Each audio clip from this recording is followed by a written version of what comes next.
welcome to today's edition of Viewer Levels. We've got a submission right out of the gate from Mayako. Mayako sends me a level that is inspired by Mayako. This is a level by Glenn, version 9 apparently. And we will flip this switch. Let's see if we remember this mechanic from Mayako's output, because I've played, I think, almost all of your levels at this point. Possibly all of them, so we may recognize the mechanic. Let's see. Oh, you want me to check your profile? Yeah, actually, let me go back to yours. Sure, let me exit this. I just saw your message, so let me exit this level and see if I did play the most recent one, because we can switch to that if we have not. So, just one moment.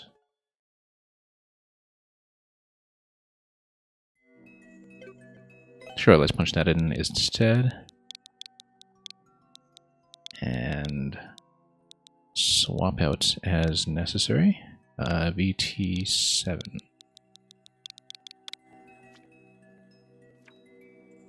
Possibly I'm one behind. I haven't been on that much in the last few weeks. Yeah, if you prefer that I play Snow Mario first, we'll gladly do it. So we can be all caught up. And if you want to send me Glenn's level again later, that will be fine.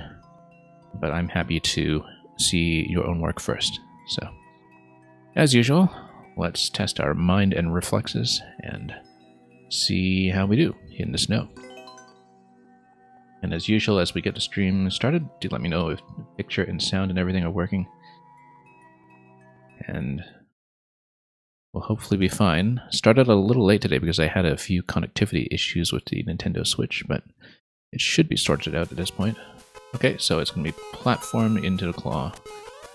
And then, oh, you need to bounce off the mushroom. Not the mushroom, the snowball, rather, on the claw. Okay. That's very clear.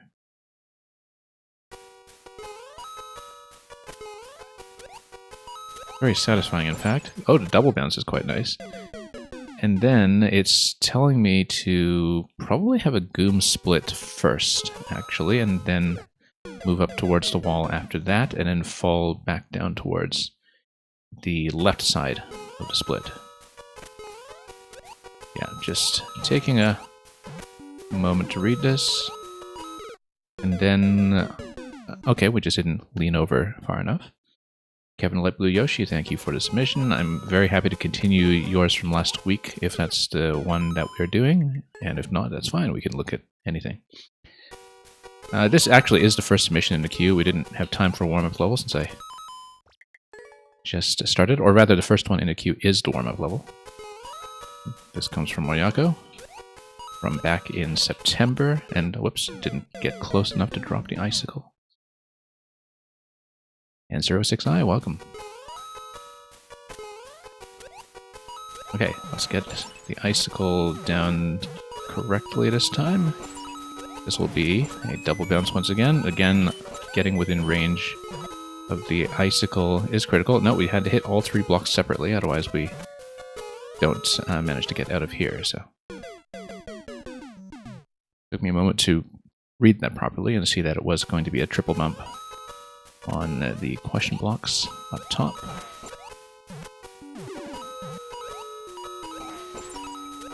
Okay, yeah, make sure we get within icicle range. That was not within icicle range. Nicely designed, actually, in a way where the spacing does force you to do the icicle drop. It's the only way that's going to work, really.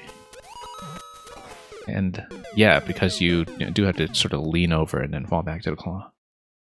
And is audio dead already? Okay, thank you for telling me that, 06i. That's what happens at the beginning of the stream sometimes. So let's fix it up quickly and see if the fix will actually stick this time. So, yeah, as usual, do let me know if there are issues with picture and sound early on. Try to get them sorted. Just to make sure that everybody's level gets a proper presentation.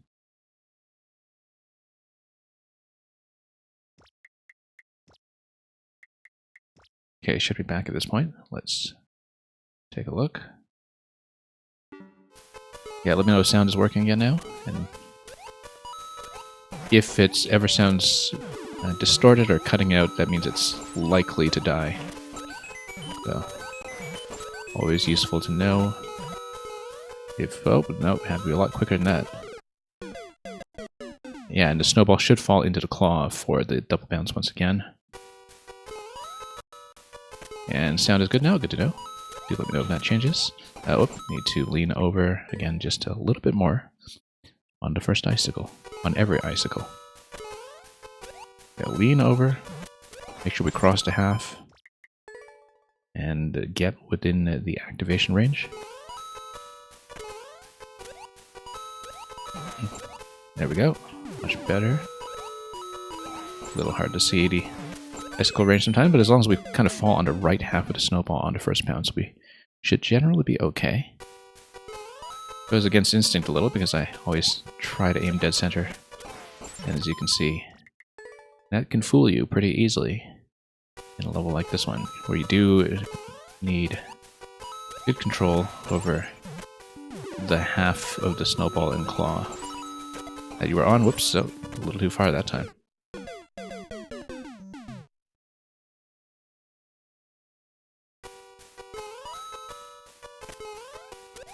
I actually kind of wonder if you had a precision to get between the spikes, whether you could, in fact, bounce off a spring and still survive the claw with some momentum. Probably not, but we will try it. I mean, we won't try that. We'll try to, you know, do the level properly, rather. And we don't tend to try anything too precision-oriented when I see spike blocks everywhere. Okay. Okay, got it that time. Except it didn't go far enough, huh? Curious. I thought it would. Maybe we needed to get the last one a bit better. I didn't see what failed there, actually, in terms of why the snowball didn't go far enough. I was totally expecting it to fall. No, it didn't go far enough. Huh. It's on the ledge. It might be our timing when it comes to when we hit it. We might have hit one of the blocks too early, perhaps, before the snowball was completely down. And if that's the case, perhaps it didn't make contact far enough horizontally on the x-axis to send it over. So we might actually be hitting one of the question blocks slightly early.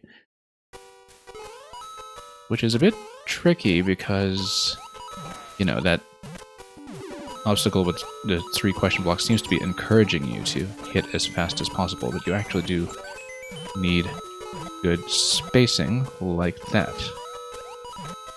And we'll just have to be very aware of that. There's a box there that looks like it's supposed to be a block that likely...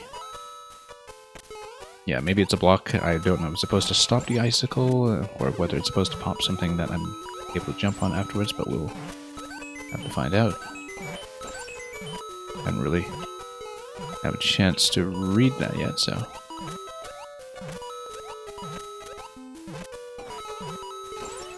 Okay, that's fine. Then, oh, nope, didn't drop that one far enough. We did kind of see that coming. That was quite visible on camera, so we just missed it. But yeah, we understand what's going on at the bottom now. It is hitting the block in the middle when going from coin to coin. And if you just kind of trust the coins and the big track box, things do go pretty much as you'd expect, as long as you remember that there are more icicles up top. Yeah, so we don't want to hit the question blocks too quickly in succession. Nope, not far enough once again. Yeah, for momentum reasons I do have a habit of approaching things from the left side. I mean, that's standard Mario behavior, I think, just approaching everything left to right to preserve momentum, and definitely kind of fools you on some of these icicles where you do need to get ahead and straighten out. So we'll try to improve that a bit and also get over here and gradually improve our spacing, a jump at a time. Whoops.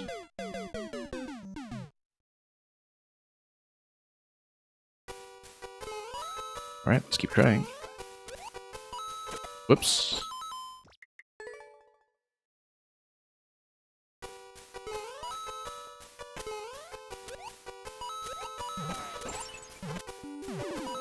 Okay, let's keep on going.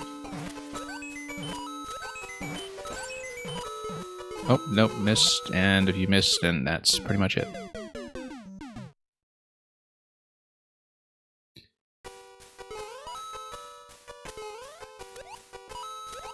Yeah, we were hitting a bit too far on the left in the question blocks because I was trying to avoid hitting 2 at a time. Oh, but then we were definitely overcorrecting there and going too far to the left now. So, that's something we'll have to improve. And let's keep on going.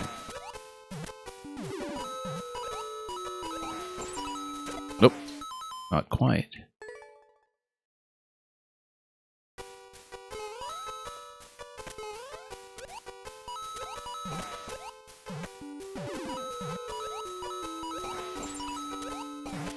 Okay, let's... going over here. Nope. It took a little too long on the first one, so we had a bad correction after that. When aiming for the second question block, need to be pretty crisp there. It's definitely the big obstacle of the level so far, just getting both the timing and spacing right on the 3 question block hits.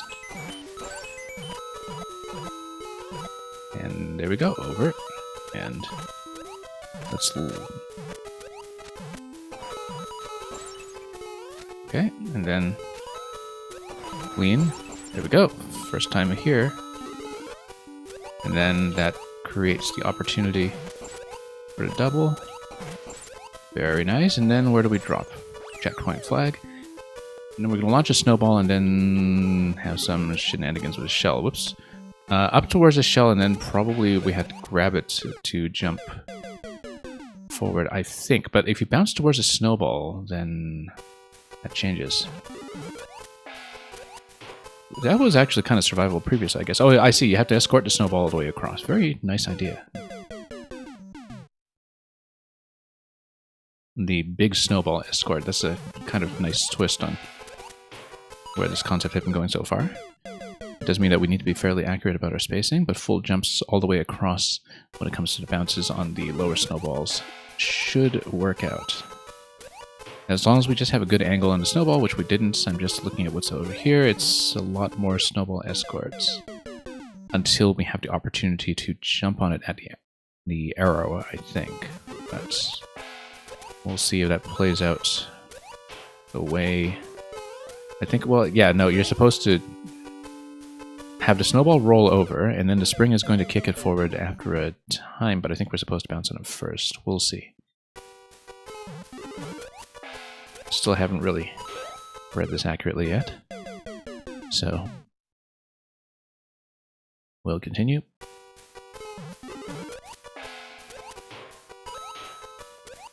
Oops.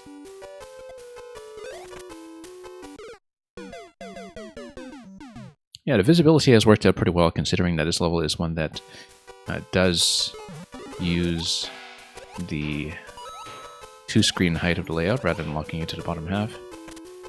So you do have some camera movement up and down, and just kind of downward movement towards checkpoint 1.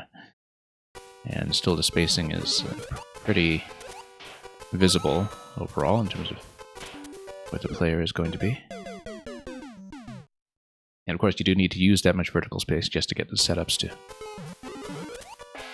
work out properly, and especially with all the claws everywhere. Okay, that's what I hoped would happen, and it worked out quite nicely. But you have to keep the helmets going into here, and then you lose the helmet at the spike. And then, yeah, you have to keep the helmet long enough to bump the brick. The spike does force you to peel it, though, I'm pretty sure. Oh, nope. Upped it too early. And Nacho Combo, welcome. And Mail64, welcome as well.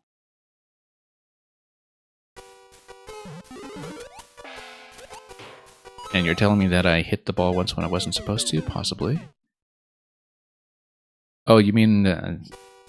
I may have accidentally displaced it when I want it as a platform for the segment with the down arrows. Yeah, because the idea, I think, is that when you jump towards the ball, then you trigger the claw that drops the spring, and then that's what bounces it accurately past that point. Oh, I see, because you bounce it like this, then it runs into the spike. Yeah. So we probably want to follow it from behind, then. We'll see. See, this is how you know I don't really tend to read indications. Whoops. Yeah, Mill64, we're doing okay. Hopefully not having too many technical issues. This stream we had a bit of an audio glitch at the start, as we sometimes do. Oh, whoops. Nope. Let's do this again.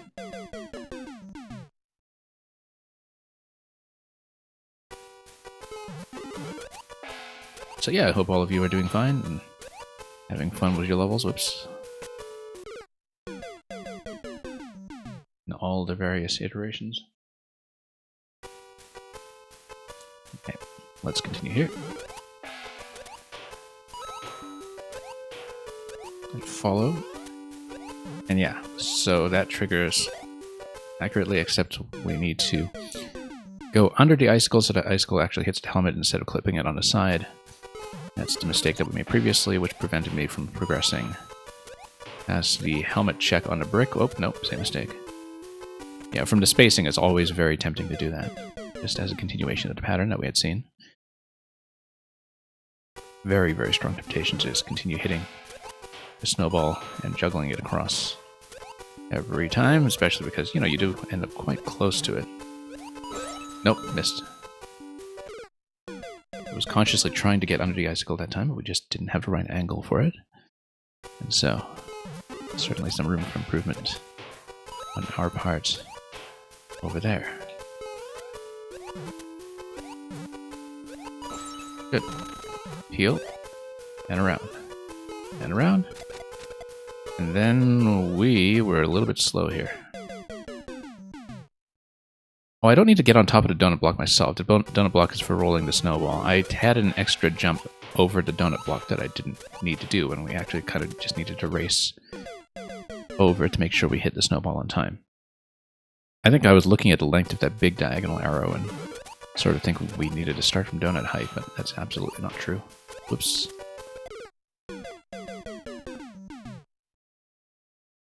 Yeah, the donut block is for the benefit of the snowball, not so much for me. In fact, it specifically gets the snowball out of the way so we don't smash into it when we do get into this first jump. Oh no, needed to lower the platform over here. Lowering the platform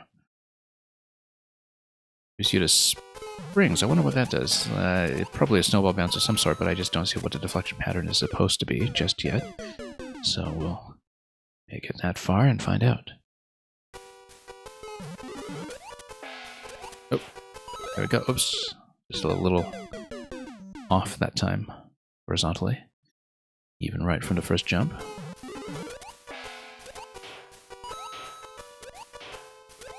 Nope. Okay, that actually was survivable. I knew that hitting was a mistake there, but I was just trying to recover from it accurately, and it worked out surprisingly well.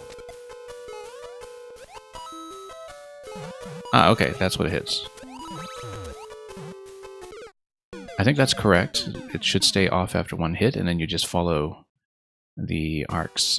I don't know if maybe the third snowball was supposed to keep on rolling at that point. I may have missed a hit I was supposed to do after the spring drop, but we'll look at it again when I'm back there. And we'll have a more accurate idea of it now that we've done the first blind read. Whoops. And indeed, it is more progress.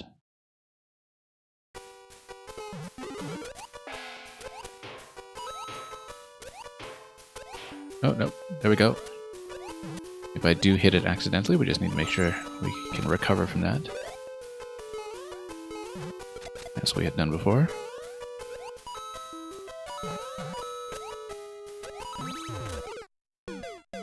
I think that's correct, actually. Everything there is correct. Except we just need to make it over the spike. I was paying attention to the sequence that time more than my actual accuracy when it comes to jumping. Whoops, no, that's a loss. Just make sure we've read the sequence correctly, but I think I do have it. So we'll just try to execute it properly now, the way I envisioned. And we'll see how well that goes. I don't know about that first coin. Maybe that's just telling you how low you have to go. Because that first low coin, you know, it kind of hints at a first bounce off the snowball, but I think it's just a target for where you want to go. So you are in position for the snowballs to line up in time. Mr. Coco, welcome. Thank you for the submission. Oops.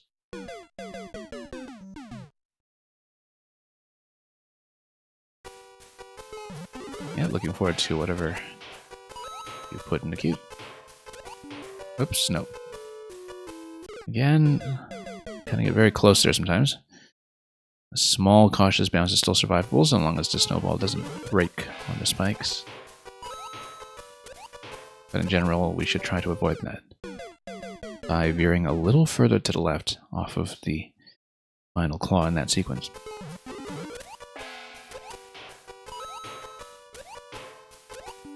Like this. Good. And then that lines up properly. And down we go. Get the switch over to spike, and then, oh, that was right up to the point. We got over the spike, but we just had a bit of hesitation as to which snowball we were aiming for, the first or the second, and the answer is, in fact, the second. But for a moment, I wasn't sure, and so that's why we had such a bad landing. So we'll try to fix that up on further attempts. Down we go. And again. This whole sequence really works out quite well, considering how many moving objects are in play and how much flexibility there is for the player to adjust to jumps. Certainly feels like it's a reliable pattern from the level. So we just need to fit Mario's movement into that pattern with a bit more accuracy, and we'll be through it in short order. All the way down and up. Yep, the bottom coin is just there for timing purposes. Just so you have everything laid out ready to go, but there's some flexibility to the timing just because of the way that that foremost snowball does land in a claw and wait for you to get to the on-off switch. So it does become a stationary target at the right time.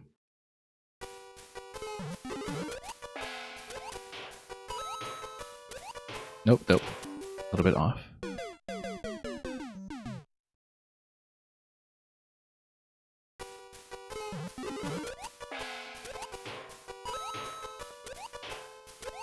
Okay, that's okay. We hit that time, but that's, once again, survivable. If we know that we need to pull back a little bit if we see that trajectory happening.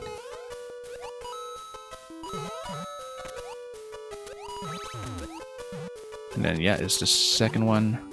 Oh, we got bumped by the spring, unfortunately. We needed to get out of the way when it drops off the claw. I knew that, but we still missed. Yeah, because of the two snowballs in play, I had to read that pretty quickly to see at any given point whether we're aiming for one on the right or the one on the left. You do need to make that decision pretty quickly based on what's falling down and what's getting bounced. Oops. And yeah, almost at GG, it looks like it. Steady progress.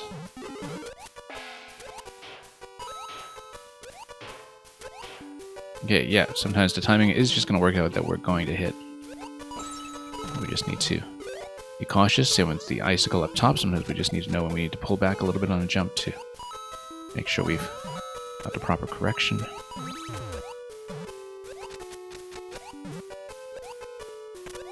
And there we go. And look at that, that was not a wonderful, that was merely an incredible on the flag, but we got it. And thank you so much for that one, Moyako.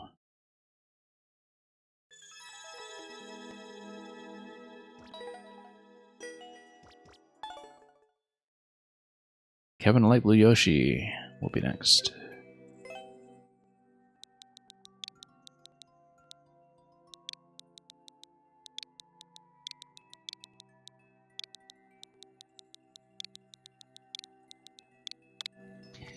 We had one submission from Kevin Light Blue Yoshi here that we didn't finish last week because the stream was running rather long at that point. We will bring it back in.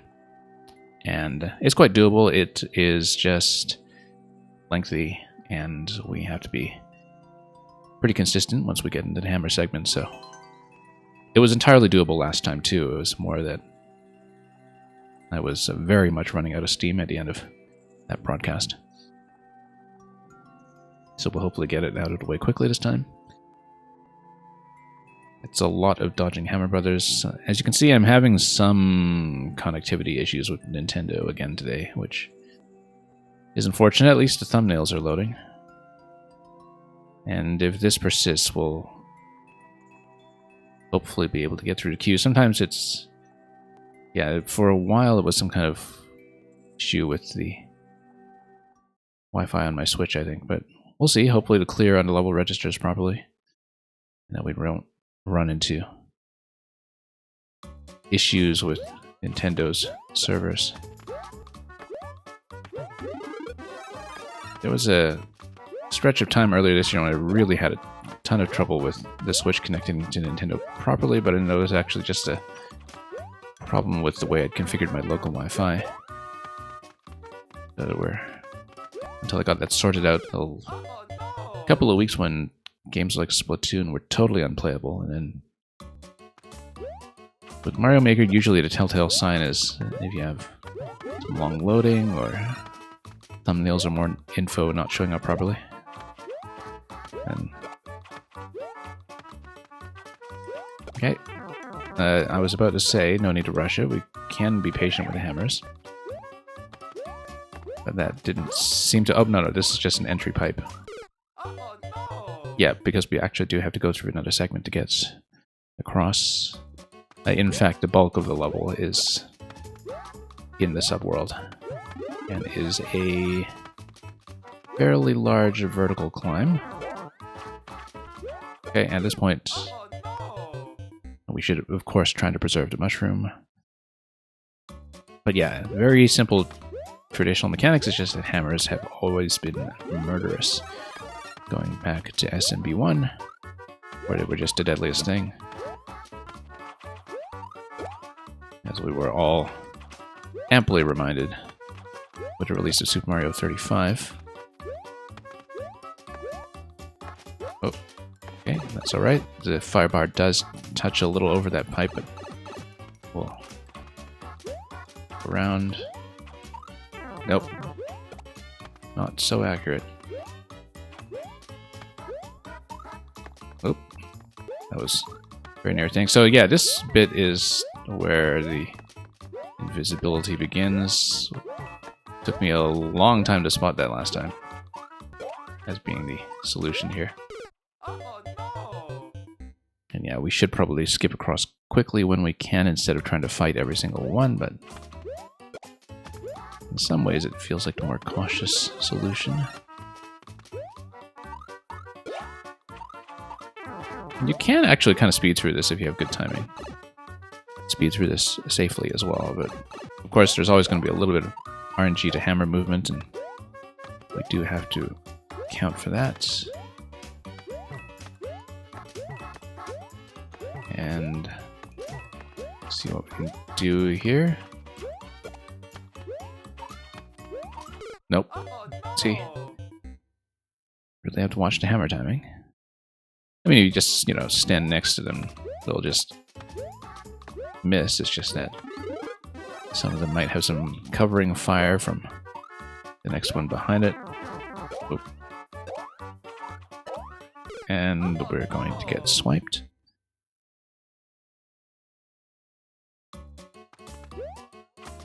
Yeah, mechanically just a very unassuming level that doesn't seem to be anything out of the ordinary, but again, hammers require a little bit of technique. So you don't get faked out with every jump that they try to make.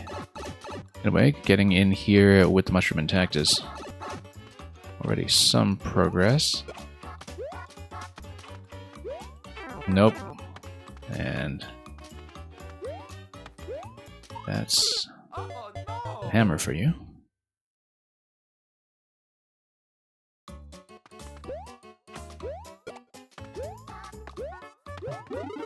Okay, let's keep going.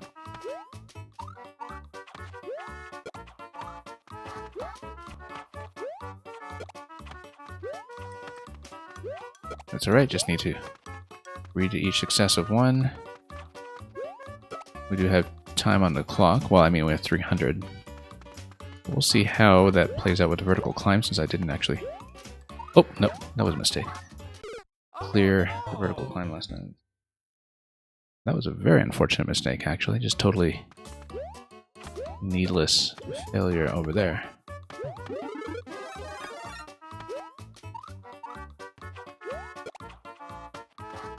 Okay. Oh, nope. Once again. Amazing how they fake you out. How do they do it? It's a very dynamic movement pattern on them, as there has always been.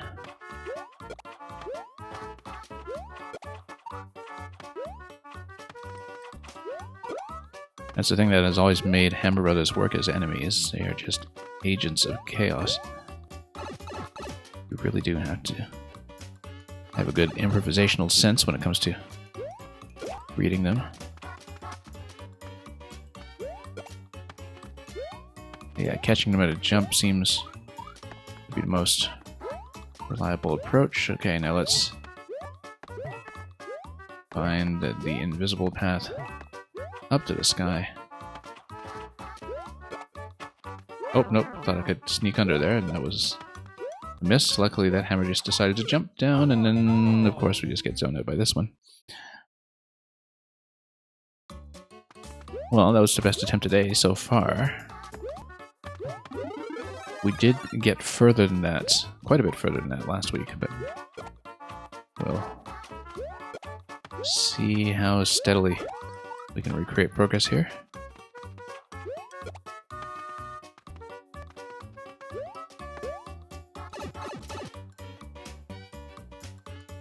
A bit more accurate than usual so far, and we can totally get complacent about it and miss the first jump in this section and miss the second jump in this section.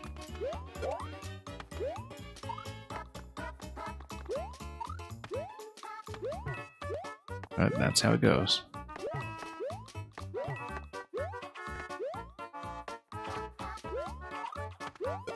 Okay, that was fortunate more than anything.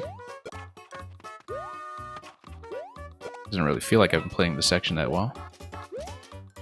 Oh, luckily we got this quickly. A little bit of trial and error as we try to retrace what the path was. Whoa! Nope. That was not the most visible.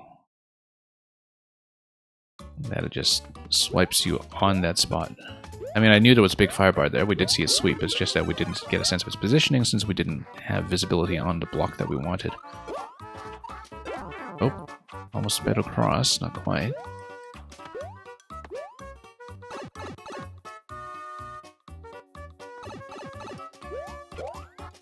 And yeah, we definitely got sniped there.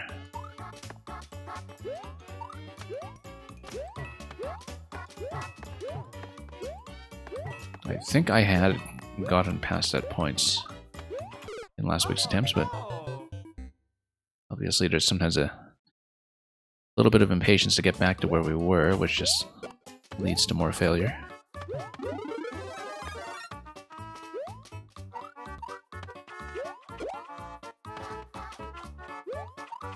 Okay.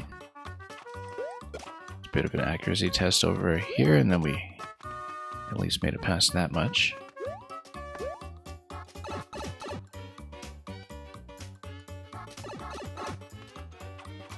Oh, no. A little bit of hesitation there. That was enough to knock out that mushroom.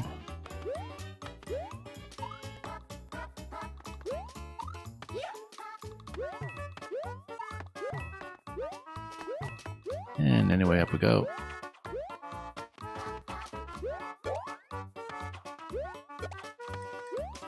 Oh, luckily that's gone. Very convenient for us. Okay, so remember, fourth block, you get a fire bar sweeping. Let's wait for it, and then we do need to let it go this way first, I think. This has to be... oh, it doesn't have to be up. We could have actually dunked it down. Then... oh, okay, so that is... oh, nope. It is something that you can continue without a squirrel, but... didn't quite know which column we were aiming for. And... yeah, there's a lot that you need to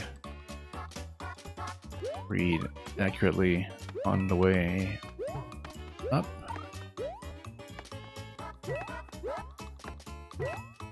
Okay.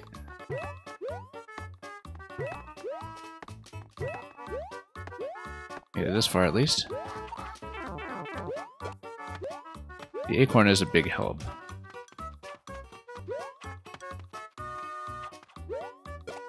Okay. I don't know where the block is here. Okay, that was surprisingly accurate in the first try.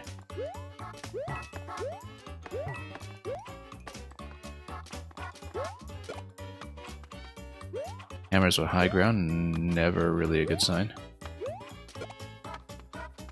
But luckily, they will relinquish that advantage when RNG strikes their fancy. Let's try to get this guy after the jump.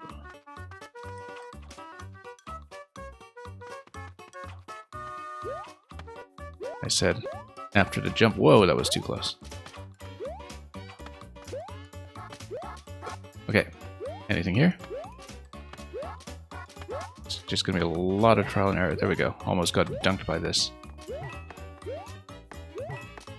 120 on the clock. Yeah, Meal 64, as I was saying last week when I was playing this, there actually was a level I saw very early on in Maker 2, which was literally just a hammer brother standing over an axe in the castle theme, and claiming the high ground. It was called It's Over, Anakin, and the clear rate on it was absolutely abysmal. It was literally just one hammer standing on the axe.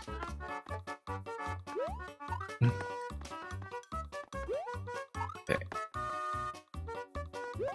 Let's not concern ourselves too much with the timing here. We do, of course, need to get out of this segment, and I don't know how tight this will be because I don't see a platform to land on. Do I seriously just need to go up to that top one? I don't see it. Don't tell me it's a triple jump or something. No, we should be able to make that, maybe.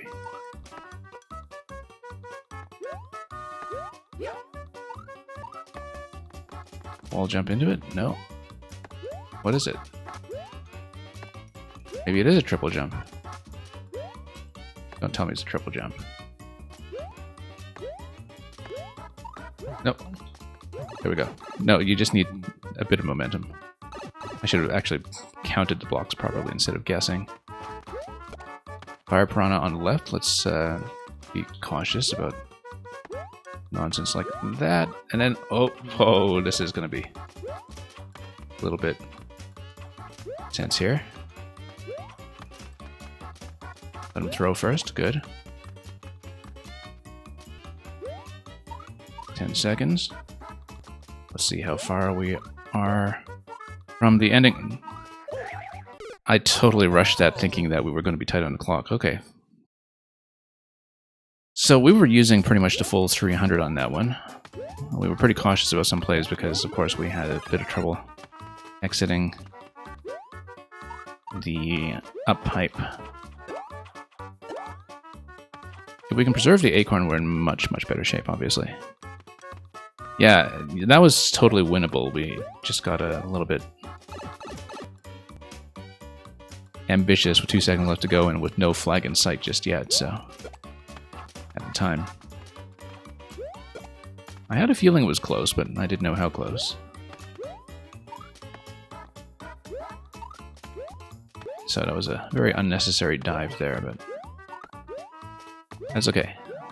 Shouldn't take too many attempts, I hope. I mean, we got pretty lucky with one of the later hammer sequences that time in terms of things just working out well for the spacing. So we can't always rely on that. We have to actually play well if we can. But at least we know where a lot of the blocks are at this point, and not that I can remember them, but should be a little less time spent hunting. Oh. Nope, that's a bad idea. We don't have the time to mess around with this, but...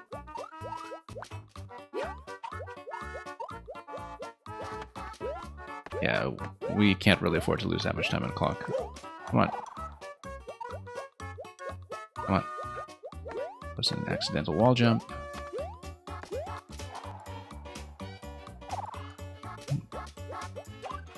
Nope, and then too much delay on the ground pound, and we just lost that.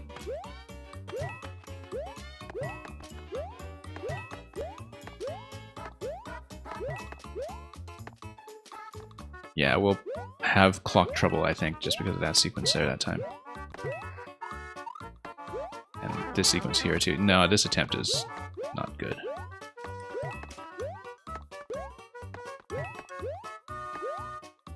Okay.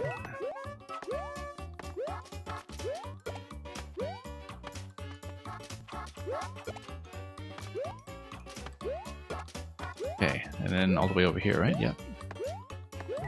That's correct. Oh, nope. Thought I could beat that timing. That was not correct that time. Yeah, if we keep the squirrel again, we can skip a lot on the way up. And so, squirrel is extremely powerful here. We can manage to obtain it. Whoops, you know what? If we take damage, I mean, we shouldn't rush ahead that fast, but we should... I was trying to at least take out some of the later hammers that time. If we take damage, we should actually just try to game it on time instead of standing back and fighting. Oh, like I said, it's more of a risk to lose on time at this point if we are too cautious when we could just take the damage and go. Whoops.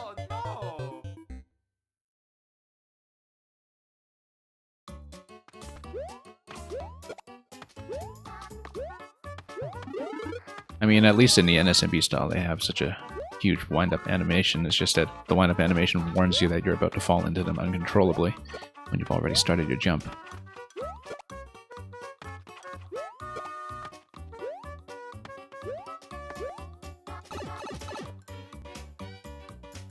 But yeah, the goal was in sight. We at least know what this level is made of.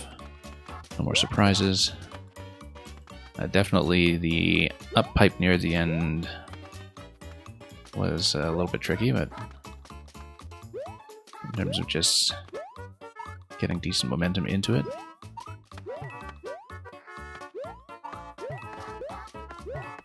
I wasn't really keeping tabs on what we had on the clock in any given segment, which is sometimes useful information for future attempts.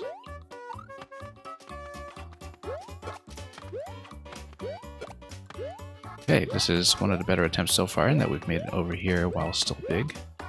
Gotta watch out for the fire bar, of course, since it's going to sweep down, and we'll try to go around it, and it is squirrel after fire bar. We're actually going to go up and stomp and miss. Hang on. so we can actually grab it like this. Okay.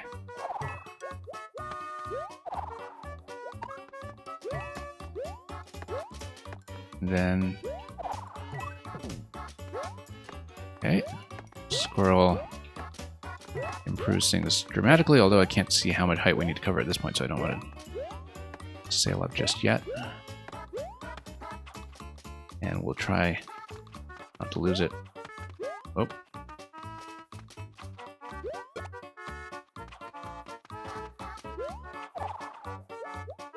Let's not get sniped. Oh, we're totally getting sniped. Come on. Alright, let's just not fall down then. We'll skip over all of those. Because we can... Oh, that's okay, that's okay, we gain time. We gain substantial time with the squirrel, so... And that guy's just gonna fall off, great. That's how we want it. Too close to the edge on these ones. Now he's gonna back out at least. And then block me that way. Whoops. That basketball block over there. And that fell apart really quickly considering how well we were doing.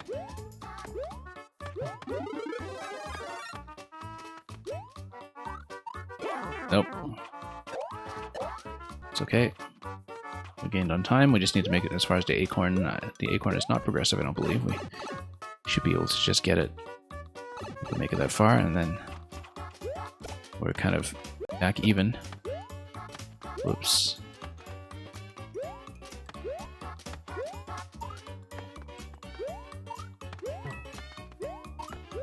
And we'll keep on going.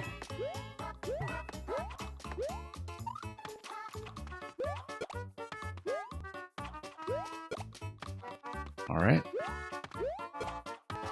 More accurate than usual against this group. Watch out for the firebar after block 4. Whoa, whoa, that was close. Considering that it wasn't really in view, we actually do need to watch it sweep after we hit the 4th block. And yeah, non-progressive squirrel. Hey, look at that. An accurate stomp for once. Surprisingly good on this sequence.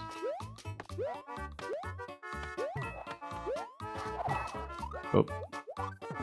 Let's not lose this bit here.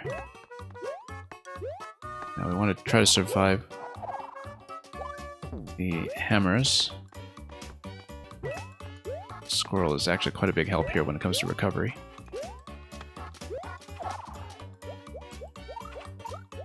Nope.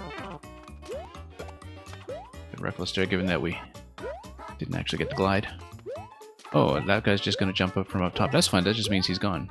And he's not going to cover this position, which is actually going to make things mostly easier.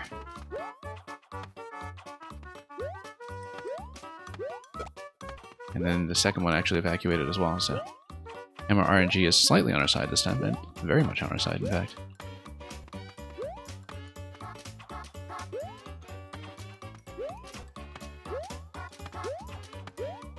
Nope. Got sniped. That's okay. 160. I feel like that's better than usual for time. Where was the block here? Oh, right. This is the one that's right on the edge. It's long enough that you can't just do it by memory, unless you have very good memory. Okay. I think we're doing better than we were before on time, so we can afford to take this a little bit patiently.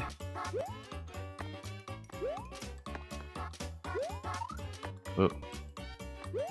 Don't want to have accuracy issues like that, where we just were off by a tile. Oh well.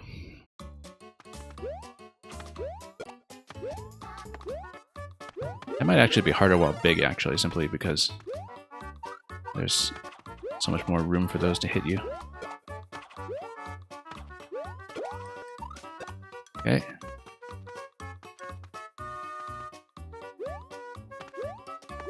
Let's keep going. Oh, come on. We were doing so well. Yeah, the issue with that is there's a tendency, I think, to overshoot simply because if you know that the fire bar sweeping that far that it actually does kind of overlap with the left half of the pipe. You know that you can't be complacent about just standing there. But it is quite possible to overcorrect.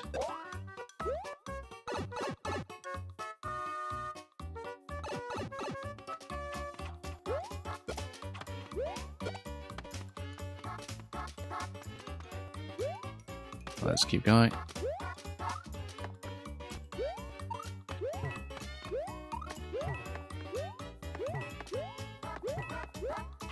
At this point, we'll hopefully remember where most of the blocks are and take some of the guesswork out as we go.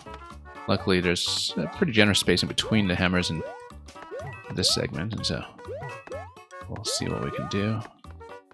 Nope. Oh, okay. That was close. We knew that was coming, too. It's just that I forgot to count the blocks that time.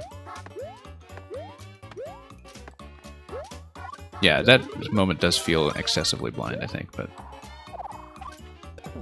Okay, the ground pound method actually works pretty well here. I mean, our timing was, of course, pretty fortunate, but... like, we can just come up here and just make sure...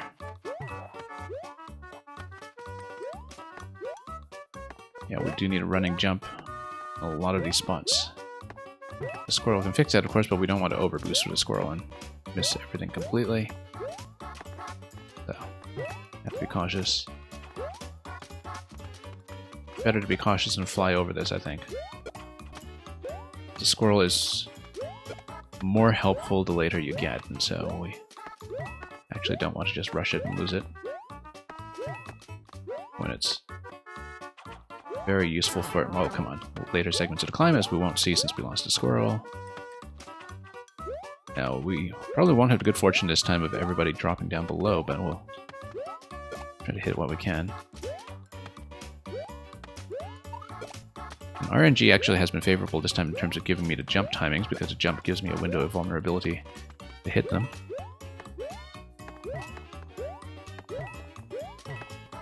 Okay. Now, the spacing here is going to be trickier when you're big, but at the same time, we're big so we can take damage, which is an advantage that shouldn't be understated. Some potential camera issues, of course, with the ceiling on some of these, but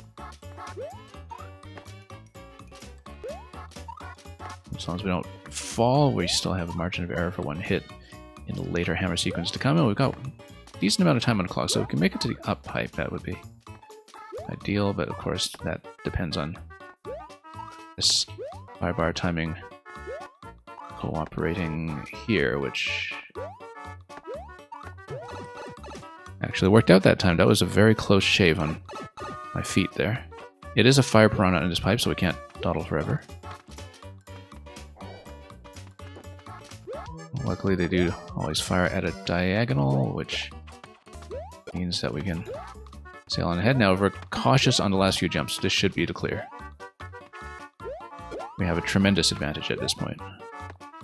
But that is a long jump ahead, and... is there a block for me to hit? Oh, or... Okay, you know what? Kill it. We got 70 on the clock. We are fine. 7 o'clock, that was a significant improvement, actually, so... Thank you for that one, Kevin.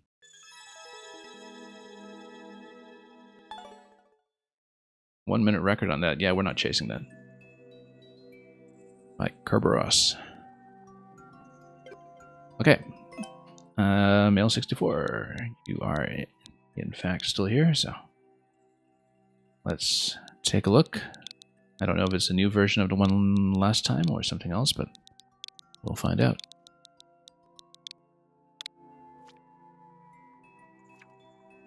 Roy's Furious Cruiser? Looks like it. You think you have a delay in the vid? Yeah, if anybody is hearing sound out of sync, we'll try to fix. Let me know if sound is synchronized properly. If not, that's usually a warning sign that things will cut out, so we will fix it. And it's annoying regardless if it's not in sync. So. Sound is in sync? Okay, okay. Oh, you mean that you have a delay in terms of just a stream being delayed for you? Okay, that's fine. That's much less of a problem. It's probably your problem, thankfully, for everybody else. But anyway, let's play Roy's Furious Cruiser, cruise on Roy's vacationing boat. Let's see what's going on. Yeah, you corrected a bug. I remember we saw the whole thing with the bomb wall last time, and that was potentially an issue.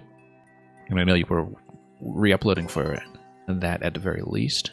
But anyway, thank you for offering me first clear on the latest version. And welcome Hypercat, if I didn't say it already.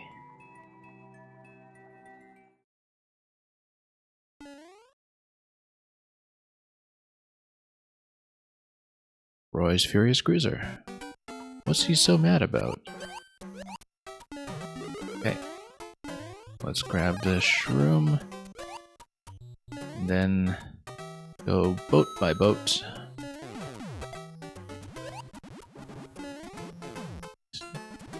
Really want to ground pound this block. Oh, whoop, nope. But unfortunately, SMB3 is not so keen on that.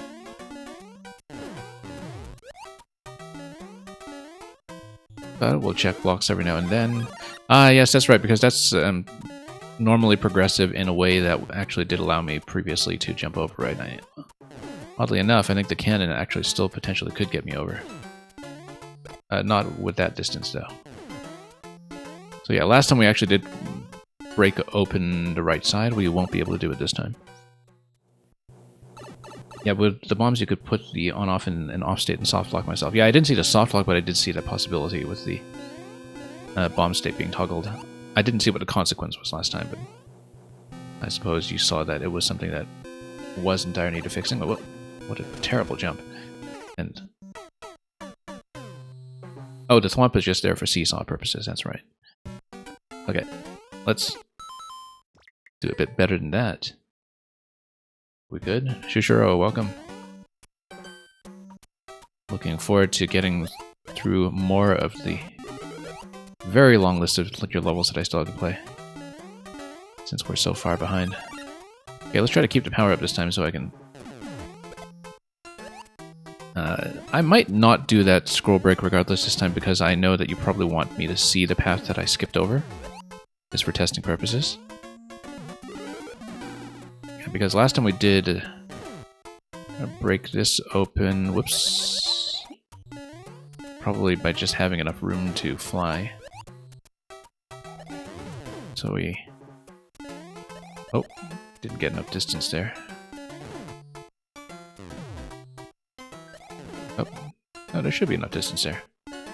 Just have not been accurate. Oh, maybe it's actually carefully spaced to not give me enough distance, but then if we have the cannon, then we can probably get over. Or actually, no, I used a boot last time, didn't I? Because, yeah, I killed this goom over here and got the key, that's right. And of course, one thing that we talked about last time was whether you might benefit from keeping the key much longer term. And you know what? We're going to try that. We're just going to keep the key and go through here standard, just to see a different route this time. Yeah, because last time I got Kuribo's shoe off the key room, I believe. And that's what got me across. Okay, the bomb... or rather, the swamp break is going to happen, and then we'll finally see that these are just coins. Yeah, because the key gives you a power-up room that you also have access to from after checkpoint, if I'm not mistaken. Oops, oh, so much for that. Lost that already. Too bad. Cannon is the intended way to get the scroll break, I see. Yeah, because you do need to face it the right way when you drop it. And right, and the scroll break last time was a bug that we triggered by blowing things up and then coming back in, right? Wasn't it just fixable by putting the switch out of the way of bomb range? Because I remember looking at it and thinking that it was potentially just a simple fix. Oh, nope, got zoned out here. But maybe was not so simple as I suppose. Wow, it really got zoned out here. That's okay, we should get it power up again soon if we don't die immediately. Oh, we were past checkpoint, okay, so we won't really get to see some of the ideas I had play out.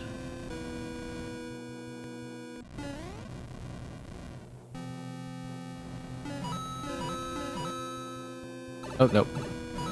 Totally forgot that one was the one that pointed right. That's okay, well, I've seen a 10 coin, I'll just skip it. Yeah, the bomb break is over here if you drop back after eliminating all that other fun stuff. So, whoops. I have to watch this sequence accurately.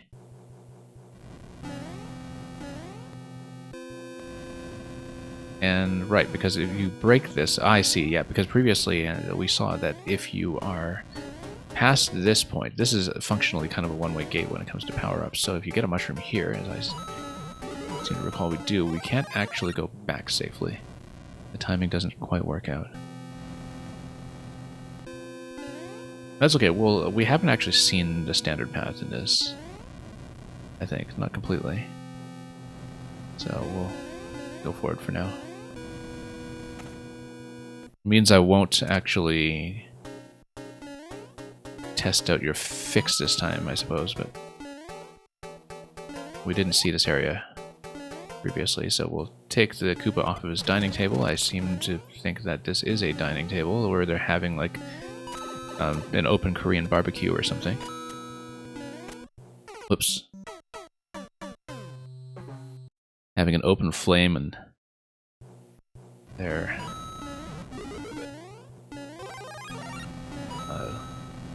little barbecue diner here.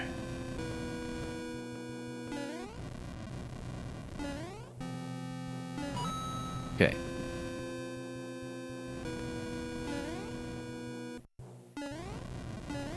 And, oh, nope. That was very incautious. There's another key, but it's barely possible to get it. Interesting.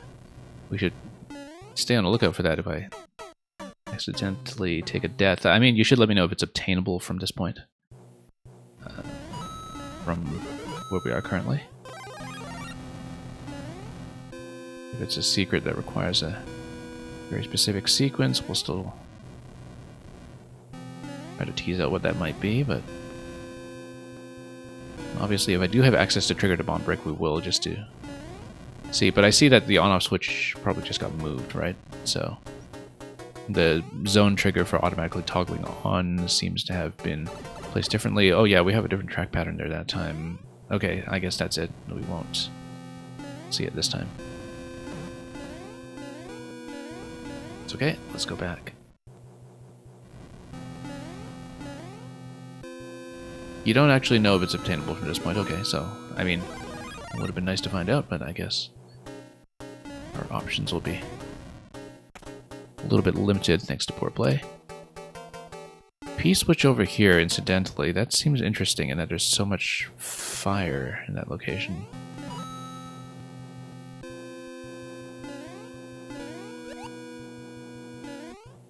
Drop the flame, but then it does bounce back to that height. But doesn't it... Oh yeah, the next one is actually going to melt the one-up,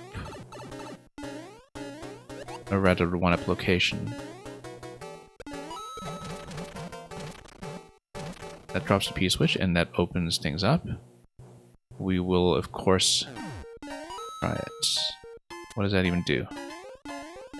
Maybe we should have seen how it looks from the bottom, although with so many Podoboos there, that was unlikely to bear fruit, I think. And it, yeah, I know it's a dining room, like I was saying, that's, you know, they're open bulgogi barbecue.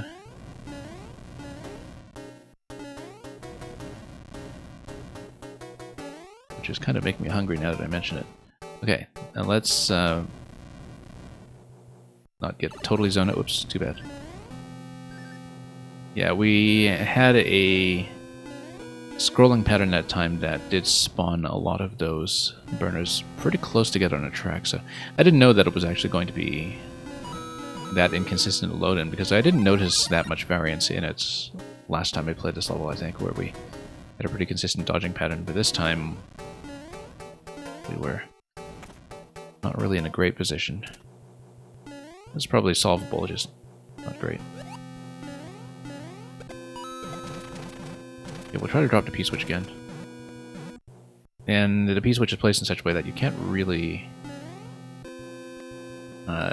get around it and hold it. We'll need to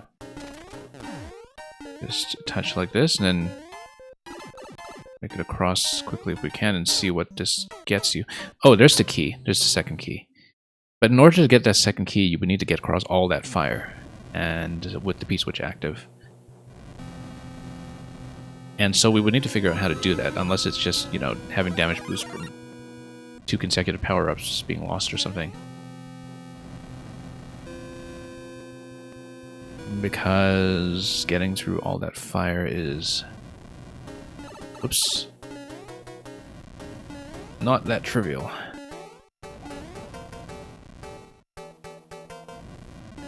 Ropey Angel, welcome. And a happy weekend to you as well. And thank you for the submission as well, Hypercat.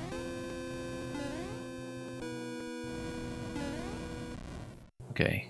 Pretty gentle pattern that time with the way things were bunched up. Yeah, this just spawns a Podoboo to break open the ice at the bottom. That's something we had already seen, so we'll see the path we haven't seen, as I was saying.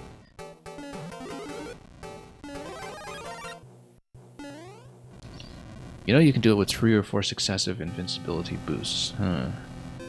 Because wouldn't that require tier 2 power up plus Kuribo's shoe, is what you're saying? That we would... I mean, in the first segment we have access to shoe and possibly helmet, I think? And then if you have it with the leaf, then yeah, you can get that, but... Seems pretty unlikely. And in order to have the shoe, you would need to spend 1 key already, so that...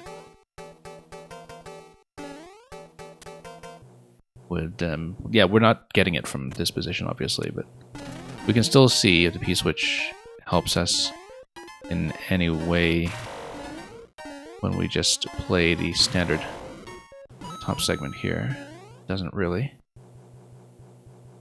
And I would assume that the blocks on either side of the key are not breakable, because that would not make that much sense. However,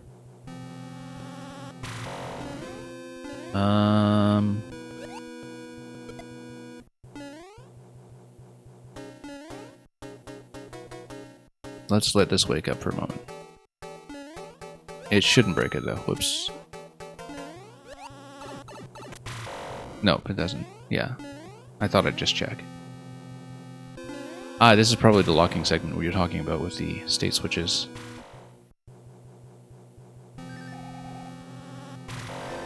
Try to go over that question block and just run out quickly. Oh, didn't expect it to zap that far. That's fine. You actually can wait patiently for the mushroom to zap all the way over. You just run way out of there. And it might be a progressive power-up potentially as well, so we should keep an eye out for that possibility.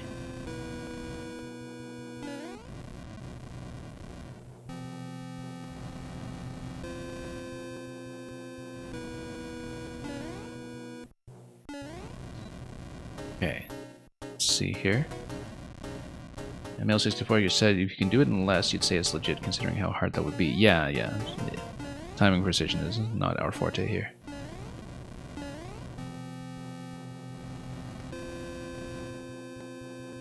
Because that is a lot of fire to play with.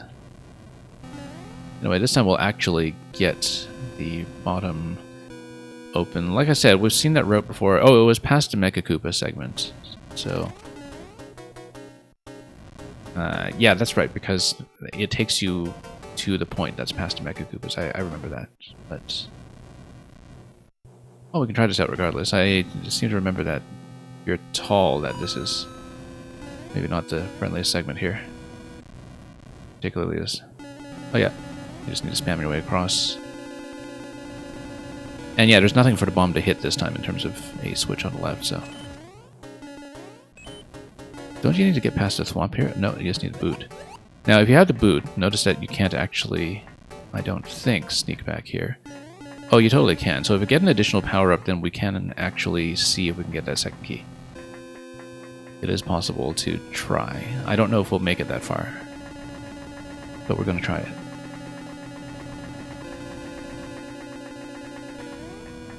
But of course we have to survive this part first. And the timing will have to be a little bit friendlier to us here. We'll try to be cautious. We'll try to get an additional power-up at where the next mushroom is located. It might potentially be something progressive. And then we would actually have enough power here to take 3 hits. We wouldn't have something like a helmet on top, but 3 hits is still pretty substantial.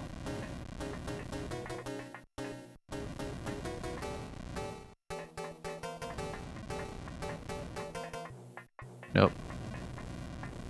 Pattern's not so friendly this time, but got it. Well, there's some potential here. Whoops, come on. How am I not getting over this? Oh yeah, because of the tight ceiling. There we go. Okay, let's see what power-up this is. Leaf, that's good. Let's just not lose it going into the next area, and we'll attempt to do the whole bit with a P-switch, which will require the Lupus shell, I think, unless I can whip everything with a tail. Oh, I can totally whip everything with a tail. But we would still need to get out of the boot to do that. We better get Rocky Wrench out of the way. And get Podoboo out of the way too, in fact. Okay, because now we can afford to do this. Now, we want the Podoboos to be as far to the right as possible so we can kind of chase them over. And then take the hit as late as possible. Oh, you need to get back out, okay. Yeah, no wonder that's an issue. I didn't realize we couldn't get out on that side. Well, we have the key. We just have to survive long enough to use it.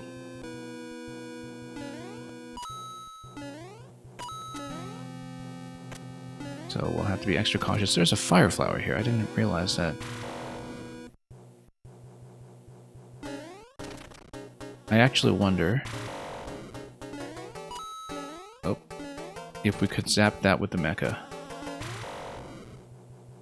And then open up ice blocks, right? It should be doable.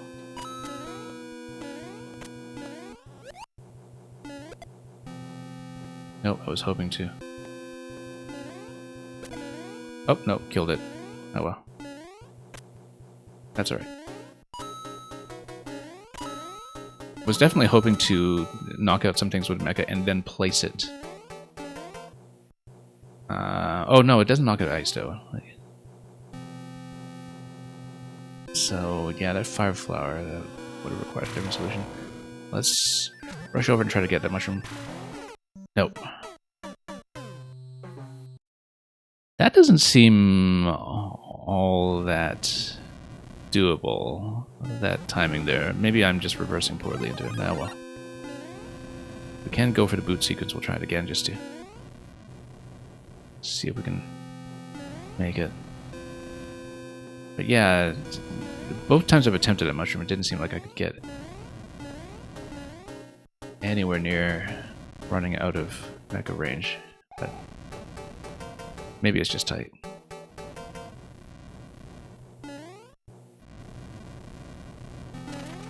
Anyway, we'll try to go for the boot again just to see what we can do.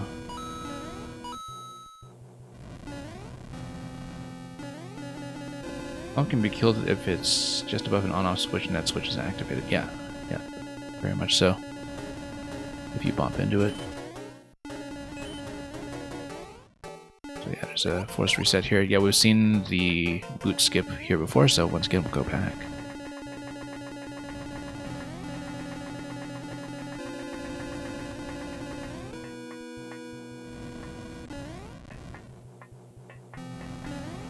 try to be cautious. For real this time.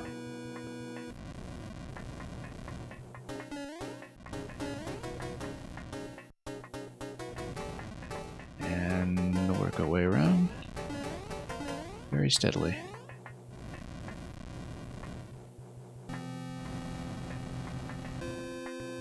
Okay, watch out. But this sequence, no, I felt like I was totally zoned out there. We didn't really have much space to work with. Okay, never mind the key idea then. That's kind of shot unless we want to reverse through the door and then get another boot, which, well, too late now because we're past this little one-way gate here.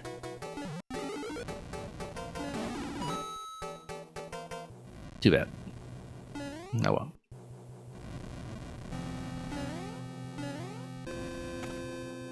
I guess the key would potentially just be useful for something like a boss skip, right?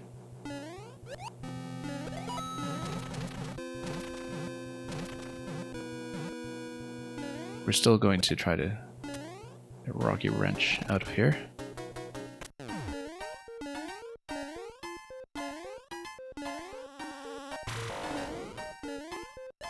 Nope, whoops. Oh. Oh, Piranha Plant just takes that out. Okay, yeah, I didn't even think about that. You know what? Why don't I take take this mecha? Oh no, because he's not actually within range of knocking out the other mecha. So, and yeah, actually, the way to get the mushroom is not like that. Through here. And we're gonna lose it immediately. I saw that coming. Nope, we shouldn't have escorted it all that way. It's not useful against anything here, actually.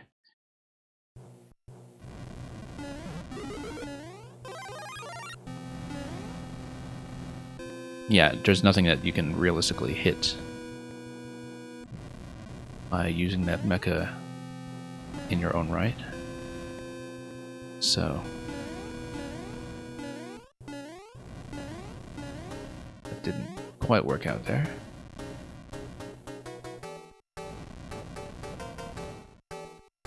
Oh, no. Read that the wrong way. Oh, because it was stacked. Yeah, the burners were stacked right on top of each other. I didn't see that. Alright, reduced to a mushroom, I suppose.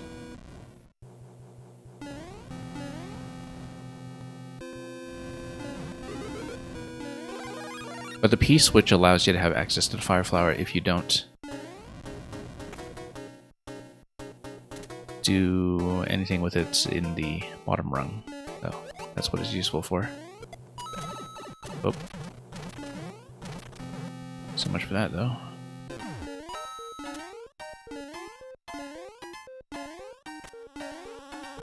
But now it's just a progressive mushroom. And one that we will lose access to because I couldn't drop off the claw in time.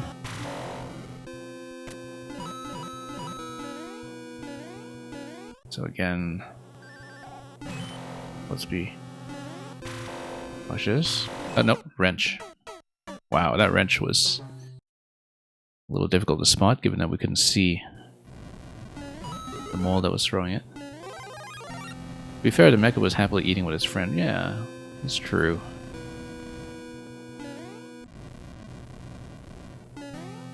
I mean, I suppose it didn't really want to move tables. And had a reservation and everything. Okay, let's go for boot once again just to see what we can do with it.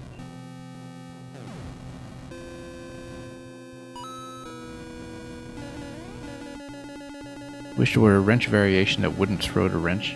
Yeah, just because of its a very unique movement pattern in terms of how it sits. And how it interacts with platforms and semi-solids.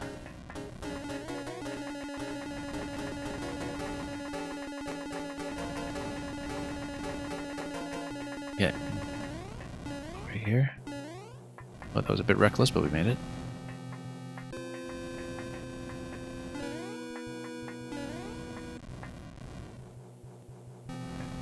Alright, there we go.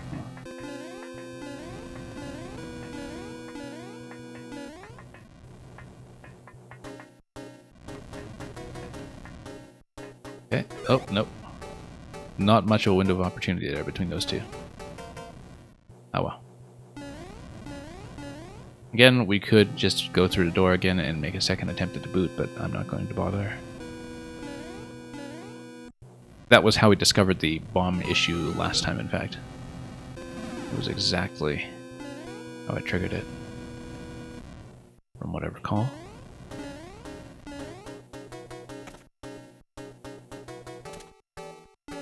Anyway, we can still go for the P-switch if we should happen to want to switch to Fire Flower. I don't know that we do, necessarily.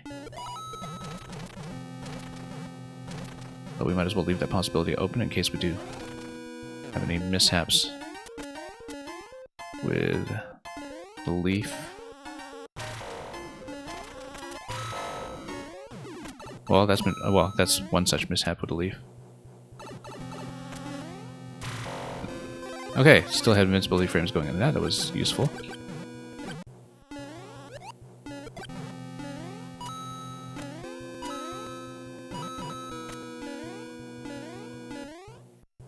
Okay. Actually, never did see what this power-up was in its progressive form. Leaf. Sure, we'll take it.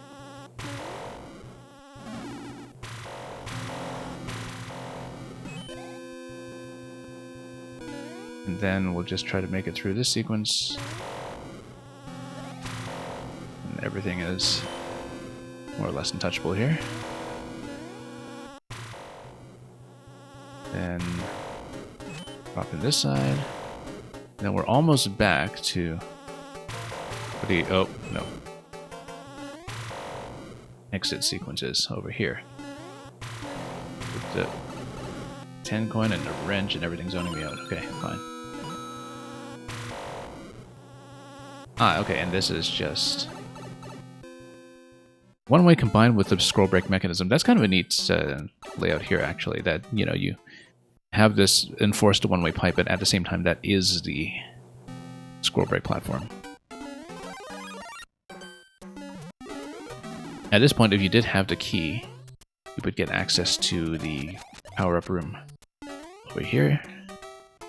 Although if you were doing that all in one run from before checkpoint 1, then you might have obtained those power-ups already. But if you start from checkpoint 1, then it is possible to get over here and get back into a decent state. Nothing on the right this time, I don't think. So let's get down to the fight. Okay, here's the Roy fight. Ah yes, with the boom boom trigger that we need to be aware of. Because we need to prepare for a state switch upon boom boom death. I don't know if this was retuned a little bit in terms of placements. They seem like they might have been. Okay, so we got the state switch, but we still have one boom boom alive, which is not great news. He's gonna spike, and oh, got zoned out. That's okay. You can't get all power-ups from the bonus room without the key. Yes, that's right. We never did see the top rung. That's true.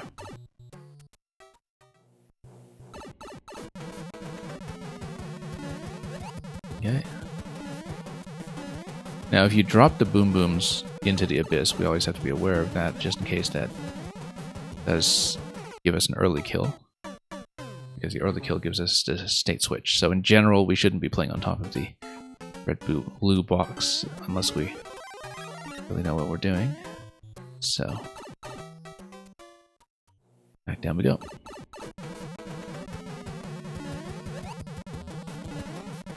Yeah, because if he had just dropped out immediately, that would have been a quick kill.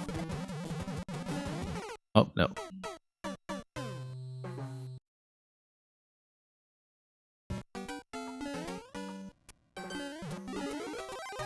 Yeah, because I remember that last time we were definitely caught off guard by the state switch upon kill, because, you know, it's a little difficult to track which boom boom is which as well, and we just have to guess at this a little bit.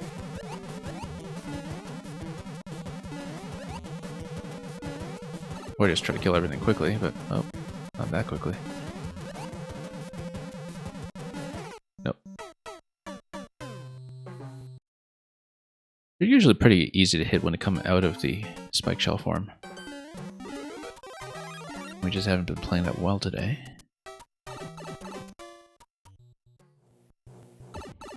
There we go. Oh. Not the best way to go. But yeah, we can jump that first one directly above the pit. That's the quickest way to dispatch it.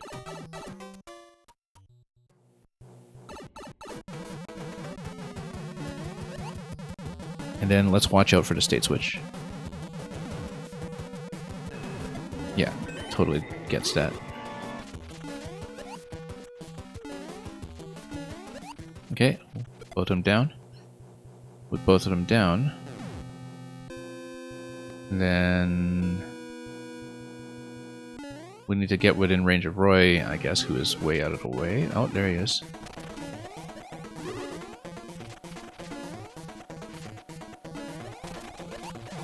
Okay. Oh, nope. Lost the leaf. Nope, that was not an approachable position. Yeah, that spot just doesn't give me enough headroom to work with. Oh, just need to watch out. There's the key. There's a potential bounce up top, which is just Roy's room.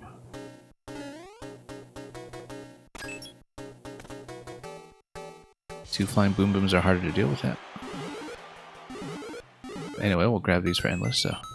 Maybe not the most comprehensive test, but we did poke around at a couple of things that we hadn't seen before, so hopefully that's useful. And of course, this is just a little bonus for anybody who A, bothered to keep a leaf, or B, remembered that you can actually hit that from below. However, that is the risk that it carries if you are a little too impulsive about jumping around, thinking that you can get out from down below. So, GG for somebody, 06i, that's certainly the case. Anyway, let's try to get the quick kill on this one again. Oh.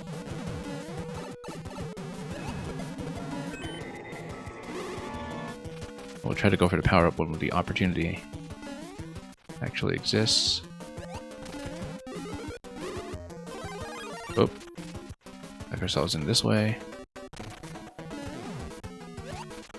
Still have a boom boom on the field, but I guess we'll play this the hard way. That almost worked out. Almost. And of course, we just had to fall into the pit, so... We knew it was there. It was off camera, but we had seen it.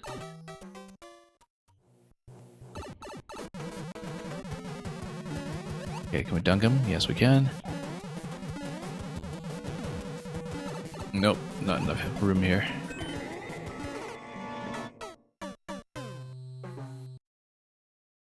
But yeah, definitely the quick kill is the way to go. And it is reliable, just given the initial positioning. It is something we should be able to replicate consistently. We're careful about it. Yeah, this boom boom is flying a little high for us, but... Oh, almost fell into the pit there. Now, probably a progressive power up on the right, so let's go for it if we can, but... Oh, I won't see that anymore.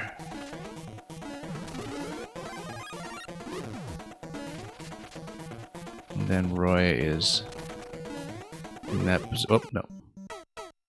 That's a problem.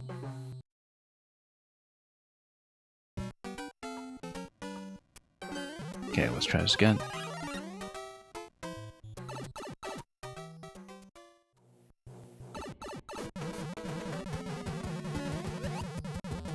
And, oh, we missed that time. Not so great. And now there's no way I'll track which one is which. Yeah, no, we really have to dunk it quickly. If we can. And so, let's try to improve things slightly here.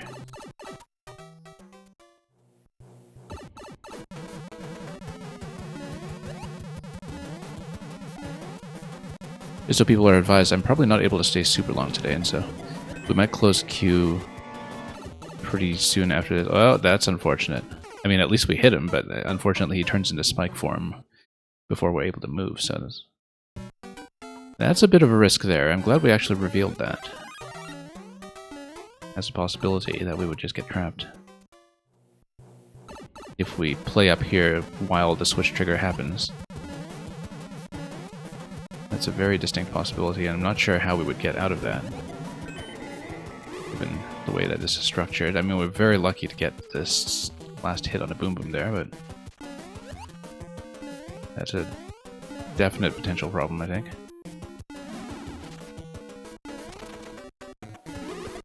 Oh, okay, got him.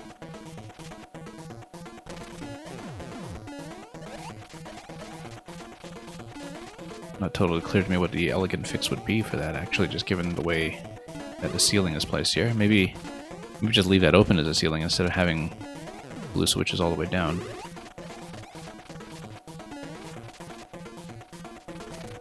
Yeah, no, you'd be killed. It's not a soft lock or anything. I'm just saying that it's kind of an unfortunate situation to get into that is hard to see coming, especially with the way that the on-off trigger on the Boom Boom death is already something that you kind of need a little foreknowledge of too.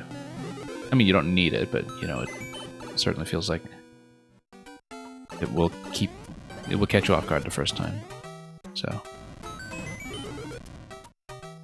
So yeah, this time let's let this break by itself and smash the boat. And now we're finally going to win. So.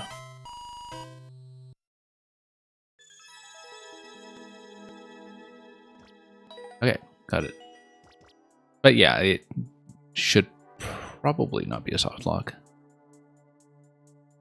I mean, unless you're in a situation where Roy is way off camera and platforms are not on camera for him to spawn or something, but maybe that's not the case. I think everything is within range for him to pop up on some of the blue blocks in that state, so.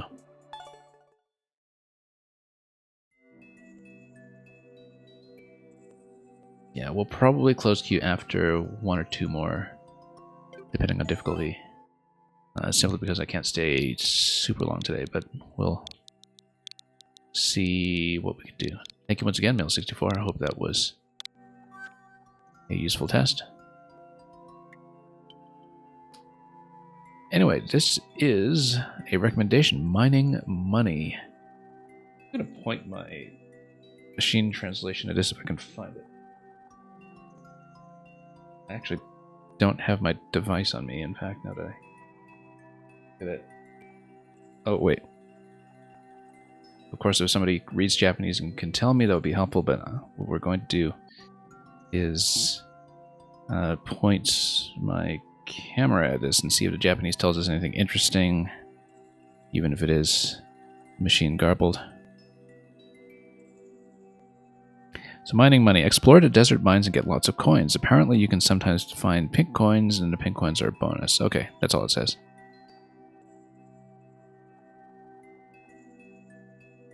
Yeah, I found that to be a very good life hack to have on hand. Oh, also notice Lucas got a record in this one, so that in itself might just be a recommendation, you know, if Luca thinks it's fun enough to speedrun. So, Mining Money by Tachi. And yeah, Mail64, that was the boss of the Forest World, from what you're telling me. Yeah, I don't really know what your world structure overall is like, since it seems like I've been testing everything in whichever order you finished them in. Anyway, before we hit the POWs, let's get up here and see if there's anything. Okay, smash it up. Then one up over here. We'll have a bit of an optional coin hunt, which we will, of course, try to conduct. Swamp in this location. What's this all about? Oh, okay. Yeah, I can see why Luca would have spent some time on his level. That seems like the kind of mechanic that some makers who are regulars here would have a lot of fun with. Look at this little bounce. And look at this swamp trick over here. Very Lovely spacing on that. Then platform goes up. Very nice. I've barely been looking at the coin placements. Then Thwomp is going to hit over here, and then, oh, we do need to move this out of the way first, but we'll do that in just a moment.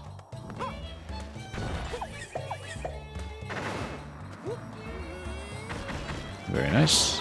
And, oh, slid into the bullet. That also worked out pretty well. So should we check the pipe first, or we should... Okay, there's nothing in the pipe. That's just decorative. And we'll exit. Redox, welcome. Thank you for the submission.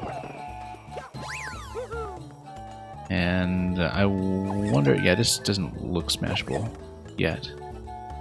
On-off switch is coming, though, so... Yeah, and it's a quick trigger. Like a dual trigger.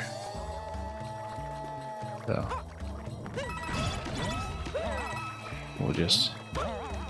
be aware that such things are coming. Whoops. Oh, that was unfortunate. I feel like there's definitely a secret inside that pipe. We're gonna go for it. We're going to try to reveal whether there is one. I strongly suspect that is something. It isn't. Okay, that's fine. It was worth checking. There is a pink coin on this side, though. Oh, oh, that's a bad fall. Okay. Long jump, probably. This is 3D World. We should have just long jumped it, like a sensible person.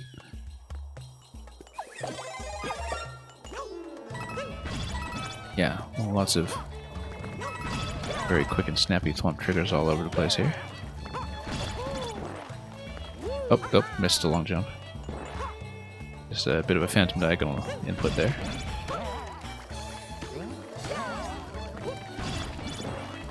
Okay. There we go, much better. And what's over here? Hammers, if we haven't been traumatized by them enough already today. And bonsais, which unfortunately we don't have a cat to swipe with. I feel like that shell might have been useful somewhere. Coins down there, we should obviously check that. Okay. Fish bones for 10 coin, we'll go for that. This is just going to be a high jump back out, I guess. And check everything here. We just bop... no. Bad idea. I should have known that, actually, from experience. The first time I made something in 3D World, at the very beginning of Mario Maker 2, I definitely discovered the hard way that the 3D World Piranha hitboxes are going to look like they snipe the player sometimes when you want the player to exit a pipe cleanly and land on them or something. It looks like a surprise snipe instead of clean landing.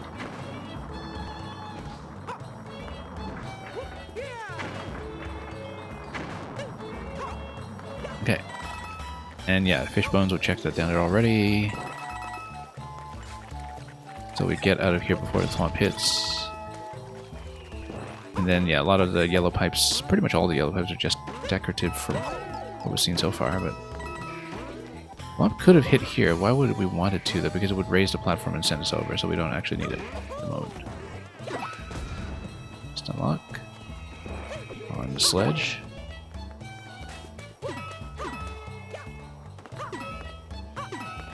Haven't seen a coin in a while. That's mildly concerning. But, oh, here's the coin. This must be the exit here, then. And we get pushed through the platform, and then it's hammer time, which means also crate time. Well, that's just crate. Warp block over here. We should probably take it. I guess maybe... I mean, there's no opportunity to lose the hammer, though. I wonder... Let's check this first.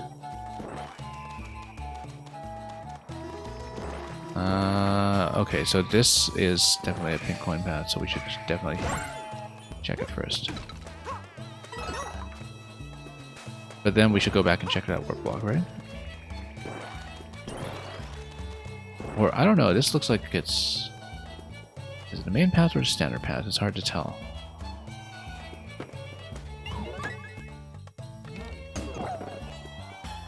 Okay,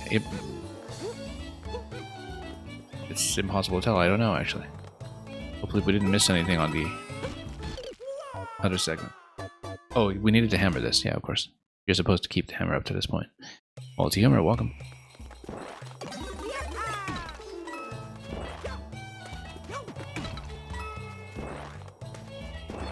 Okay.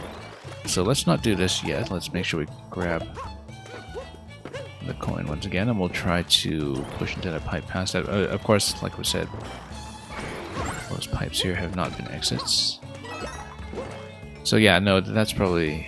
that's nothing. Interestingly enough, so just a coin back here. And then we get back into this little one-way gate. So yeah, we... Oh. And then we missed the opportunity. We can't reset out of that, unfortunately, right? Nope. I think that's an SD lock, which is kind of unusual for a course like this, but we do just need to catch that train. And now every time, of course, we will need to go back to see coin 4 over here. So that is necessary, but we just basically need to not get whacked by the hammer. Interestingly enough, if you do get whacked by the hammer, then what do you do in the next segment? Because it looks like we need a hammer to get through the swamp, right? Or... oh, maybe you don't. Maybe you just needed to jump out with good timing. No, you do need a hammer to get through the swamp. So I feel like if you actually took damage on that hammer, like on a Hammer Brothers throw in the other room, and you came back here having lost a power-up, then maybe that's a lock. Because you need the hammer to get through this, but it's possible to take damage. Whoops, no. How did I miss? Oh, I was off-center. Okay, so much for that. So long, cruel world. Let's look at this again, because I feel like there's actually a little bit of locking potential that was unaccounted for. As in putting the player in a state where they're unable to continue, because isn't there the risk... okay, no, there's no risk of the hammer hitting, actually, because he's completely walled in. So never mind that. You are actually well protected from damage.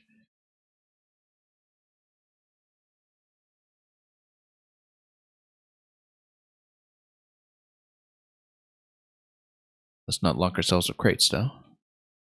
As there's always a risk.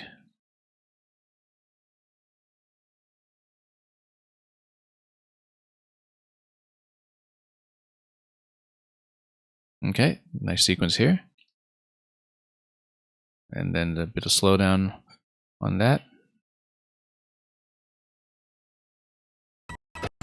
Okay, very nice. I wonder if we could have gone up that pipe. Because we are actually a little short in coins, aren't we? We are a little short in coins. I bet that was the pipe that we need to go up then. But if you go up that pipe, how do you come back and get a coin? We missed a coin somewhere. I'm going to actually take a dive to try to redo that, because that pipe looks suspicious. Game sound is out. Okay, let's check that. Thank you for letting me know. It's back. Yeah, but if it's glitchy, it's probably going to glitch out again, so I'm going to fix it quickly. So, give me one moment. If it's glitched out at all, it's likely to fail, so just try to kill the problem now.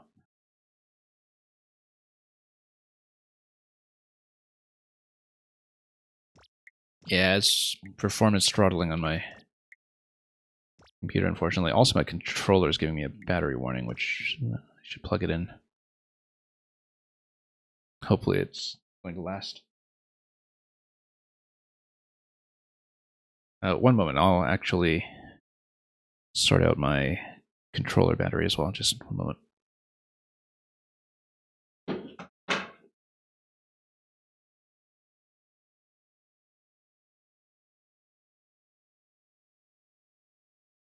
Usually remember to charge it.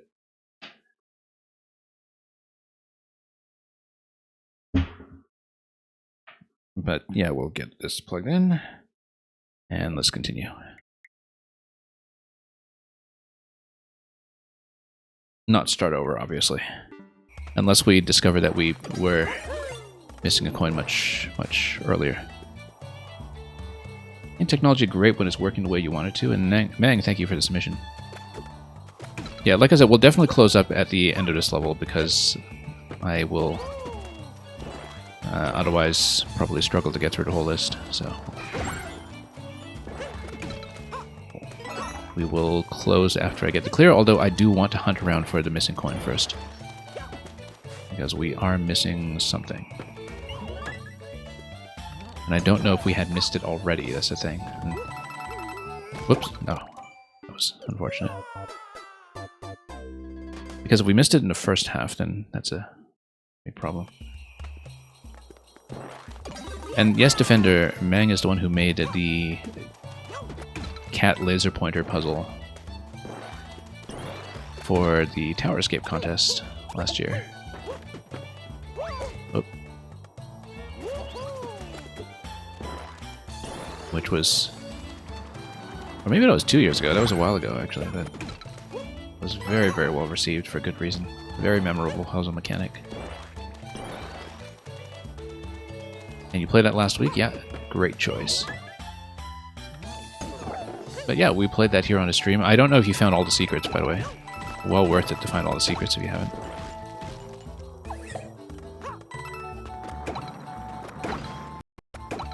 Okay, so we'll grab this coin. Now, I imagine that it is going to be that up pipe at the end of this sequence here. Nope, can't go up. So, I think we actually just missed a coin somewhere, unfortunately. Because we've got a safety coin here, we're missing one. So, yeah, we might have missed it really early. I am actually going to redo, since the course is easy enough, I will make at least a few quick attempts on it, since we've mapped it out. So bear with me, because we do want to find the secret path. We'll see, because we got 3 coins at checkpoint, we'll see if we can get 4 coins at checkpoint. If we can't do it quickly, then we won't.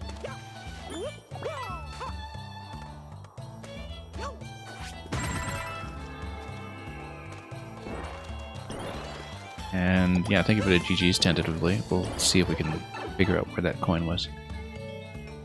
Oh, platform goes up.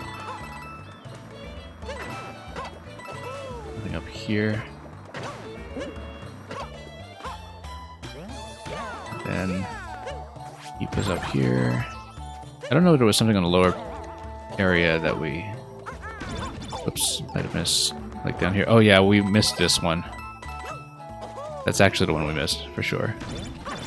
So, all that time we're already kind of compromised. That's okay, we've seen the rest of the level from this point, so we should be able to recreate our progress quickly.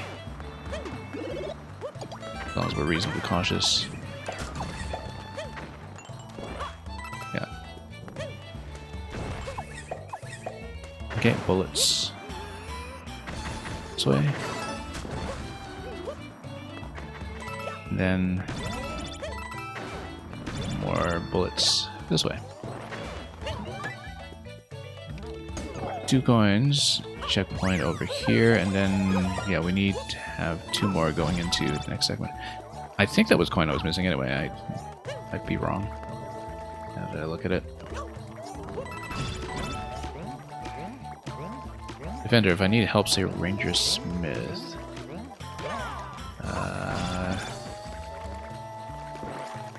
Well, we'll see. Whoops, no.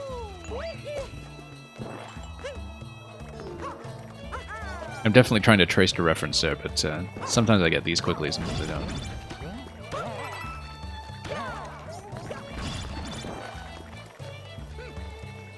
Something to do with bears. Probably some famous bear. Okay. So, were we able to get coin 4 from this state before continuing? I think so, because we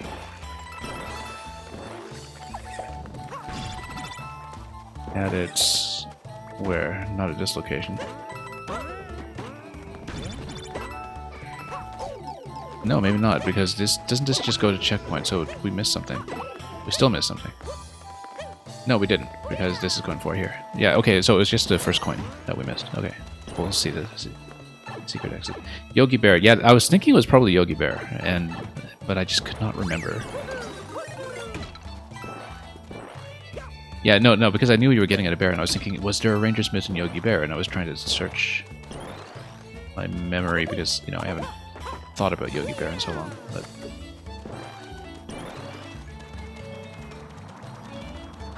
thought that might have been it, but... just wasn't totally convinced.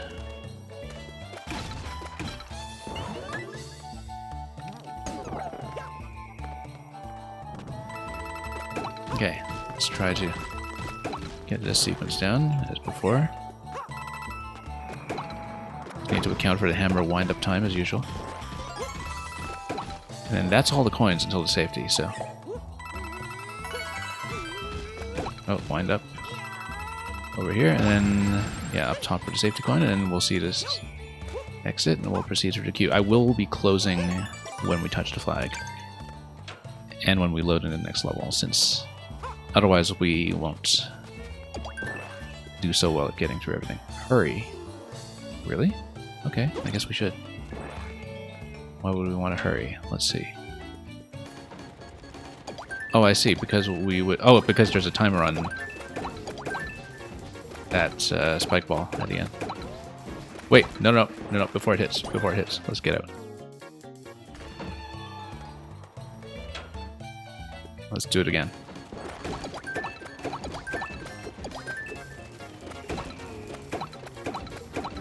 If it looks like we can't get it, then we... oh, nope, too late.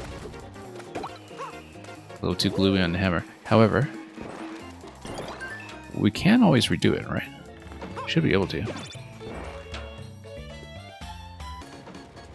You also had to look up his name before you made a joke, yeah, and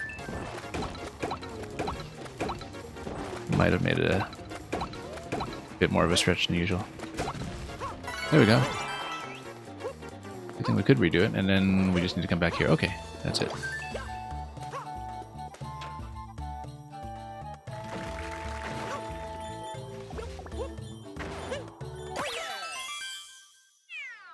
Alright, that's a win. Like I said, we are closing the queue, but for anybody new to the queue, I do keep playing and I try to get through everybody who is already in, so it is worth staying if you have already submitted your code.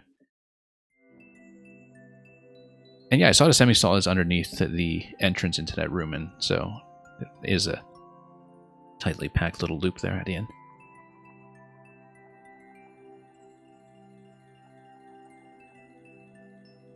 We'll put in the next code, and then we will close up, so... Mr. Coco is definitely here, so let's see what this is. Load it up.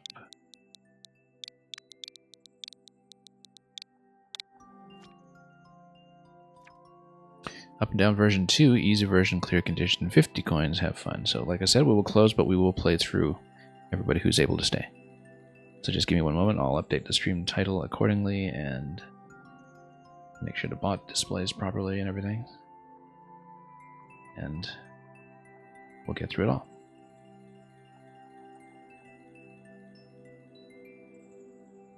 Easy version, clear condition, 50 coins, have fun.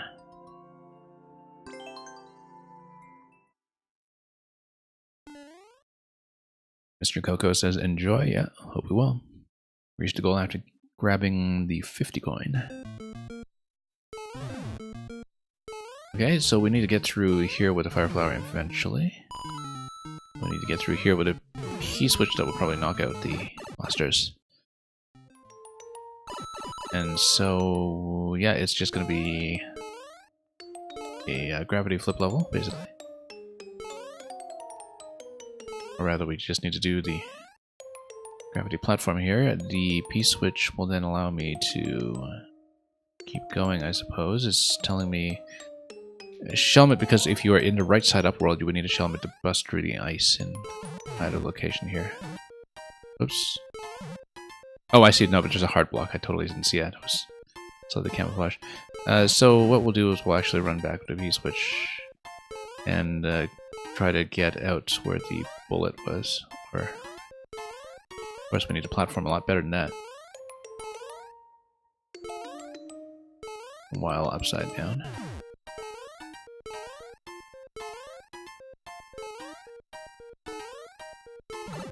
And then we'll flip over here, which will spawn block that out completely. And then that would be helpful, and then we're able to get a Shelmet back here, and then we just loop back all the way around. Does not make any difference to eliminate those. However, interestingly enough, no, we just kill it. Of course we do.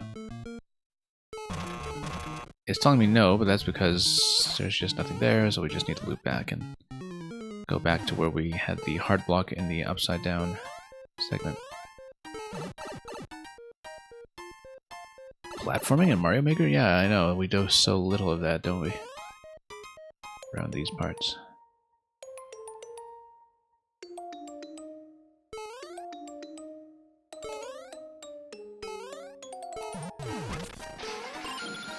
Oh, 64, you're saying you just finished that one? And then, yep, the Fire Flower is going to take us back to the right side up world, so... Always nice to have these, you know, big, vast, continuous zones to play with, but back and forth to them.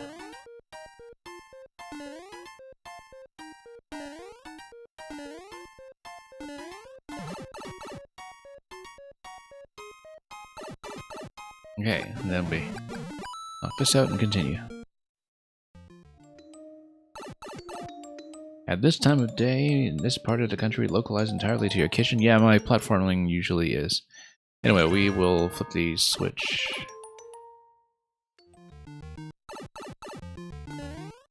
Yeah, as I was saying quite a bit when we were playing lots of Mario Maker 1 earlier in the year, you can definitely see that there was a big cultural shift going from 1 to 2. I guess as soon as people, you know, had something as powerful as Scroll Stop to play with, that the tendency was to build smaller and more confined. And that it seemed like levels that were built on this kind of scale were much more prevalent in Maker 1. This is supposed to mirror the flagpole, obviously, but we'd have to go back to see that. Whoops. At least it seems so. And then it looks like this is actually the pipe that would flip us around to the flag proper. Where do we even pick up that 50 coin? I wasn't paying attention to that clear condition at all. But anyway, state switch has been acquired. Let's do this, and then that's a GG. Whoops, almost GG. There we go. There will be a Mario Maker 3. It'll be, you know, next generation, and it will, I think, it will be certain to feature Mario Wonder in some form at the very least. I don't think they would ship a Mario Maker 3 that didn't heavily feature Wonder, or some implementation thereof. But the thing is, you know, Mario Maker is a series that I think maybe didn't see as much growth from 1 to 2 as Nintendo would have wanted, but at the same time it has a solid enough player base that it is very, very clearly kind of within B-tier, generationally reliable Nintendo. But you can never tell with Nintendo, but, you know, their software pipeline being what it is. But I would be very surprised if Mario Maker 3 were not on the table at some point. It depends on the nature of the next hardware, obviously, but even with taking the gamepad away, we still got Mario Maker this generation, so who knows. Thank you so much for that, once again, Mr. Coco.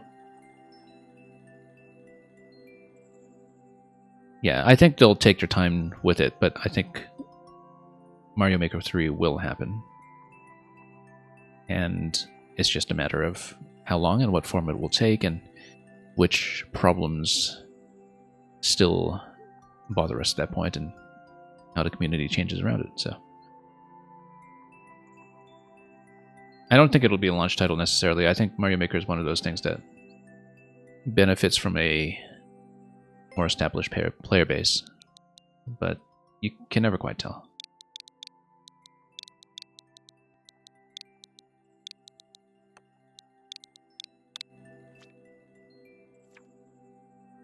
Neil64, you're saying it's literally the only reason you have an online sub. I will say, the new Nintendo Music app is actually really, really nice.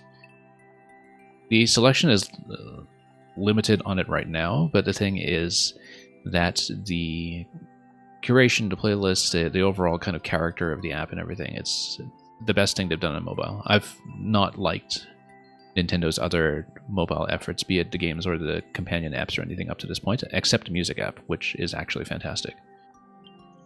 Once the library on it fills out, it's, you know, since I was subscribed anyway, for the benefit of Mario Maker and all these other things I do that require online, it's just this wonderful bonus. Fire Kaizo Field, a bit of Kaizo and a few shell jumps. Happy birthday to Ryoma. 1219. This is a 0.54. We will see how far I get with it. Because, you know, past closing with a lot of people in the queue, it may be something that we do over multiple sessions.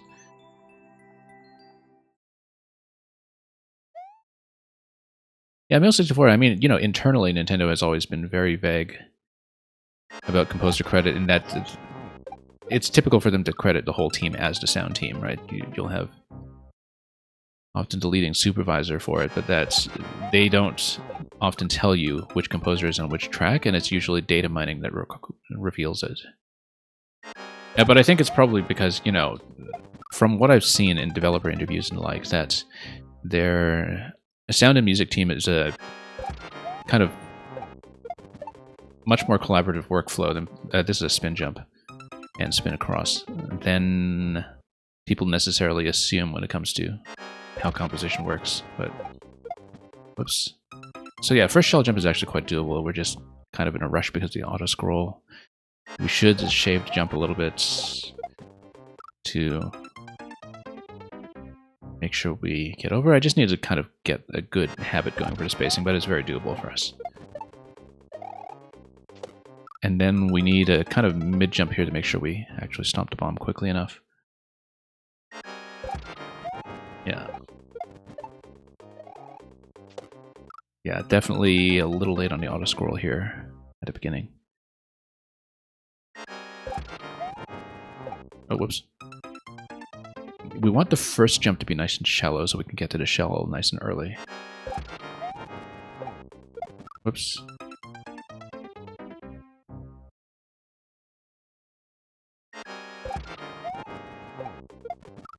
Yeah, I'm trying to do shallow jump followed by high bounce, and I just don't have the good muscle memory for that at the moment.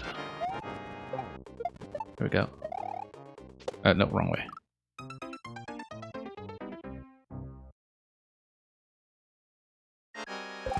So yeah.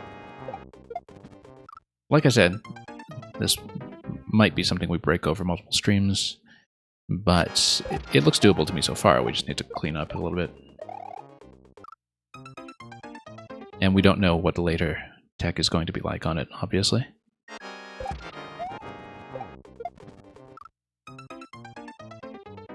Just need to clean it up first. The auto scroll is definitely throwing off my first jump a little bit. Oh no, we need shallower jumps all around, and then it's going to be on top of the spring. And we do need to catch up on the scroll a little bit with shallower jumps. The thing about fast auto scroll is that sometimes just ends up pulling my eyes to the left side of the screen. And on a sufficiently large monitor, you just feel like you're playing with half the screen, you know, where the left edge becomes your center point, and totally skews my vision after a while. I get that sometimes with just music auto-scrollers as well, in fact.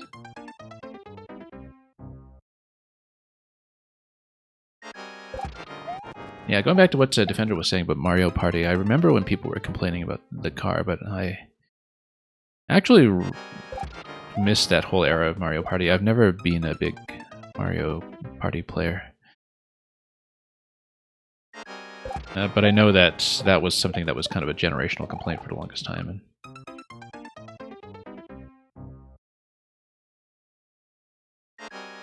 it's funny because I know so many streamers here on Twitch who run Mario Party streams to really squeeze out as much mileage out of the game as they can. And they have really nice communities around that, and that's I can never make their times, and so haven't really had the social online experience of recent Mario Party, despite the fact that I'm very well networked for it theoretically.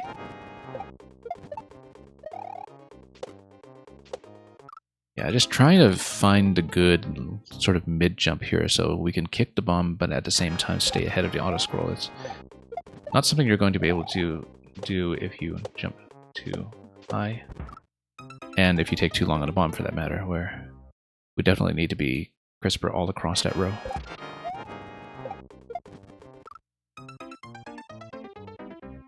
And we'll see how far we get with that.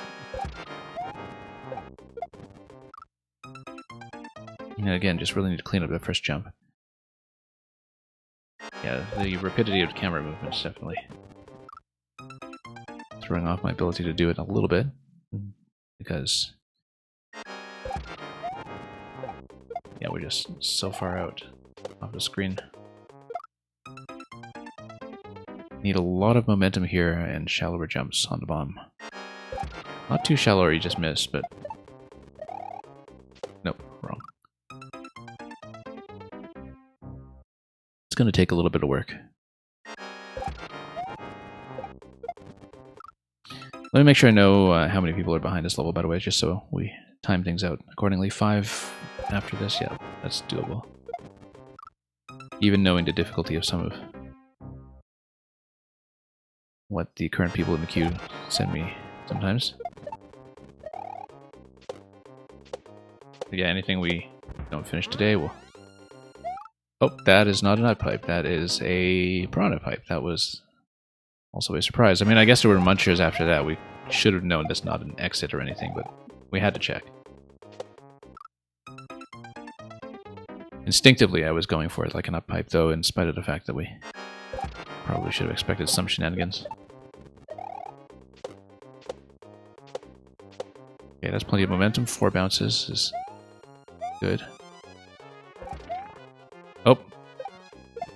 I totally overshot that jump. I didn't expect it. What's the origin of my name? For a while on a lot of video game spaces, I was going by Quixotic Neutral, which is of course a pun on the RPG alignment Chaotic Neutral. I am also myself quite a big fan of Don Quixote. Separately from that, but I'm also a fairly serious high-level Scrabble player, and when you have to queue in the X sitting around like that, that scores a mountain of points. So there's a lot of stuff that was kind of an alignment to make that a fun name to pick. I've actually had a lot of different internet handles and identities over time, but this is actually one of my longest running ones at this point. I've had this handle in various places for probably over a decade at this point. But yeah, I shortened it to N just because of the character limit in Mario Maker, in fact, and also because I think there was kind of an overlap with somebody else who didn't have an active account who actually coincidentally had the same username, which is always annoying because then you have, services where that username is unavailable because somebody's been sitting on a dormant account for however long. And no, Kevin Light Blue Yoshi, I'm not Japanese, as you could probably tell earlier when I had to use my machine translation to read Japanese description text on the level. I'm certainly not from Japan.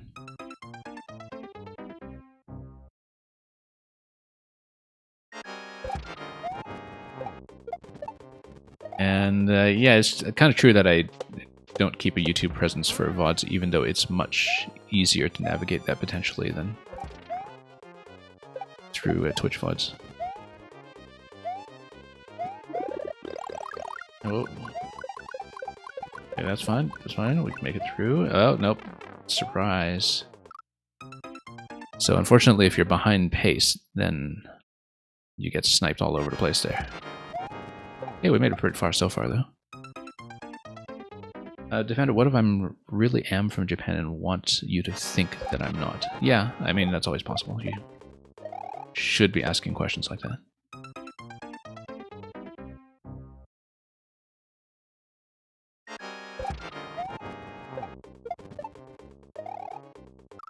I mean, I don't know if you have a particular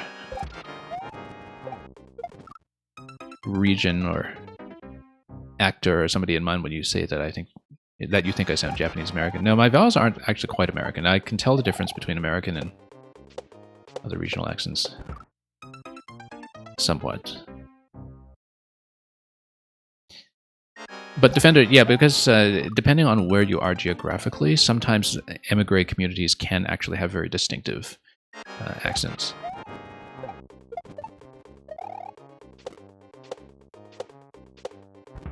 Because they are their own kind of regional community, right?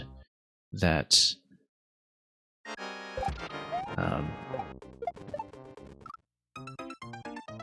sometimes, you know, it could be something that you just think you've commonly heard from a certain demographic. But again, there's going to be tons of regional variants.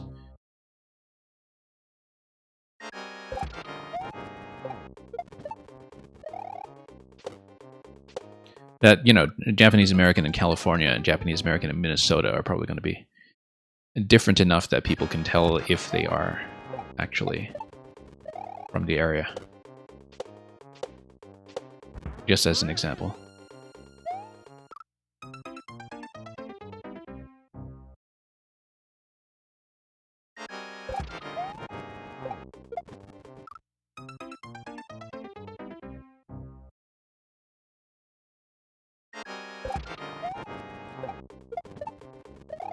Anyway, let's keep going.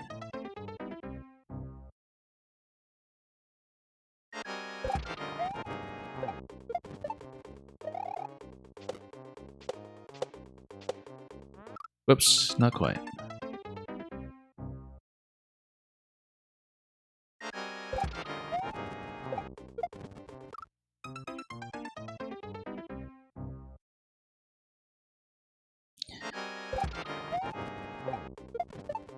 One thing I wish I had done back when I was submitting viewer levels to other streamers before I had a capture card of my own is I wish I had clipped everybody who tried to pronounce my username.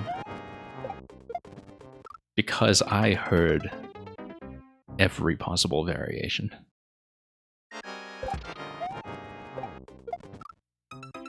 And definitely I think it was a source of confusion that, you know, you just have the letter N at the end instead of a full word. Like what my user handle was originally in some other places, but you know, where people would try to figure out whether you actually pronounce the N separately or pronounce it as part of the same seemingly nonsensical letter string. And because I really would have liked to keep all those clips of people trying to pronounce my username and make a little supercut out of that as my channel intro, but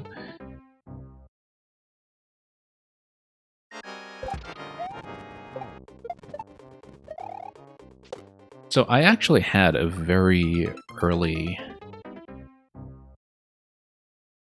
YouTube channel, you know, back in first generation YouTube, like back in 2006 or so. That did get a fair bit of attention at the time because there's always been high demand for video game music, and I did have a video game music channel at the time under a totally different identity, and I actually should have kept up with it. The whole community around it is much bigger, and there's, you know, much more monetization in it than there used to be when it was much more of an upstart hobby community back when I was involved in it.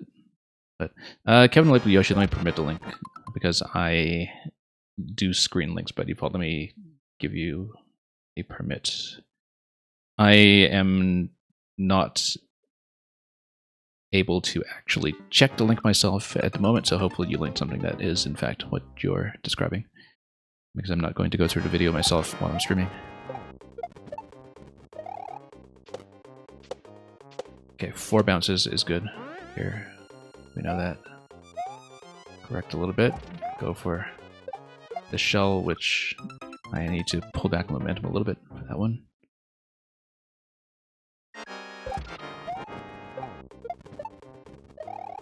But yeah, we'll see if that actually sounds like me at some point.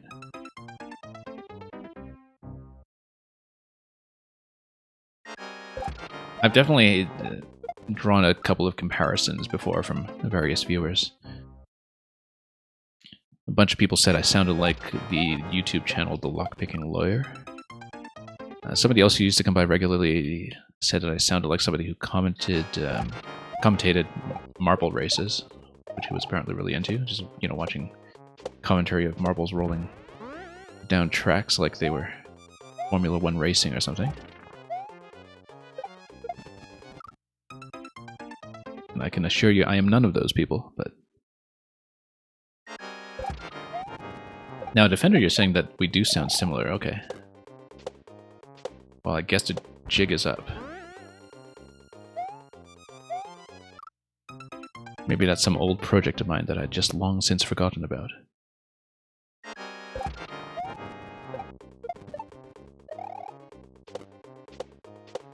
Whoops. So you're saying that channel is Japan Eat? Or... Well, I'll have to look into that. But I'll do so after the stream. Whoops. And Defender, yeah, thank you for checking the video to verify it. So we got as far as the lengthy piranha plant sequence past the second shell jump. Everything looks doable, it's just slightly blind the first time through when you don't know what some of the pipe spawns and timings are.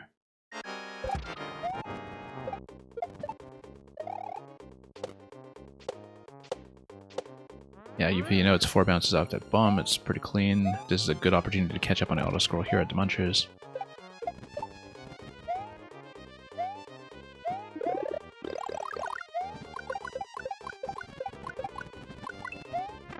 Oh, nope, too high on that spike, and of course that means we hit the wall over here. P-switch gives you a step ladder. You know what? No. Let's just let the piranha plants do their work, unless we need... Unless we need the fire flower for a fire flower check in the second section. And we don't. Actually, yeah, we were able to do that just fine. So, that's checkpoint.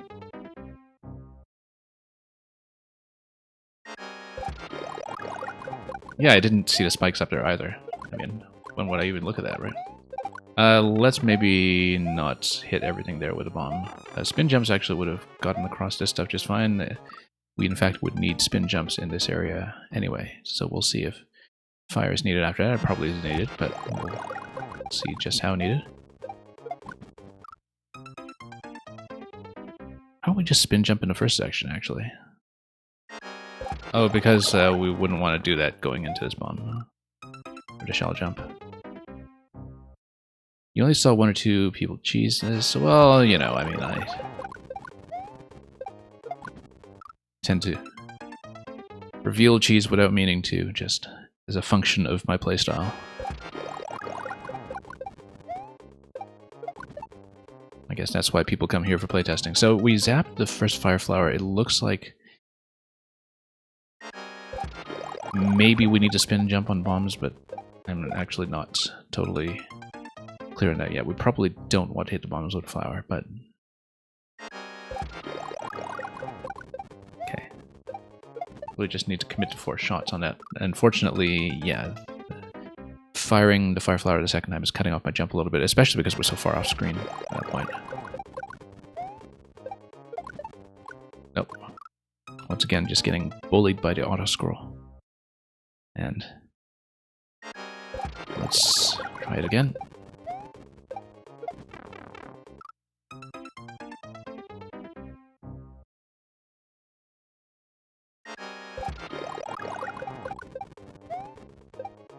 Nope, not quite.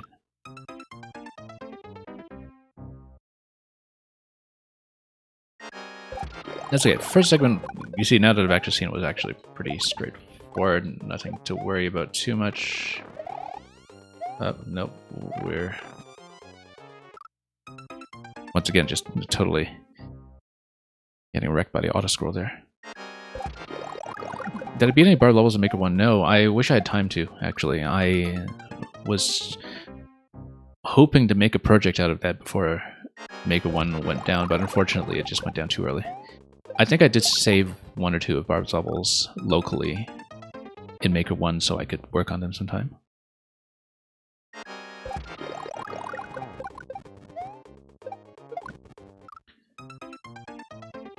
Yeah, obviously a very influential style.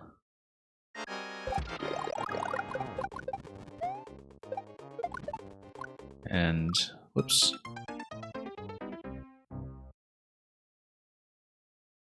Yeah, Defender, I don't know if you just had a bad experience with Barb playing one of your levels or what. He totally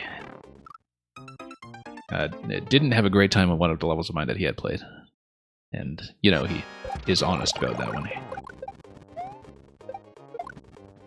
that happens. But, oh, it's a Carl reference. Yeah. I'm not up to speed on my Carl lore.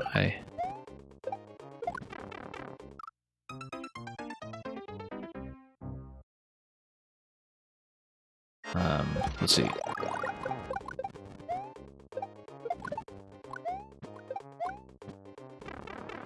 Whoops.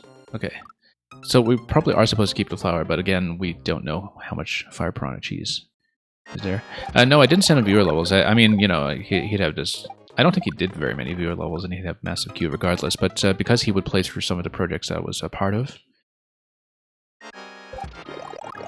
like 4,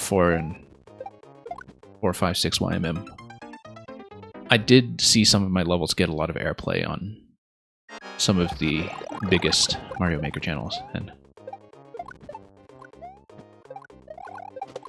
certainly I think it's true that the people who got in early with Maker 1 are still kind of in a class of their own when it comes to prominence in this community, even though hardly any of them still play Maker.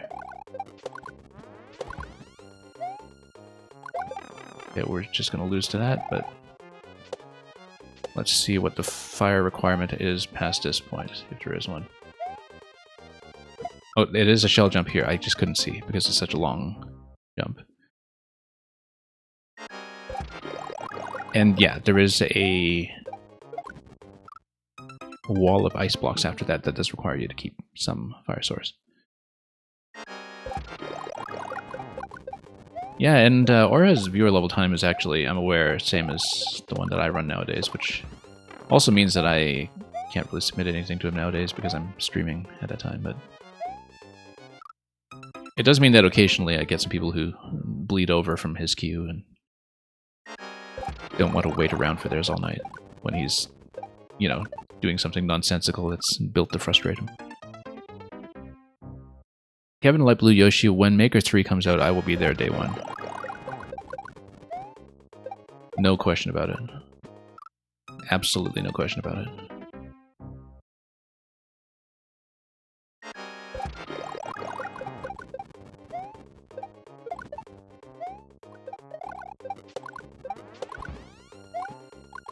Oops. Yeah, a lot of fire to work with, obviously, here. Mail64, funny thing about Maker 1, it took a whole month for you to get a copy of it. Interesting.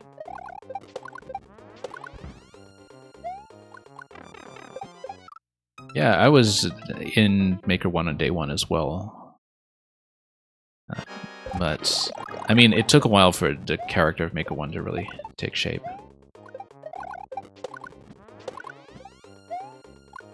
And I actually missed out on a lot of the most vibrant aspects of the community while it was still active. I spoke a lot about that earlier in the year when I was catching up on Maker 1 and playing through a lot of major classics for the first time earlier this year before the shutdown.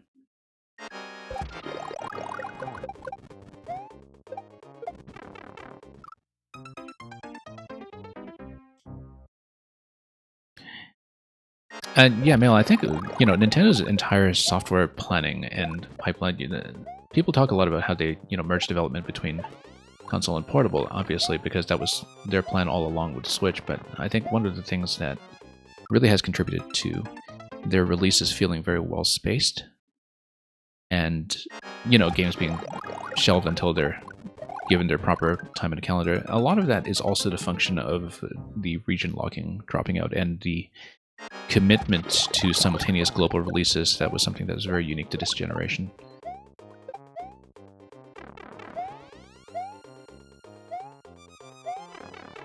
And yeah, we know that there's an ice wall ahead of here, so if we lose the Fire Flower, there's no point.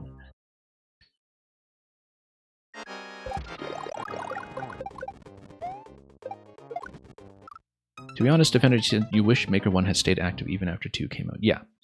I remember that, I really got into Maker 1 right before Maker 2 was announced, so I basically saw a lot of Maker 1 in its last half a year or so.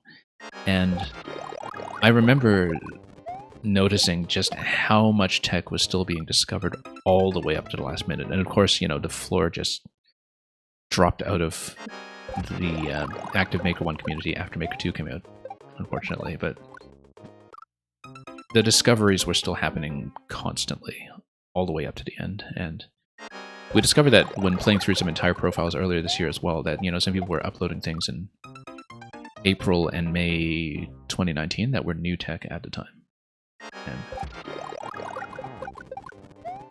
Or at least things that were, very conceptually audacious.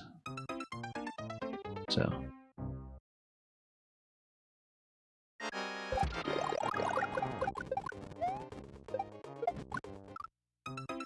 N64, you probably would have reverted back to Maker 1 if Maker 2 didn't have the Super World update. Well, I don't know.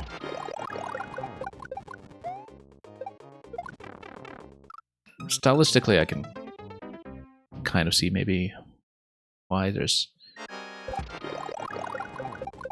obviously a lot of that aesthetic flexibility matters to people, and should, and I think that Maker 2 did unnecessarily cut off a lot of its casual appeal by not having as much to offer people who, all wanted to make levels that didn't necessarily play uniquely, but definitely felt unique just because of style and theme. Where there's a great segment of the casual market for Mario Maker that wants just a lot of traditional Mario, but a lot of traditional Mario that looks and feels different. And Maker 2 kind of went in the opposite direction from that, where you have a lot of levels that are very mechanically unique, but which look the same at a glance. And don't give you as much visual flexibility to work with. So. I love Maker 2 mechanically. There are some things I missed about Maker 1 for sure. And there are also a lot of things introduced in Maker 2 that I certainly wouldn't give up. Okay, only a few more attempts on this because we're a long way from being able to get through the Fire Flower requirement in this second section. And I think on future attempts we can get past checkpoint 1 pretty easily. I am not concerned about the first section, really, after having seen it. But this early fire dodging that has to happen, that is very volatile, I think. And yeah, I certainly missed the bookmark site, and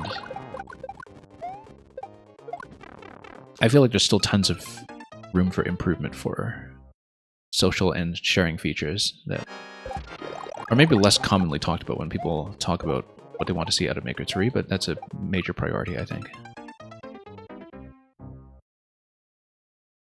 Basically, an endless discovery experience or 100 Mario discovery experience is never ever going to match up to something that's a little more customizable.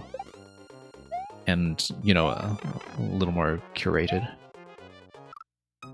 Which is why I don't play Endless. And there are definitely many things that the game is able to do internally in the future to improve on that. Okay, let's try to keep the flower this time. We actually managed to get ahead on the auto-scroll after that. This is going to be a shell jump on this guy. That is a huge drop into that shell jump, though. I really think that that kind of falling trajectory is hard to shell jump out of. Like that kind of long shell jump where you're going down the whole time, so you don't really get that top of the arc as a guidepost. I actually wonder if we needed to shell jump that, or if we could just jump past that point. But that's the longest that we've been able to keep the fire. So yeah, and definitely the fact that our fire hits over here. We'll try to figure out the shell. We lost this attempt already, but I think we can just make that jump, actually. Like, if we just dropped the shell and then did a spin jump on top of it or something, and we might not even need the shell jump with it. I'm not sure, because from the spacing it looks like it lets us fall just short.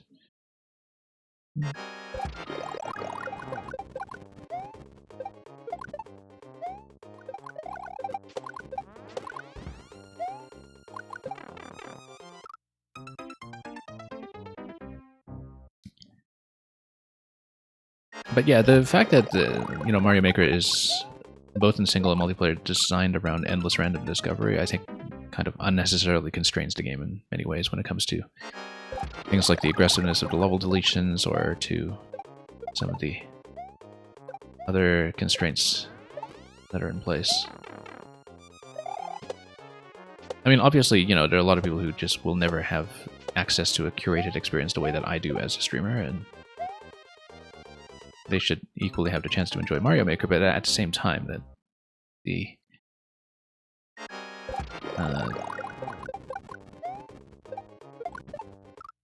fact that the main discovery mode is just something like Endless, I think, really has a couple of stylistic effects on how people build for the game, and also how Nintendo manages the levels and manages the game that aren't necessarily all positive. Okay, I think that's as far as we're getting with this today. Yeah, we are able to come back to it, but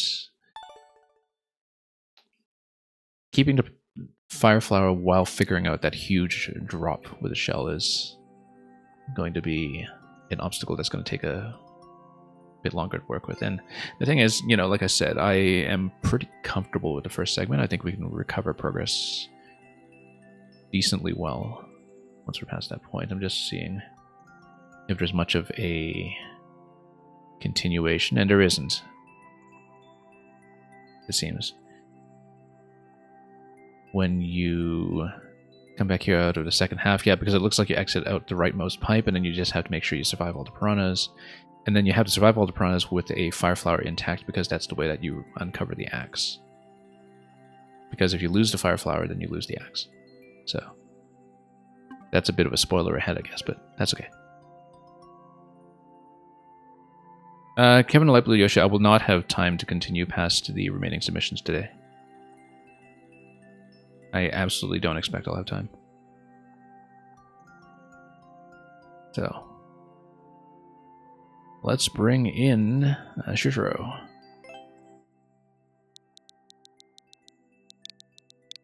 Yeah, today's already going to be on track to run a little bit late, to be honest.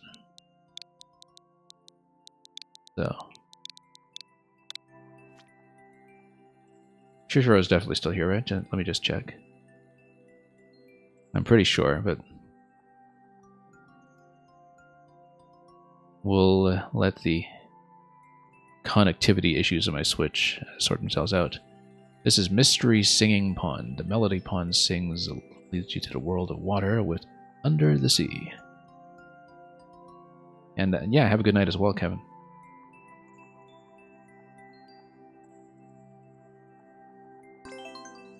This is a level from June that I had not played yet.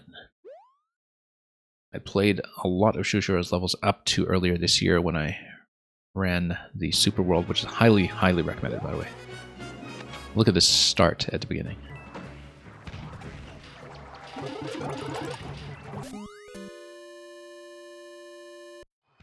Anyway, there's the global music load-in at the beginning, and then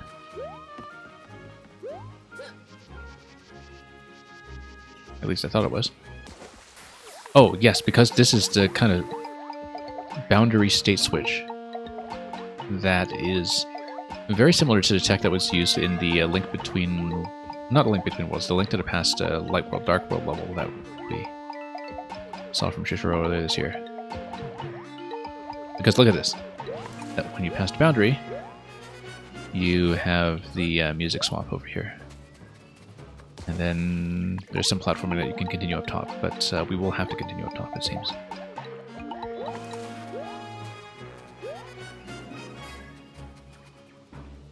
Yeah, because look at this.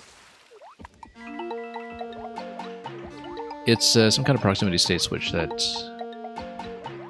activates the contact with the instruments. Yeah, Defender, look at this. That's exactly what happens. I hadn't seen sort of a top half, bottom half take on this, but I'd seen Shushuro do a similar tech with some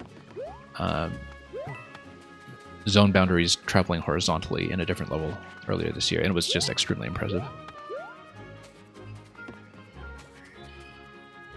The way that the whole music sequence is set up to be switch activated, so.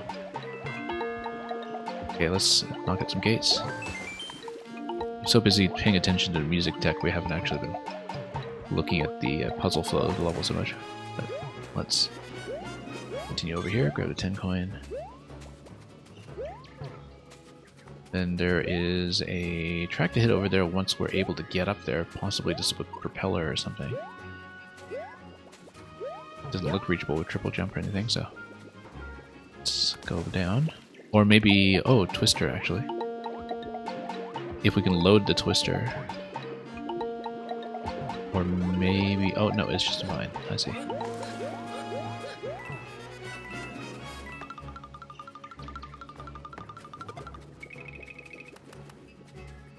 It was just funny when it was like a net set up to music and then it was just a built-in music, oh yeah.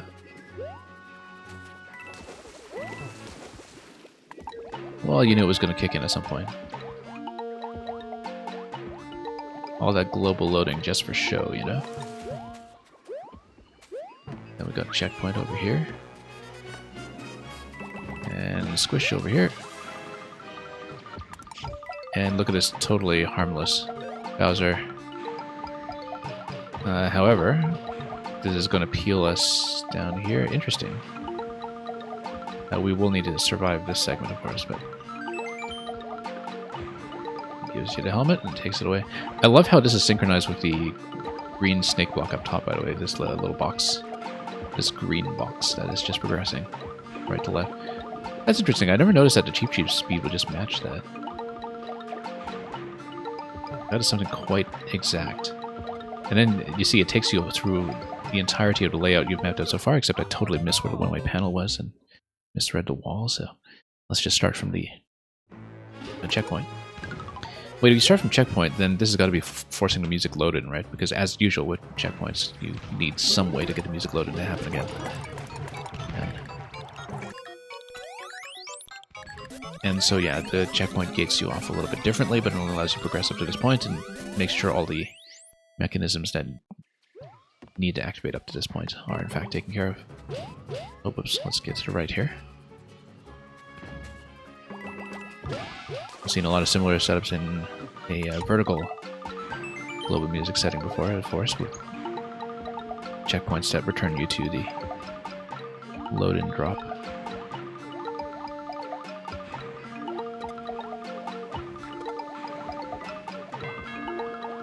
And no blasters to knock out there anymore, but we'll hit that anyway. That'll get cut off. Let's watch out for the fire here, which is not something we always have to do underwater. let's be careful with this one-way panel, which is where we got trapped previously.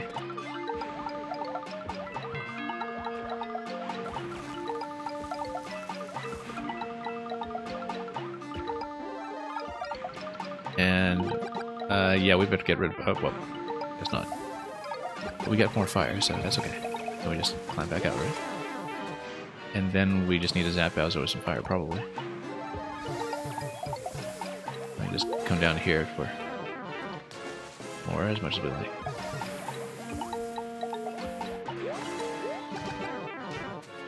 Guess we just need to zap him and return as much as we need to. Not getting a speed record on this anytime soon.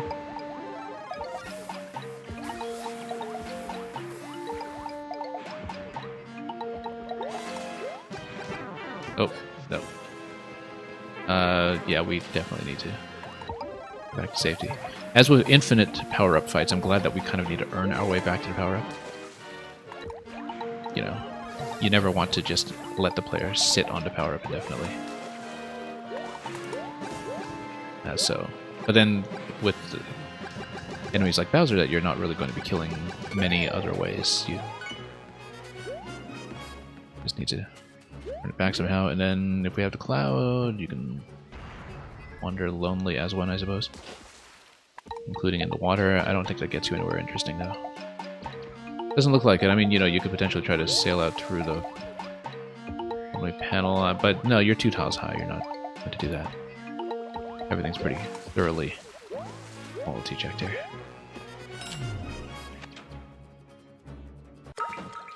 And look at that beautiful propeller GG over here, and then we have to go down for some more, though. For some outro music.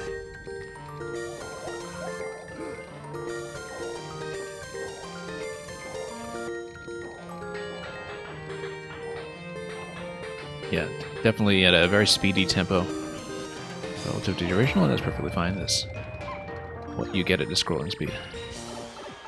And look at that THX at the end. Full surround sound. Lovely ending. Oh yeah, Mario time. Yeah, Hypercat, who knows if Disney will send their lawyers after a Mario Maker level. Yeah, very well put together. Like I said, highly, highly recommend Yoshiro's profile in Super World if you like a lot of music scrolling tech and layouts that were designed around it. So, let's go on to what's next. Hypercat? Will it get Nintendo'd by Disney or Disney by Nintendo? Why not both?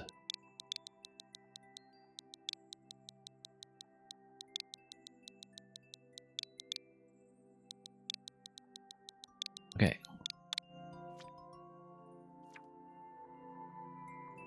You know, I actually went to the premiere of Wreck-It Ralph when it debuted in the UK, and it had the director present, Rich Moore.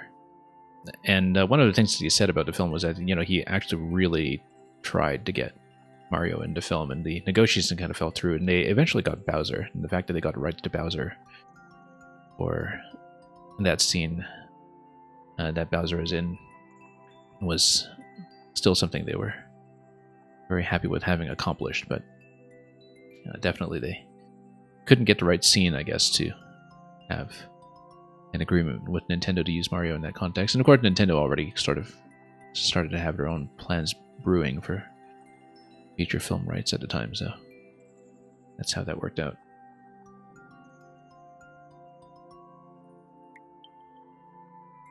Anyway, Space Trek Wars. Find who has the key to defeat the evil Empire of Mars.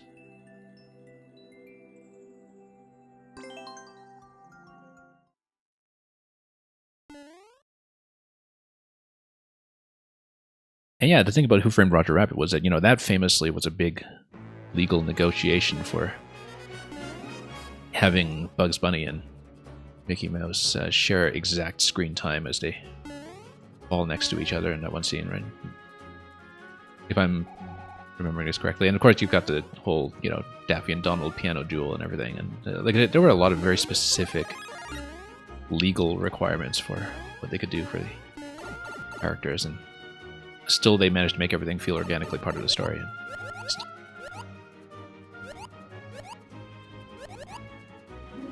Yeah, just a really remarkable achievement all around.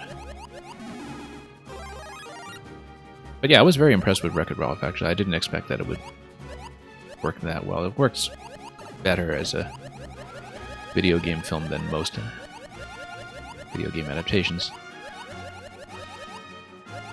Anyway, you've got this galaxy that we're flying around. We've got some planets that we can enter. Is this just where we came from at the beginning? Yes, it is.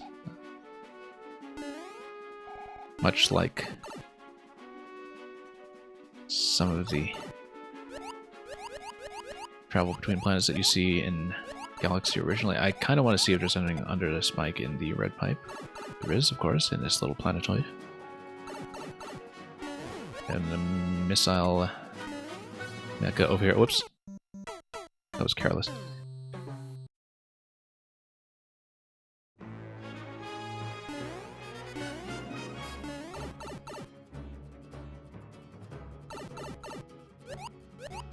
And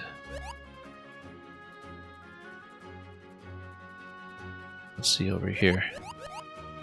Okay, so we knew that we could get a leaf here previously. Why didn't I? There we go.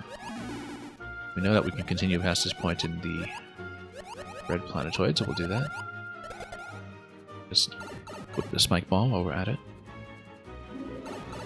Apparently Bob Hoskins' kids were upset with him for weeks after Roger... Oh, I should really watch the screen here. After Roger Rabbit debuted because they couldn't believe that he would work with Bugs Bunny and not introduced him to him, yeah. I also heard that the Super Mario film was something that he very much did for his kids. But it's funny because that was, of course, my introduction to Bob Hoskins long before I watched some of the films for which he's better known, like Long Good Friday and the wonderful supporting part that he has in Brazil and other films like that. So,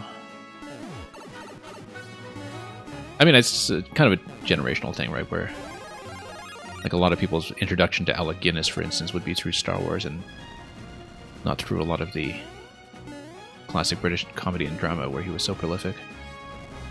And anyway, boss room is coming at some point. Oh, it's the key over here, so we need to, you know, find someone with the key, possibly the spike. No, it's not the key. I haven't been paying nearly enough attention here. Well, we need to find someone with the key then. Yes.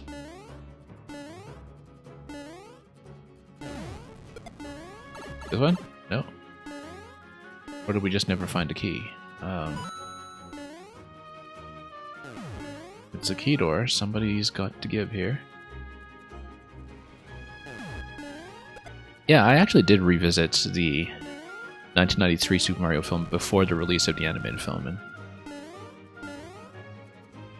the comparison that keeps coming to mind for me is between the two major adaptations of Dune, the one that David Lynch disowned back in the 1980s, and the more successful recent ones by Villeneuve.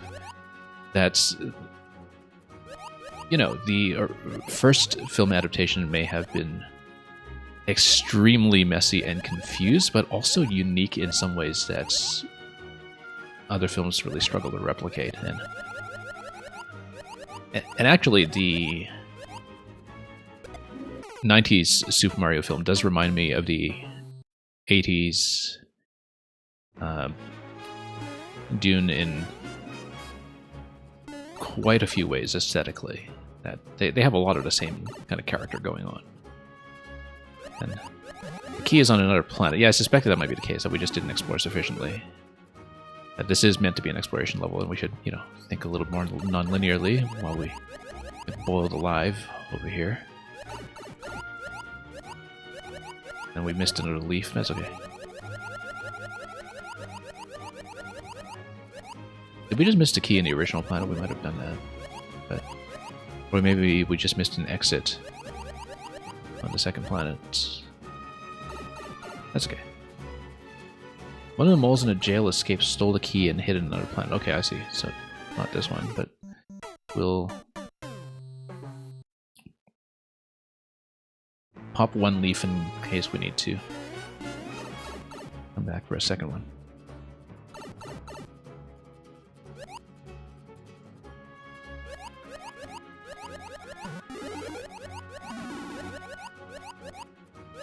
Yeah, sometimes, you know, there are a lot of films, particularly wilder, more experimental ones, that, especially ones that are wild and experimental despite being made for a commercial market, where you need a lot of distance from their original reception to really get a sense of what was going on there.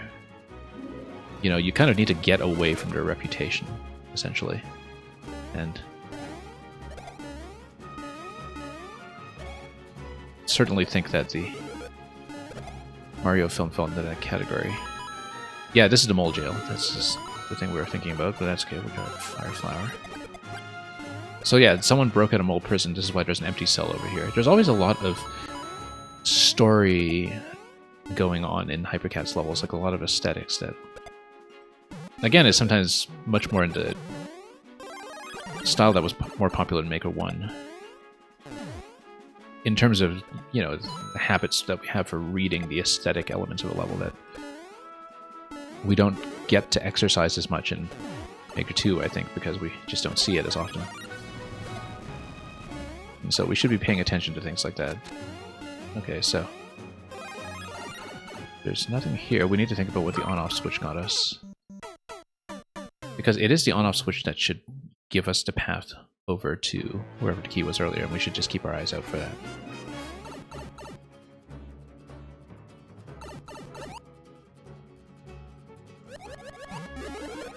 And yeah, Mel64, you really kind of have to, you know, exercise your own independent critical judgment sometimes, which is a very hard thing to do in the internet age, where things have reputations even before people get a chance to take them in themselves.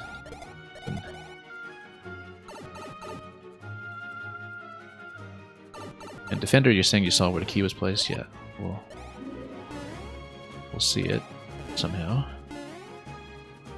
Also, I got a Tanuki leaf. I should just fly at some point. And yeah, everything's kind of... Oh yeah, we're already on the top half of the layout here, I guess.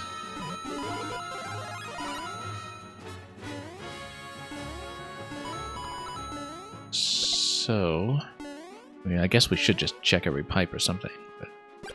Oops.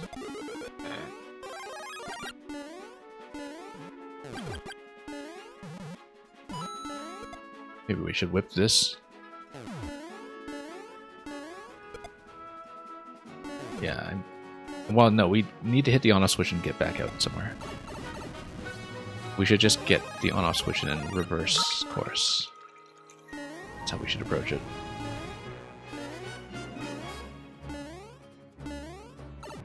Because not much else to do but reverse course, so we'll do it, and then we get back to the part that is in space. And what we can do is grab another leaf at that point, so we don't need to worry too much about power-ups, I think. Oh, look at this coin. That's suspicious.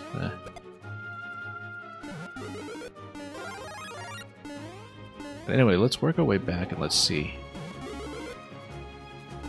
Yeah, I guess we should have picked up on that one as well.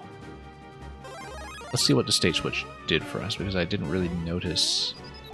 Oh, this is the state switch, okay. We just didn't make it back that far previously. And so we have a state switch now, and then we are able to sail through here because it is built that much higher. If we can bop them, that'd be great. And then sail on the clown cart, and then we have... Whoop. This guy dropping on me. That's okay, we know how to get more leaves, it's just that we need to be careful with this Mike still deciding to take a dive.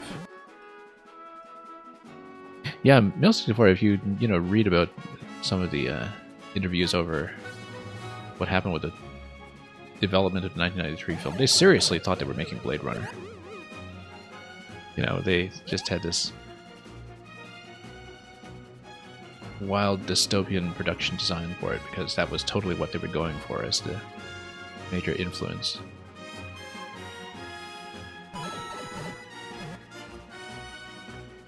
And let's get up here. It would have been a pretty big deal at the time if you were sort of in the know of what was going on and the personnel involved and everything, that you would have the people who worked on Max Headroom being once hired to run Mario.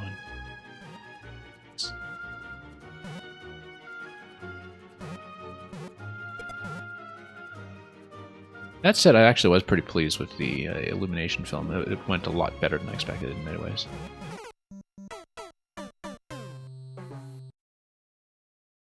And yeah, Hypercat, I think everybody here, if you're in this room, you know about Doki Doki Panic.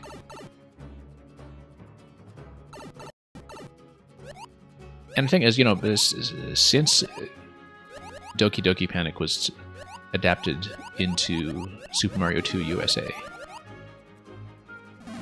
it has since contributed so much to the core character of the series that, I don't think it really feels like something that is off-brand or black sheep of the series or anything anymore. I think it might have felt that way back in the era when Super Mario 3 was kind of much closer to Super Mario 1 mechanics. But so much from Super Mario 2 has become part of the fabric of the series at this point that, I think the fact that it originated as Doki Doki Panic is interesting from a trivia perspective, but no longer as stark as it used to be from a design perspective. So many of those elements made their way into Yoshi's Island as well, of course, and the whole Yoshi series thereafter.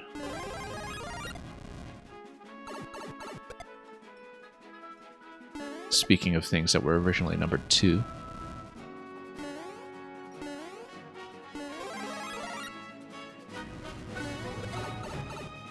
And I love the way that the SMB2 mushroom is done in this game. I think it actually turned out much better than a separate SMB2 theme would have. Because it just adds so much mechanically to this game. The way that it's implemented currently.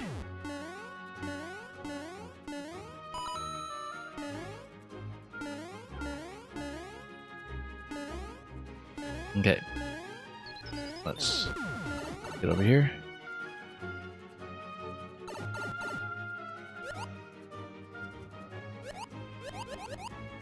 Oops. Yeah, it's still very much, even in its form as Doki Doki Panic, it's a core Nintendo experience with the core Nintendo staff, right? Like, you're never going to take away the fact that, say, the Koji Kondo music in it is very characteristically in the Ragtime Inflected Mario style. And thank you so much, incidentally, Chris Moneyslayer, for the resub. Much, much appreciated. And glad to have you back. For even more.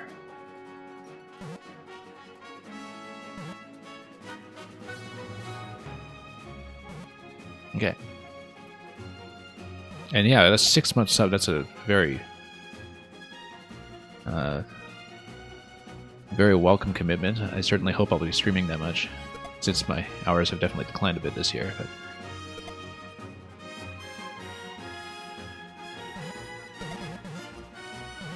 yeah, we're doing very well. Thank you so much. And okay, so we probably need to grab a key off of one of these guys. Let's let them whip each other or something. Or maybe not. Maybe we needed the cloud? No, we'll just grab a clown car here. We did toggle the on-off switch, so we probably have access to something that we didn't previously in this zone. Since we're above the center line and everything. Let's just go down and see what's going on. Wiggler over here in the middle. That looks awfully suspicious. What if we could just whip it? Oh. It's probably not that because it's very power-up dependent to do that, but let's just see over here. Oh.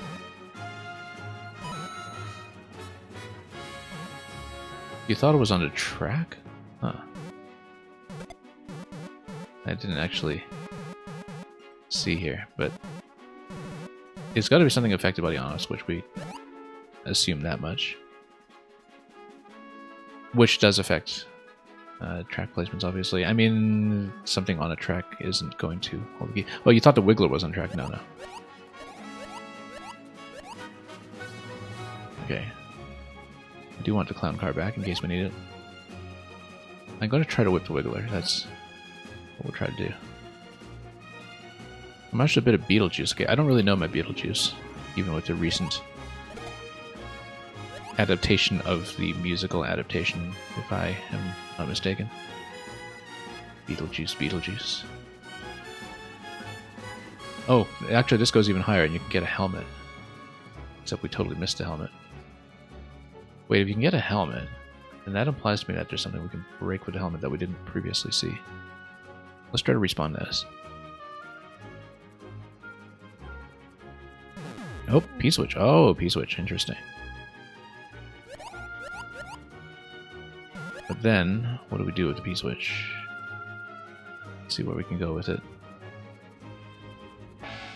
And we'll get a helmet too, accurately. Surprisingly. Let's pop this again and sail on down and see if we can manipulate anything in the original zone.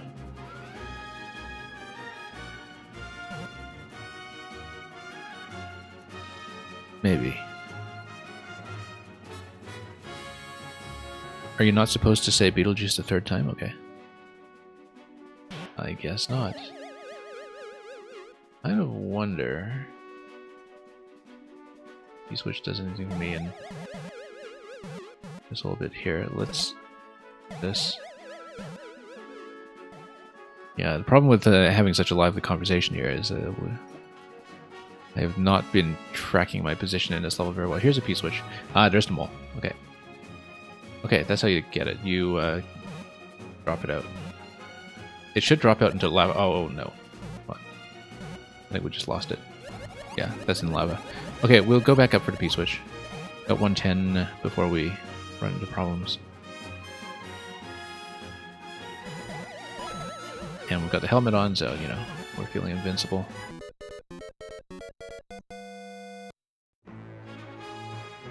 Yeah, no, I know how to do it now. I see them all in that location. And I see that the P-switch came out of this blaster. Which is what this toggle was for. Okay, we see the route.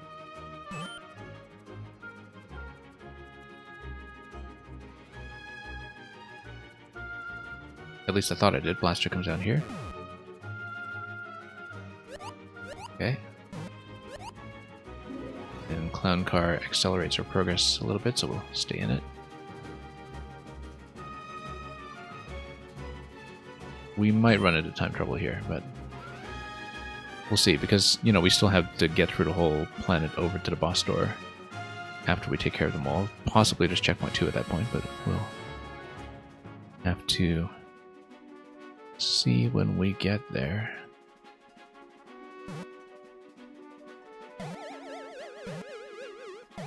Oh, come on.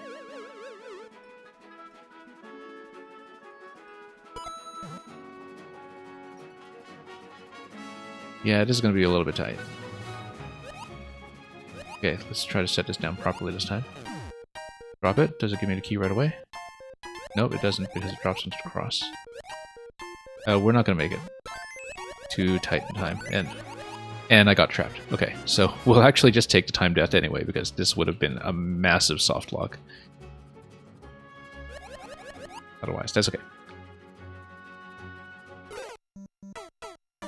How perfectly timed was that we ended up in exactly that location on P-switch expiry? Anyway, this is on a clear condition anyway, and so we know there's no checkpoint. I should have paid attention to that earlier. And yeah, through the boss door, we'll have to take care of a sledge. So we're way down on time, so that's okay. We know the whole route at this point. We don't need to wander around quite so much. Yeah, amazing the kind of things I find unintentionally. Oh, not enough of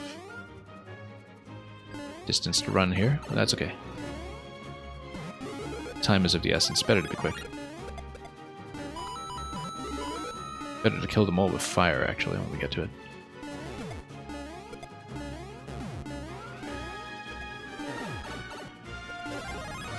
But yeah, we'll use all the mushrooms, and then... But there's more. Probably shouldn't have consumed them all so frivolously, but that's okay. We'll make sure we have some power-ups left here for later. Okay, so we should lose some over the rest of the sequence.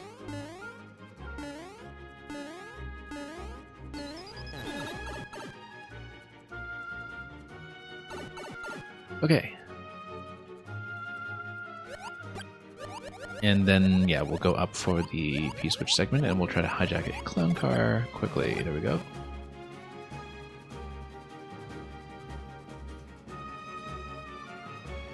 Yeah, time is actually not too much of a problem if you know where you're going.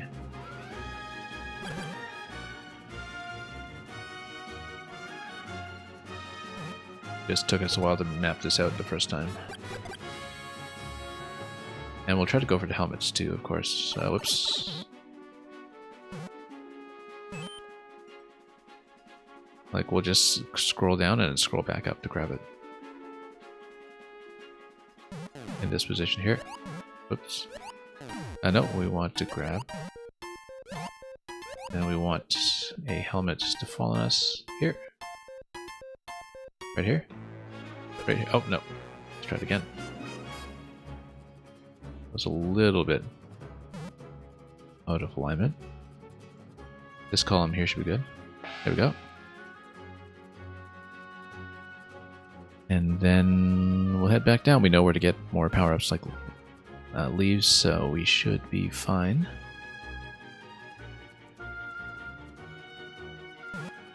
Oh yes, on-off switch. I totally forgot. This level is inspired by a level of Super Bonk or Super BC Kid. Okay, I don't think that's a maker I'm that familiar with. Almost got dumped there.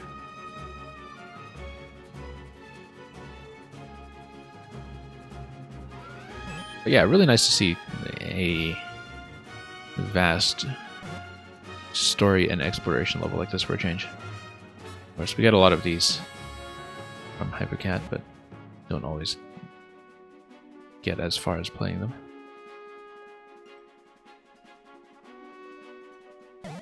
Oops.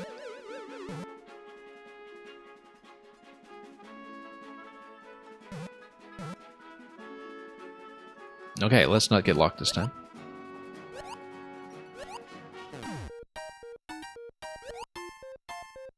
There we go. No, that's good. That's bad, rather. Let's get back to get a leaf if we can. No helmet, but we'll just have to deal with it.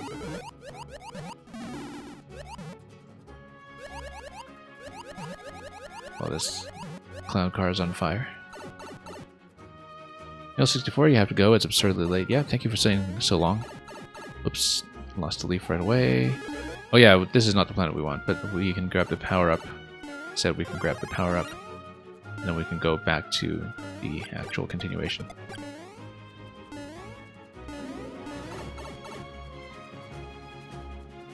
The fireball stole the clown car? Of course it did. That's what they do. That's just how they behave.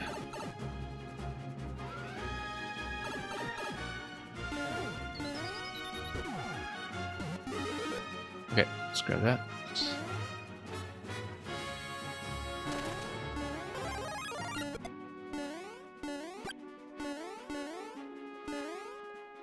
And continue.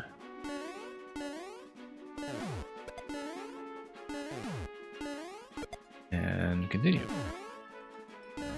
So, let's try to keep the flower if we can, obviously. Luckily, those spikes do get out of the way. Oh, nope, so much for keeping that. That's okay. Boss room. Okay. There we go. And that's completion. Oh, we should have sailed up with the clown car to see if there's anything above, but that's okay. Thank you so much for that one, Hypercat. Space Trek Wars.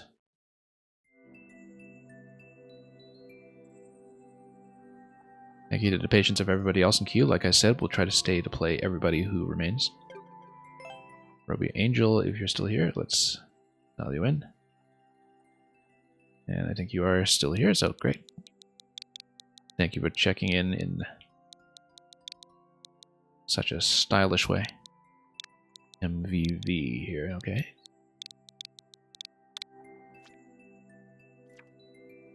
My tough life as a villain. Every day in Boom Boom's life is just hard work. Must hold in order to live. Alright, let's see it.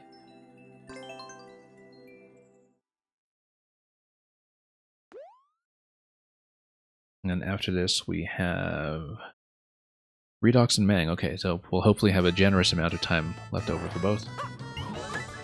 See Roby's signature on the cover of the level, of course, and then it's a little cutscene level with Boom Boom jumping up and doing as Boom Boom does.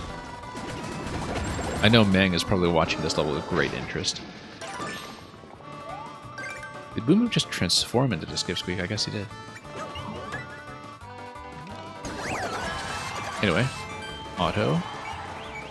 Yeah, we're scrolling out here, and then you got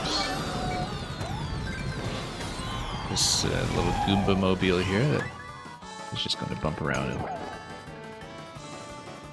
send us over here, and then Boom Boom is going to parachute down on top of the other big Skipsqueak, only to miss, of course, and Skipsqueak says, "No, my friend." Jumps after him. That reveals the flag, and that says GG. Okay. Of course we're trying it. I don't know how much of the story I accurately followed, but...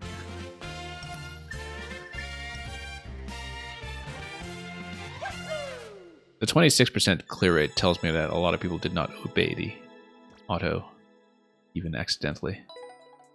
Yeah, my tough life as a villain. Yeah, so it's all about Boom Boom, just, you know, being Wile E. Coyote here, just getting up to all kinds of maniacal schemes, only to fall flat on his face. Oh, a lot of people try to get a world record, I see. Yeah, that makes sense. Yeah, not a lot of plays on it so far, so I wonder how tight the record actually would be. But thank you so much for that, Roby. Yeah, I don't see a lot of these off-screen cutscene levels in 3D World. I feel like that's something that is actually comparatively uncommon, so nice to see something make use of Boom Boom's full range of animations there. And also the different collision logic and other things you can do, so...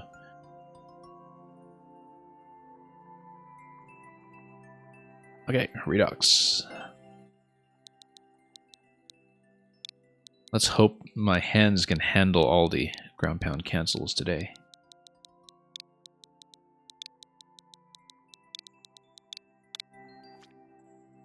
Have to give them a bit of a stretch beforehand. Anyway, we're a little behind on your levels, so got Mario Jones and the Angry Thwomp. Bad Kitty. Le Monde Englouti. Shell Shock, Mario Jones, and Molten Rock. Yeah, we're way behind. Last one we did was B-Master. Next time we didn't manage to clear. Oh yeah, I remember getting somewhat close in that, right? Maybe. But yeah, we're missing quite a few actually, so... We're way behind actually. You've been uploading a lot in the last year. So... Molten Rock. Molten Rock, did we pass that already? Oh, no, we didn't. Let's keep going.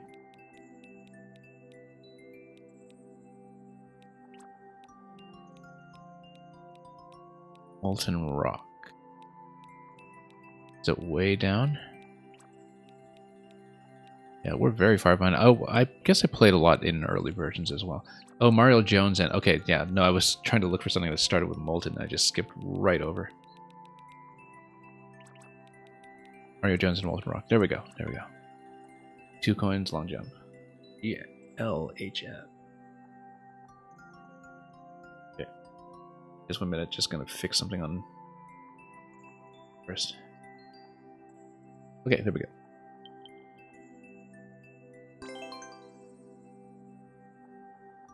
21-second record on this. No GPCs. Sounds good to me.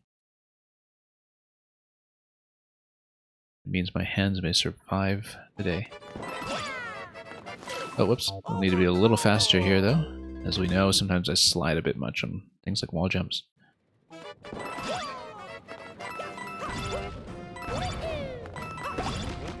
No, we just need to keep running and trust the blasters. And trust the markers on the coins, for that matter.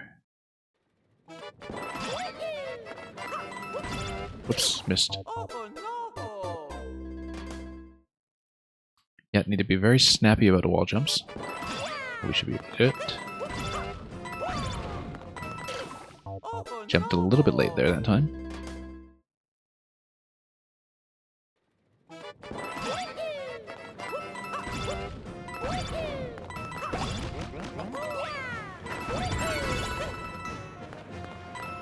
And then that's jump here as well.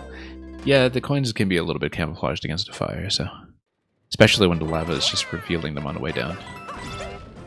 So, some things here, like the coin that was just behind the blaster, for instance. It's almost like you have to follow the audio cue of collecting it more than the actual visual cue.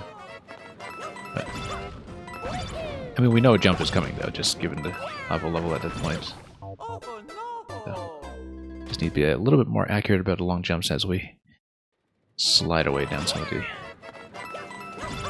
blasters that are staggered.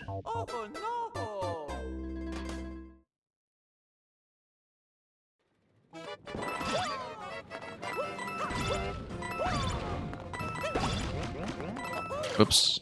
Nope, just tumbling off the edges.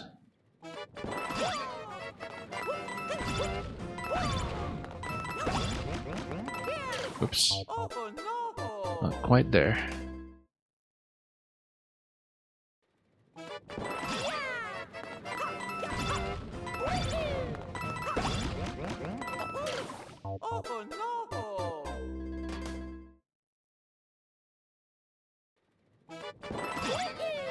Okay, let's keep going. And yeah, sometimes we're just kind of tumbling off the edge on some of the wall jumps as the blasters are coming up. We just need to be more accurate about where we are on column when we try to execute that. Whoops.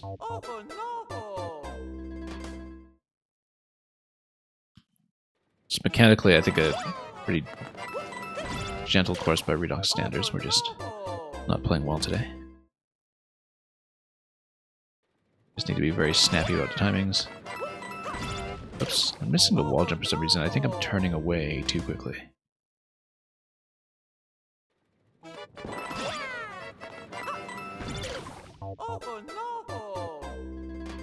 Yeah, I guess I'm missing the wall jumps as the blasters getting away from me there. We do need to confirm pressing into it. And definitely some of my accuracy there could use some work.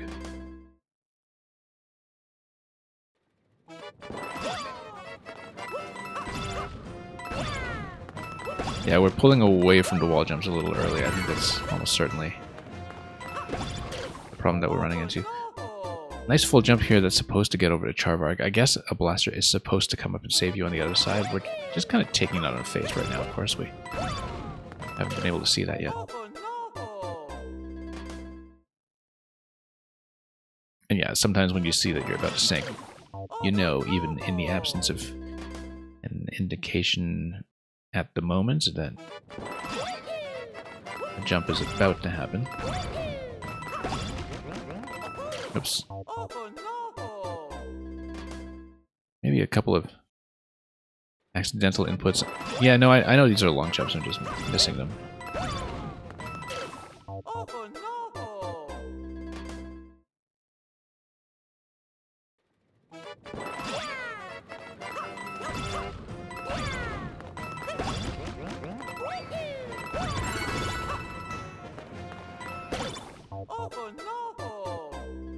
Oh, a long jump in this spot. Yeah, that makes a lot more sense given the ceiling. Yeah.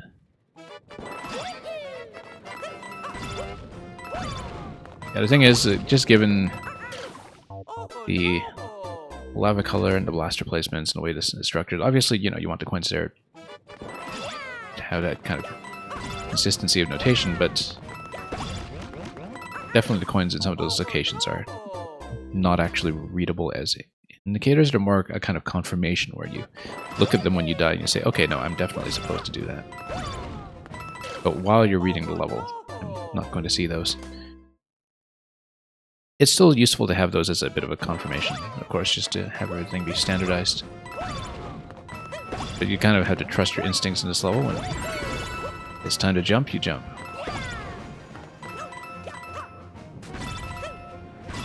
Okay, oh, jump too high. We just needed to ride it down, actually. Just hug the blaster on the way down. I was wondering about that since the coins go down diagonally, but no, you just trust the blaster and just slide all the way. And the speed should match. I had a moment where I was trying to evaluate whether that was a slide or a fall. Oops. You trusted that the low ceiling will do the work? Yeah, it does make it clear, I think. Just, you do have to react to the spacing in this level, just because that's how it's structured. And honestly, normally I do find that easier to read than indicators.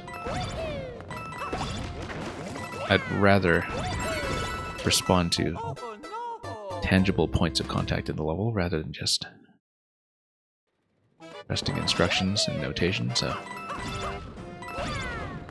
in theory we should be doing better at this.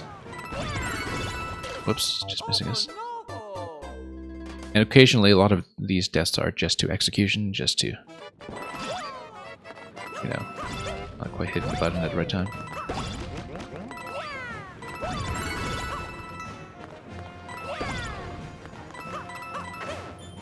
Hug down. And a little slow there. Almost got it though. Not much time left on the clock at that point. We're close to the end, I think. Timer must be quite generous given that the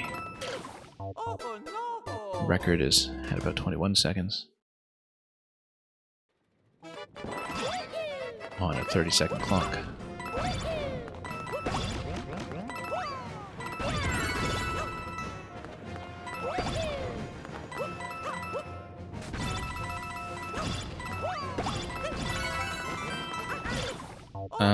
Nope, just didn't quite get the long jump over there.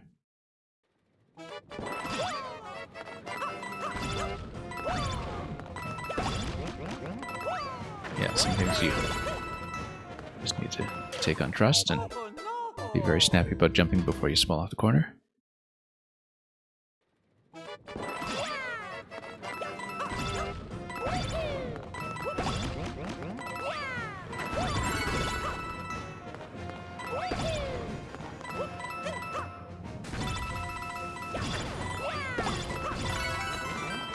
Felt like my timing was a little behind. Yeah, I could definitely tell that I had a bit of a slowdown relative to the lava timing at one point in the middle, and that felt like it might have been enough to sink me, and it might have been the case. I'm probably thinking of the wall slide segment where it looks like I'm stalling excessively. But we will see. You know, where you're sliding against the blaster on the way down. Maybe that can be tightened up, because the timing relative to the lava moving up and down is going to matter.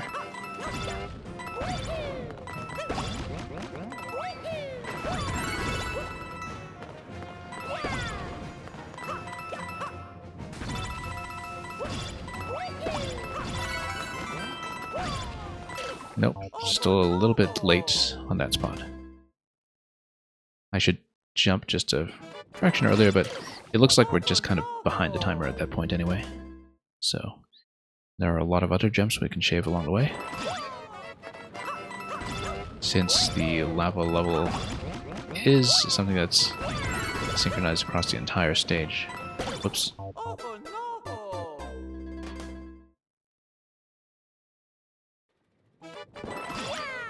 And yeah, Chris Money Slayer, like I was saying, this is actually mechanically pretty simple by Redux standards. We just need to have nice responsive timings when we see the lava come up.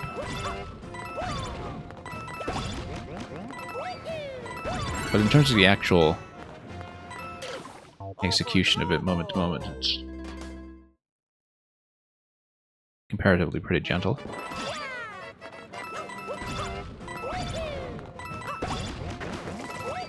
Not a lot depressed that would be out of the ordinary. Feels like I do stall too much airtime there. Oh no, I should not have done the extra twirl there. We just should have trusted the landing and then go long jump, long jump. I was definitely looking at those on-off switches at the end too to see what's going on with their activation, but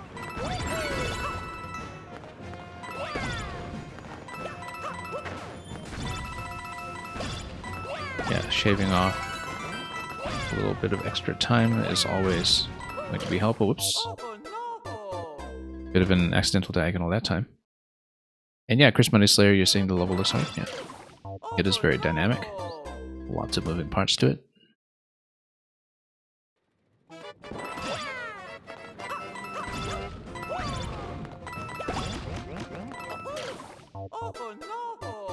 Not quite there yet.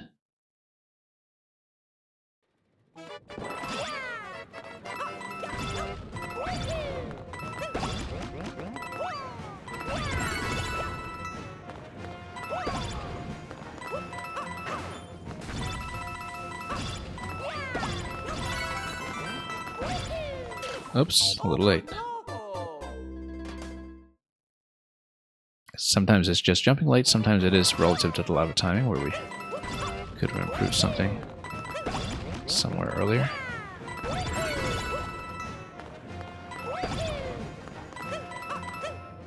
Like here, for instance, is definitely a potential sore spot. Still a little bit late every time. 12 seconds on the clock.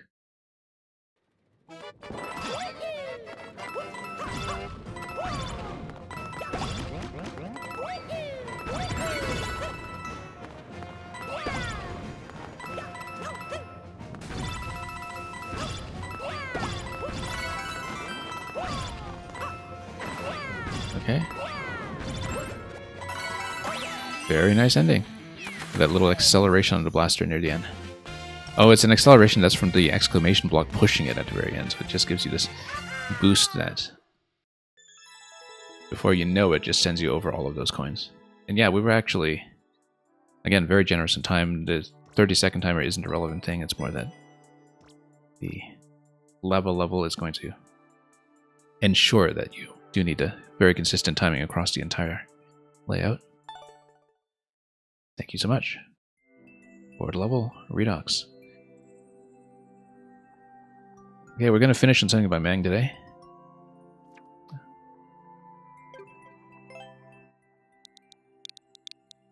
Uploading a playtest, great. Speaking of which, Mang, I actually did get a chance to try out a little bit of the H.io build of Soak It Up. Not very far, just enough to test if it works over here, because maybe it would be something I want to set aside a stream for, just to give you a look at it on video from someone else. It was kind of funny because I know you've said to me before a couple times that you've actually never played Splatoon, and the sponge mechanic is actually similar enough to something that is in some of the 3D platforming levels in Splatoon that if Nintendo ever made a 2D side-scroller adaptation of Splatoon, and I really hope they do someday, I would want it to play like what you folks have been making with Soak It Up. Like, that's kind of like the ideal of what 2D Splatoon should feel like, and that's just my impression from the first couple of rooms alone. They should totally hire you to do it. I strongly suggest that to do, in fact. I wish I had the contacts to make that happen. Anyway, throwback forward to 2019 Mang, throwing for content. Let's see it.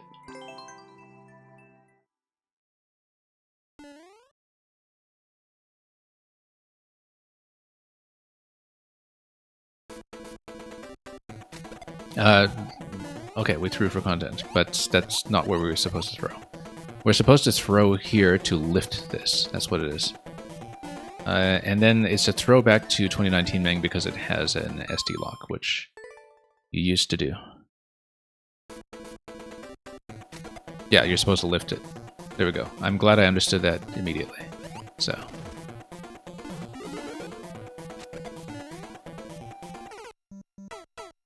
Yeah, it's actually very clear immediately that's what you're supposed to do. I just missed the first time.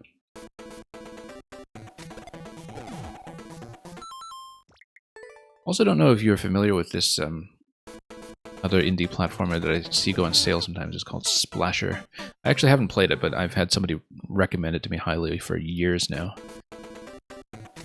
But it's very much a momentum platformer that was made by some people that were Rayman alumni, I think. Whoops. Yeah, we should probably wrap around the bones. We want to do this smoothly. No, we can just go forward into it. It's fine. This one, you probably do want to kind of follow up the jump to land accurately. Yeah, the one-way panel is actually kind of enforced that you can't just jump right off the ledge here, so you can kind of go slowly and approach from the left, but it may be better to just wrap around. Feels smoother to wrap around, in fact. But we don't see the one-way panel ceiling, so... Oh, no, we need the POW over here by grabbing it on top of the bones. We should assume that we should be following the POW with a jump. So when we do see the one-way panels, we reverse, and then the bounce back on the wall is actually very satisfying, as always.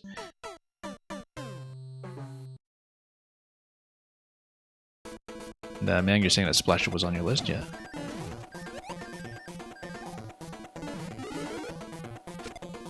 Whoops.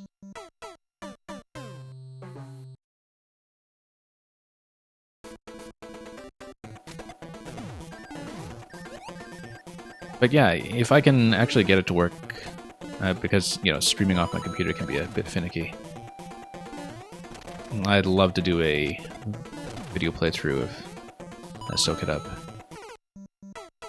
even in its current form. And I know that there's some kind of new version ongoing, right? Where I know that I saw Sasha was streaming some development, and that it's very much a work in progress. But I'd be very happy to show it off if I'm able to do so.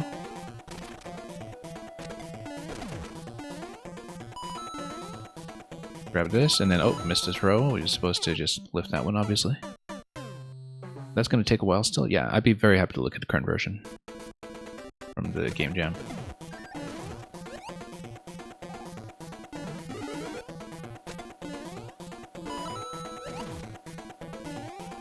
Okay.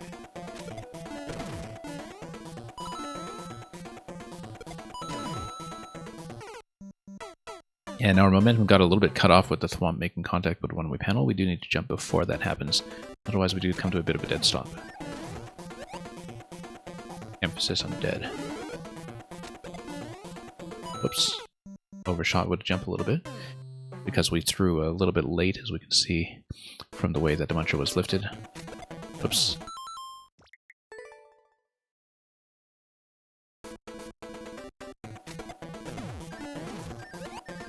Okay. Let's see this.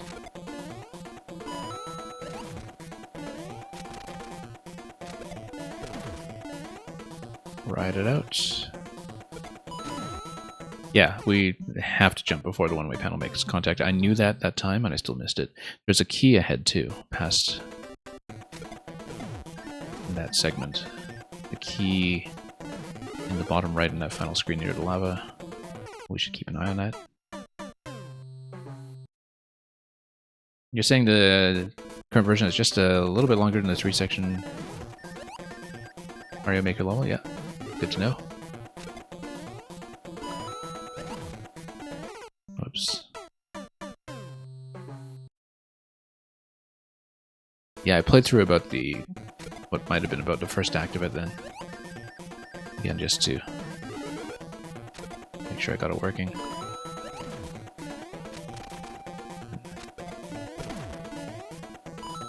Yeah, didn't you say that you'd put it together in about 4 days? Which, I mean, it's a game jam. That's how it work. We go to the platform first and we go left to the key. I think.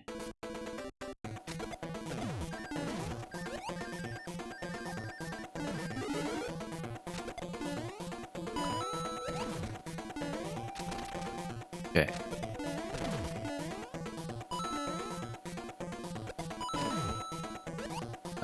Whoops. We actually could have gotten a second bounce and a bones there if we weren't sure. I actually didn't expect to overshoot by that much after the contact with the one-way panel out of the lump.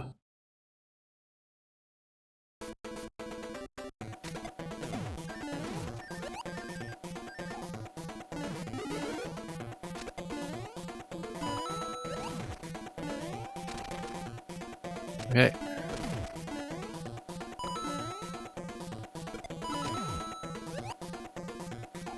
So, about that key, I guess. No, we jump on top of the POW. And unfortunately, I think that's death at this point. Nope. We need the POW to land, and then we jump on top of it. I've been going too early.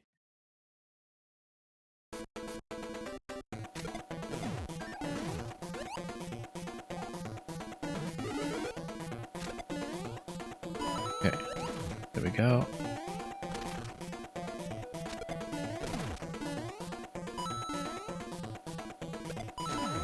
Nope, way off.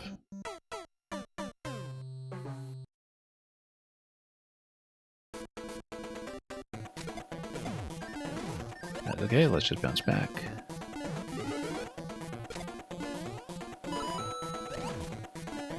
I bet it's possible to just jump directly to the small bones here as well. If you wanted to take the Luca speed route. The inevitable rather, Luca speed route.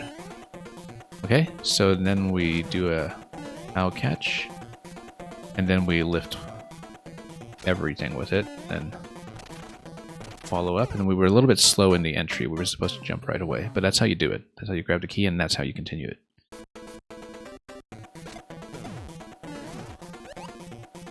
Defender, you think that the first few bars of the boss music are similar to the first few bars of Ripple Field from Kirby's Dream Land 2. I don't know Dreamland 2 very well. So, but you may be right, given what I've heard of Kirby music.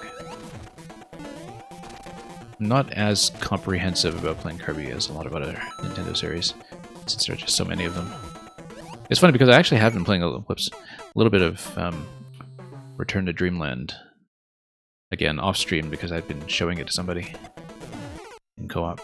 So, yeah, Defender, let me give you a permit. I won't listen to it right now myself, but for the benefit of people in the stream, go ahead and post it, then I'll follow up on it afterwards.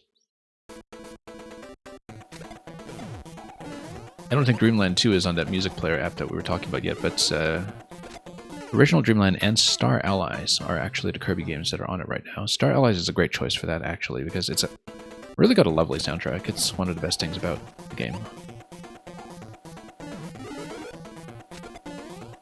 Whoops.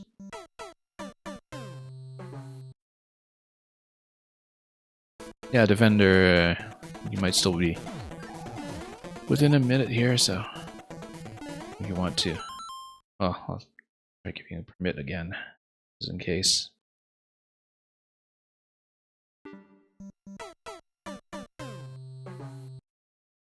There we go. Hopefully that copy paste went a little better that time. Oh, whoops. Yeah, wrap around for sure. This is totally supposed to be wrap around. This feels much better overall. One-way panels basically tell you that. Oh yeah, you can totally make it bone to bone, I just haven't done it yet.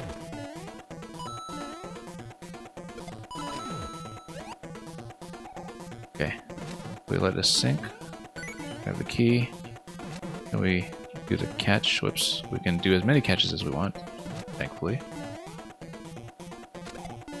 And then, oh, slow it down a bit too much going into this row. Because of this, you know, whole stack here.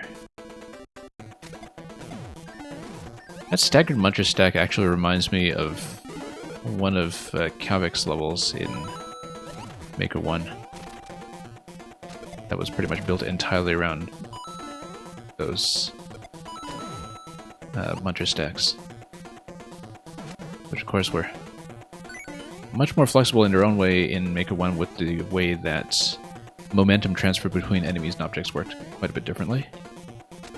Whoops. Yeah, we can't jump too early into that. I was shying away from jumping into this earlier simply because the Munchers looked like such a ceiling. And whoops. And previously we just slowed down and held back too much. Yeah, stacks in Maker 1 had a lot more tech in it too, for sure. And a lot of it was the momentum transfer.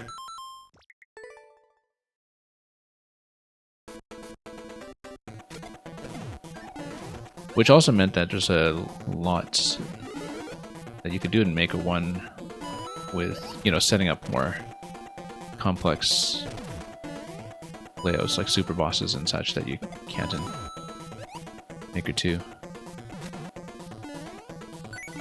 In terms of just making massive contraptions that would actually stick together and remain the way you set them up.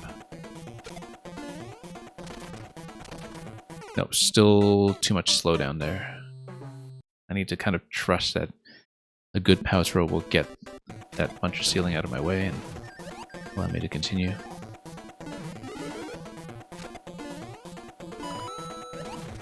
We will continue to go for the key, however, until I see a reason not to. Yeah, very smooth on that one when you do it accurately and don't get stopped by the one-way panel. Overshot. Bit of a shorter jump is fine. You remember that if stuff in the middle of the stack despawned, the top and bottom would glue themselves together? Yeah, I'm trying to remember where I saw that. I absolutely remember something like that.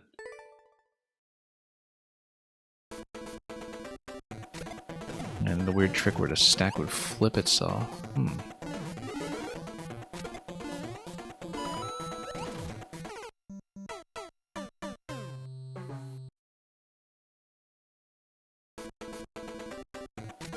Yeah, so many interesting nuances to Maker 1.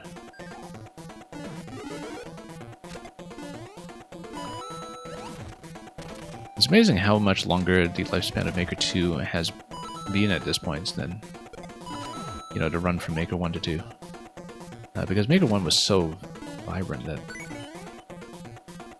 just felt like a lot happened in that game in a very short time, in some ways, in terms of discoveries and metagame knowledge and everything, considering that people were starting from scratch with that engine. Instead of just coming in armed with Maker 1 principles and adapting them and being disappointed with what didn't work when people went to Maker 2. Like, considering that everybody was starting fresh, just... it's amazing how quickly people found the most amazing things. So, yeah, shorter jump there. We want to be quick before the stack goes down too far, but we do need a shorter jump. We're not dead. We just need to take this. There we go.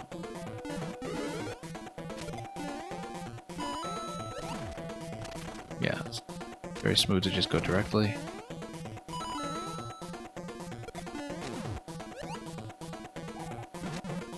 Sink it down. Grab that. Nope, shortening the second jump just a little bit too much there. Still trying to align that properly. You definitely do need kind of a controlled short jump for the first jump with the current approach that I'm taking. Sometimes you do need to follow the launch pretty closely. The launching of the enemies. Whatever it is you're doing. Yeah, once again, just overshooting that one consistently. Oops.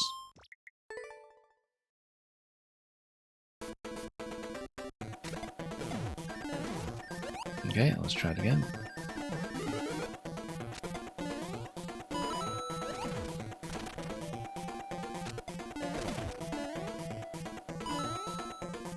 This totally does feel like 2019 Meng, by the way. You know, with the side platforms and, of course, the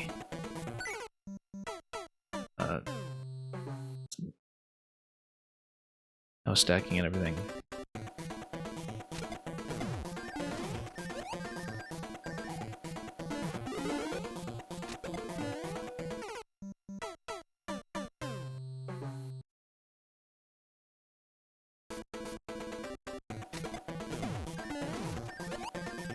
Okay, let's do this.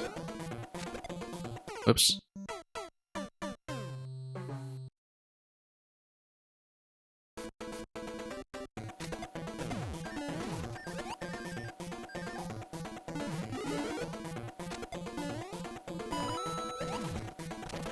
Let's grab the power here, and then whoops.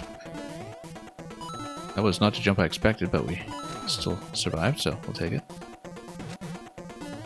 No, but I was expecting to jump on top of that power, not grab it. Oh well.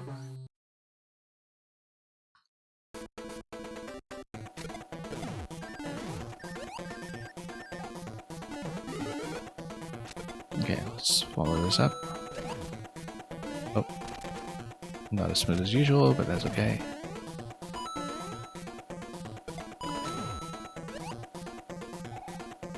Let it sink. Catch. There we go. And then, what do we do here? Pow, and then...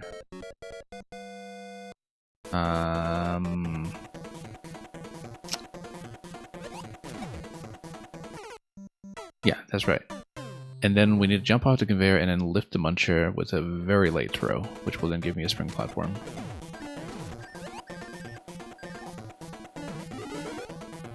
Yeah, it took me a moment to read that. But I mean, there's maybe a tiny bit of clock pressure, but not that much time pressure for the individual obstacles in the level. Which means we can take our time to look and process. Whoops.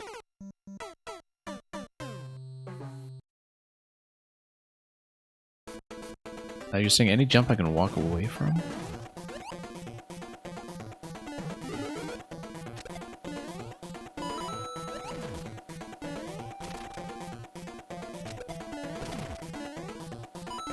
Not exactly sure what part you were asking about, but...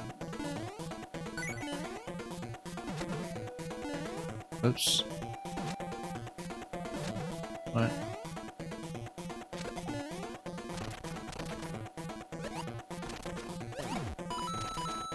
Okay, dunk. Then we do need to come over. Oh, missed it. But it's supposed to lift and then you jump. You got that weird jump off the skull platform that time and said it wasn't a jump I expected. Yeah. Yeah, I was not expecting to survive that, basically. But the skull apparently lifted me into the correct position. Even though it's mostly just there for offset support. Oops.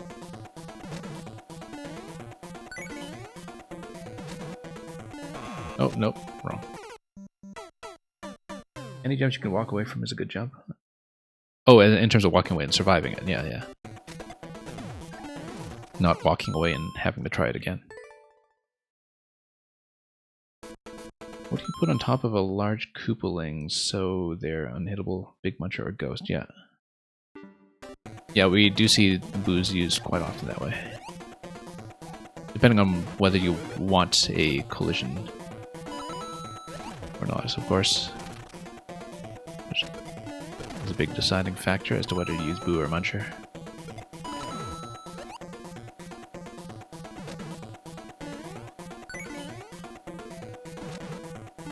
Oops, no.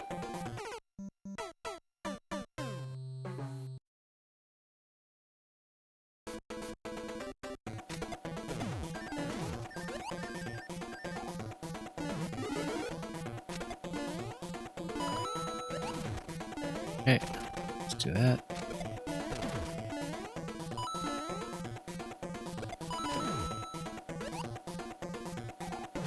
this. Whoops, too low that time. Bajad Visser, people love to put a... Oh, like a spike top? Yeah. But yeah, that would still be vulnerable though if you can kind of clip into them from the side. Like I had a bit of an angle.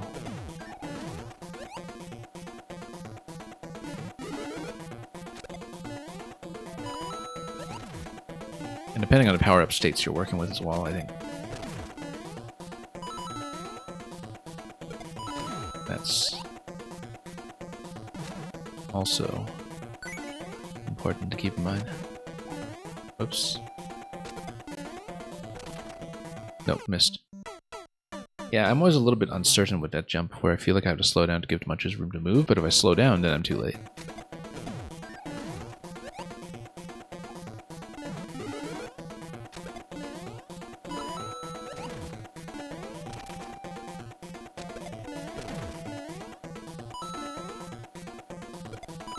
Okay, over here.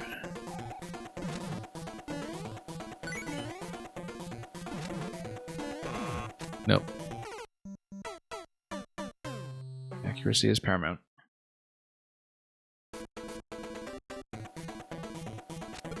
Oops. Like I said. Notice the pipe in the top left, by the way. That looks like a potential entrance up top. If we can find a way up there.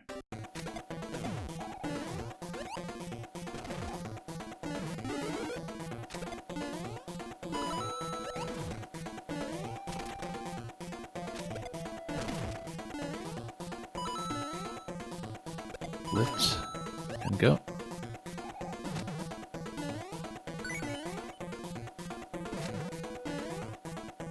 Off to the side. Nope, lost too much momentum. Yeah, you really can't slow down after that throw. It's so tempting too. It's so tempting to just cut off that run to give yourself enough room to jump. That's just not how that's played. Whoops.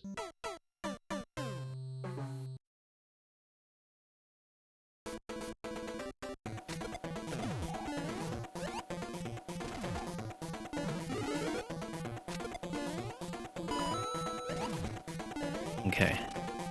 Let's do this.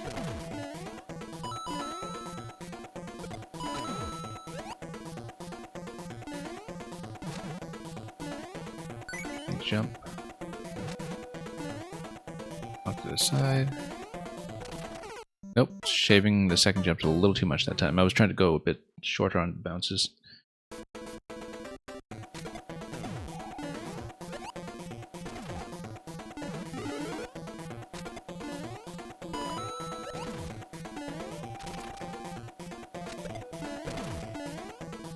Alright, let's keep going.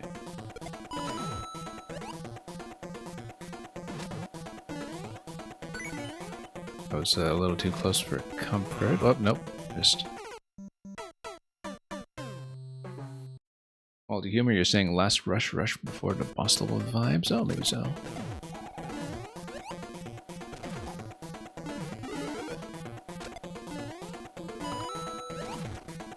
Funny thing is, and this is something that Bashad Visser will appreciate, there's some elements of this stage that really kind of feel like a Pizza Tower stage. You know, in terms of momentum and where the movement is taking you and layout and how the central mechanic kind of fits into it and everything. Kind of see the similarity in philosophy for sure. Good throw that time, bad landing, because again, I tend to have a problem with letting go of jump when I throw. I was always so accustomed to that, doing that, and you're only really punished for it if you're doing Kaizo attack, generally. In terms of whether you are jumping high enough or far enough. Whoops. Here we go. Okay, that's much better that time. Now this throw is necessarily going to be challenging. We need to jump out of that in the first place. But yeah, you know, throwing while holding down a jump button for a full jump is something I still struggle with after all this time. It's a major roadblock for me in Kaizo. I just don't have good muscle memory for it, even though we know intellectually what is supposed to happen.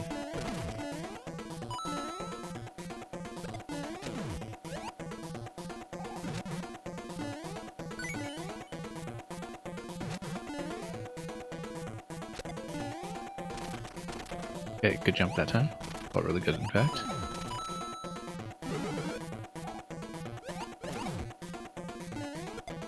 Missed.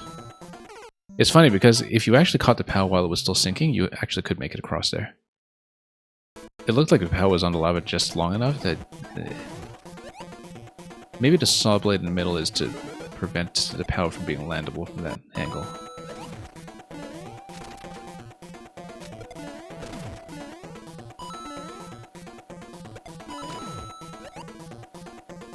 Oh, let's get back there.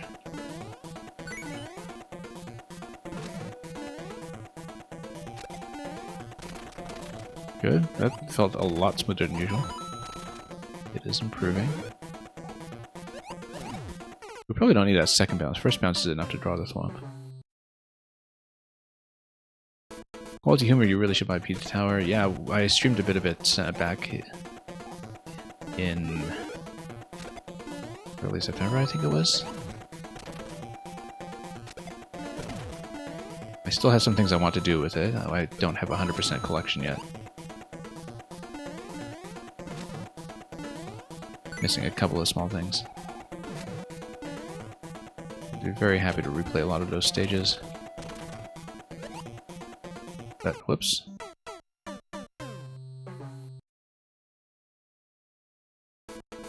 Okay. And again.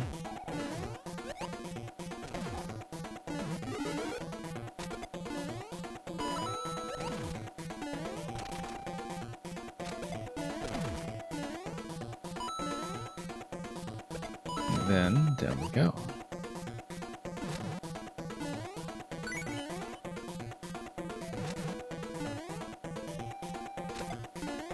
Nope, overshot. Yeah, I definitely have so many accuracy issues with this stack because the movement is just not that easy to visualize. Oops.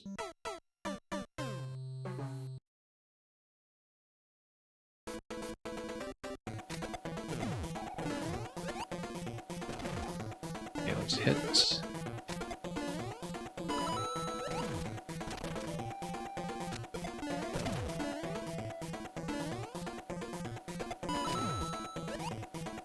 And everything here tends to be pretty smooth, but then this jump is the complicated one. Got it. Good momentum control to continue past here, and then... Nope. No, too late for that. Yeah, definitely the blade there is there to prevent trying to cheese it over the POW itself. Force this throw. Because it's exactly where it needs to be to obstruct the angle.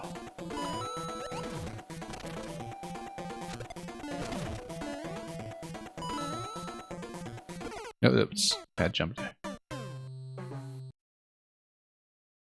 Just win? Yeah, I know, we should.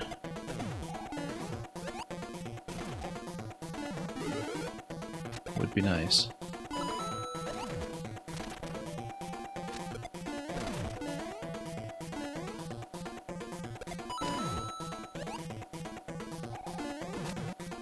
This. Nope. Way off target.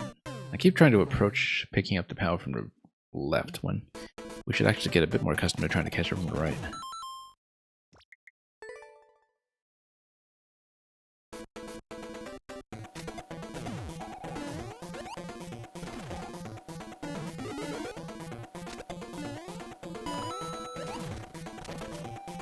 This.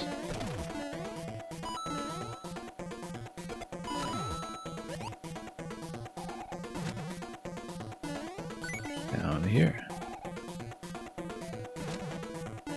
Oh, nope. Doing so well up to that point, and we just had to take a dive.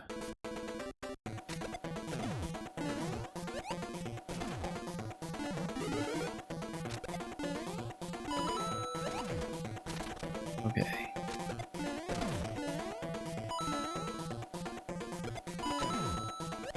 Go this way.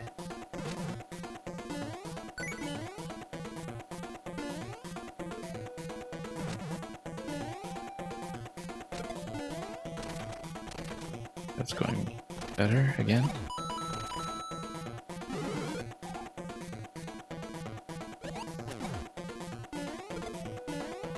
Nope, it jumped off the conveyor belt early. That's the best throw we've had off the muncher, though.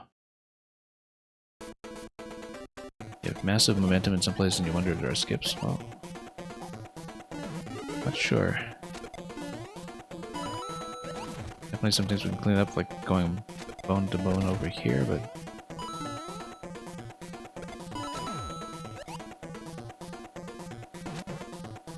Whoops, no. I should not have approached it from the left. That time I should have just approached it to the right like a platform. That's the way to do it.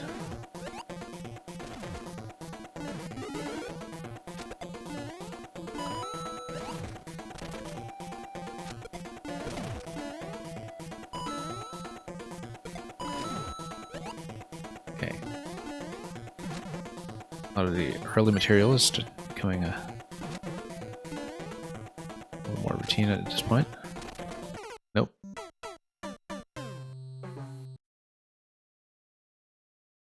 Backed off just a little bit too much that time.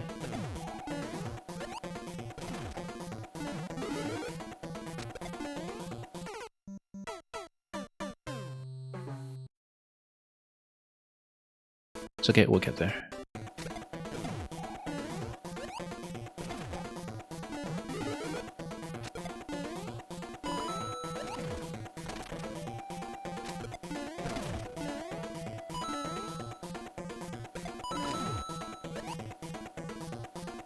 Grab the POW once more.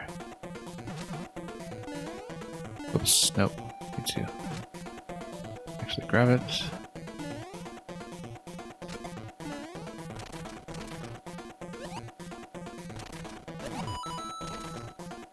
Almost missed that time, but there we go.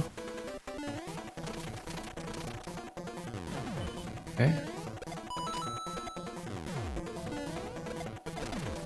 Nope.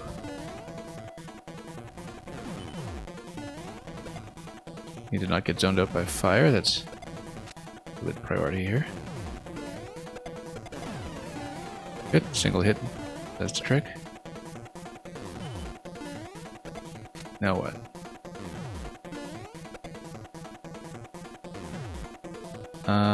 Well, we actually do want to go over that single tile under the blaster, because then we can go through the key door.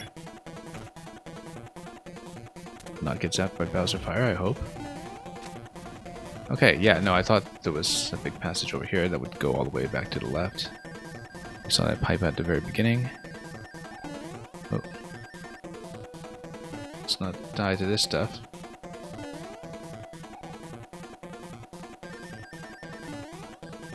Three seconds, that's okay. We still got some time here. And then in we go.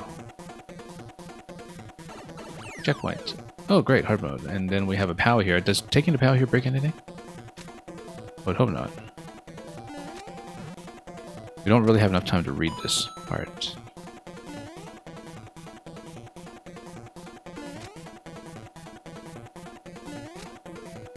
Nope.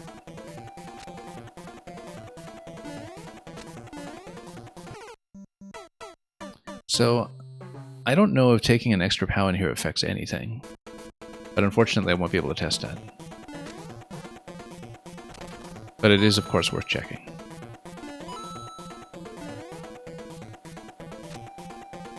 So, We got a muncher up front. The muncher would drop the bones. No, that's supposed to be something that we lift as before. We take the POW, we jump over the dry bones, we go left, and then we lift the muncher with a throw. Same way we've been doing throughout the whole level. But for example, if you already took a POW in here with you, then what would you do? You would try to bounce off the note block and use the note block to get the throw. But then the icicle would force you to fall back down. Now give you a here, and then you can get a POW throw from this position. And then you would be able to land the dry bones plus muncher stack on the right side here.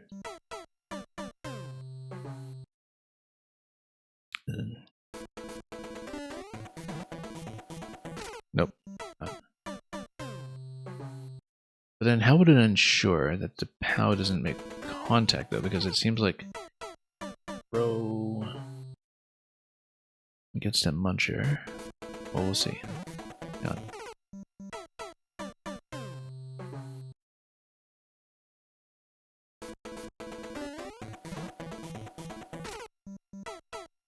I'm gonna land on a dry bone so we can go across, grab the POW.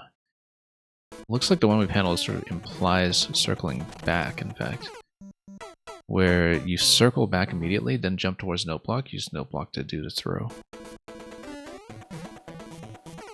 We need to really commit to whether we're jumping over directly or jumping on the dry bones. We should use the dry bones. Bring an extra POW for world record strats, yeah, but I feel like that might be priced in already. Whoops.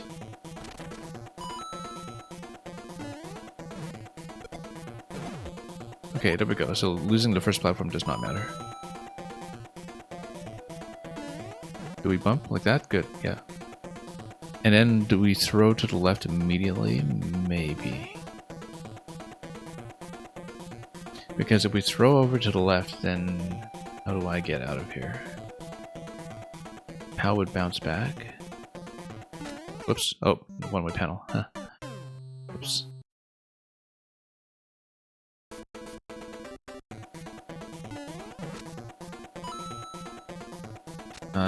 That was maybe a slight mistake here. Whoops. Leave the dry bones alive.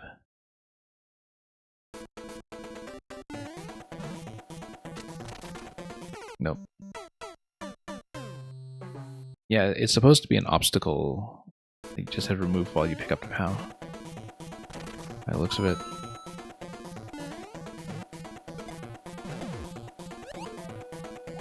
Okay. Then we get the bounce back. Good. I think it's got to be something similar here. So it's teaching you this. Then we'd have to really toss out towards... No, not like that. We'd have to jump before the one-way panel. But then how do we survive that? We'll have to figure that out.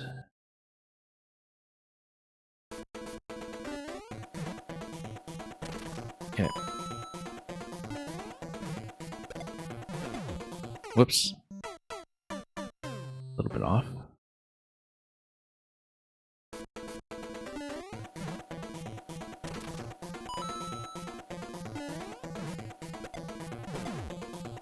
Okay.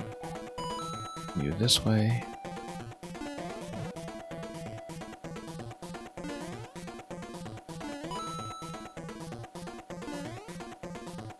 I mean, ideally we have something like a POW to stand on and then a second POW throw. But I don't think we're getting that, so...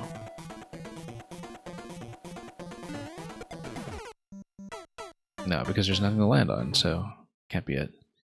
Maybe you back throw it on the way over. I'm beginning to think it is a back throw on the way over.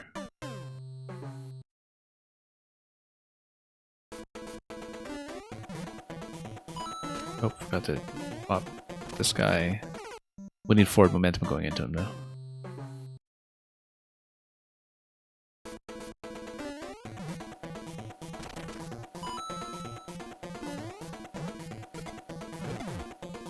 Oops.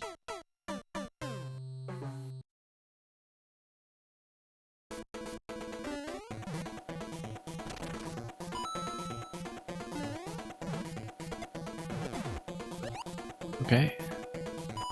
So this so far is understandable. This is not so much, but yeah, we just need to not let the muncher land on us. But that is absolutely a back throw on the way over.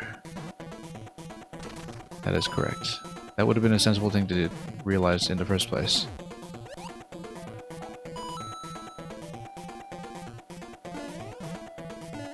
Oh, but no, we had to... Yeah, this is what the one-way panel enforces. The one-way panel enforces that you have to go left to right on the throw. Your movement goes left to right, the throw goes right to left. So it is going to be a back throw. And...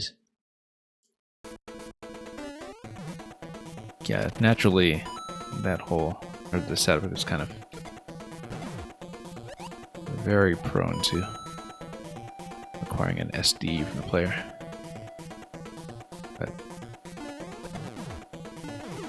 there we go, good momentum there. Now let's watch this ahead.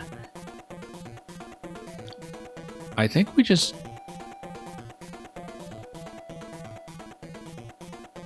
throw the POW directly here, or... well, yeah, when we bounce low, we let go. That almost felt correct.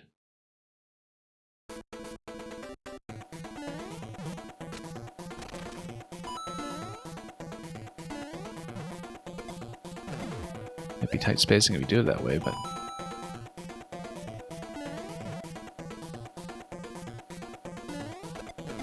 nope, missed. But we do have the right approach.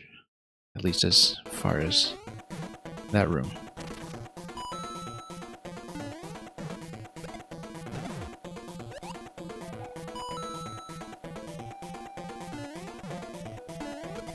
Nope, too low.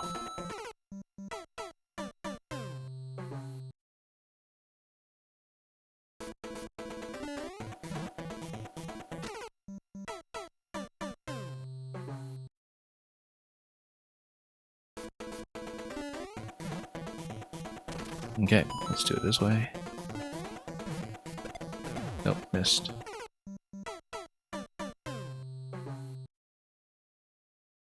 It's okay, just need to clean up some of these throws.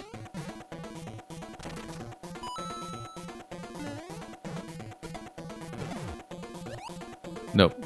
Too far to the left, actually. I mean, an additional bounce on top of the dry bones might have done it.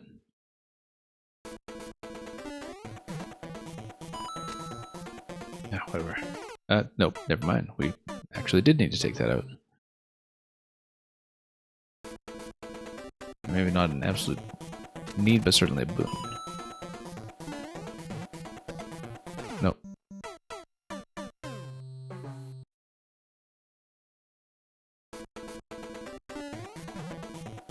Nope, we do need to get rid of this, and, well, we need to leave the platform up, though, so Right Bones has to be hit on the way over.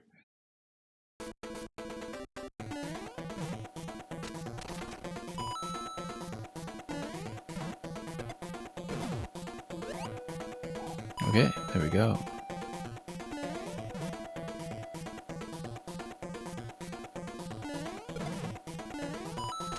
Good. So yeah, we should get that bounce, but we need to have a high jump off that bounce, so it's definitely a bit tricky to execute. Oops. This section is more like 2018, man. Oh, maybe so. Back on the 3DS, you mean?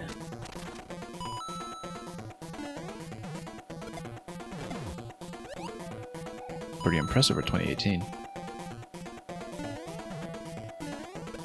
Oops, no.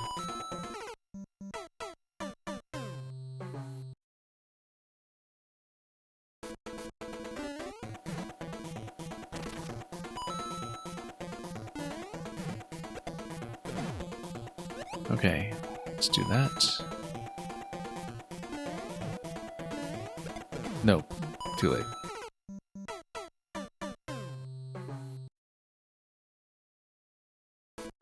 You just have upward movements from when you release it.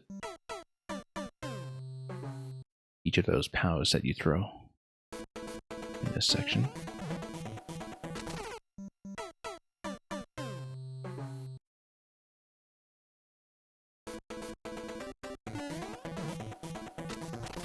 Okay, that's a good amount of space. Nope, miss. Too far away. You have to be pretty much within a tile to do this a little more accurately. Nope.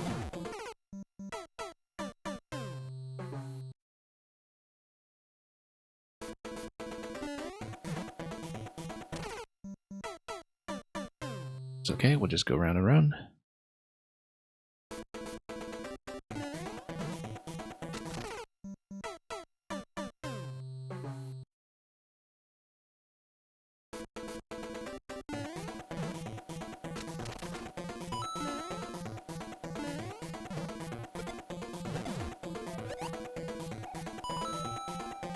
Alright, let's do this bit here. Nope.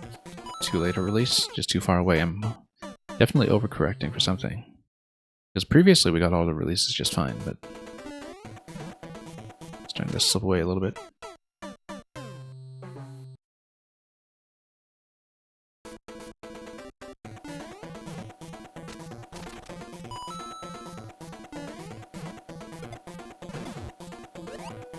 Okay, there we go.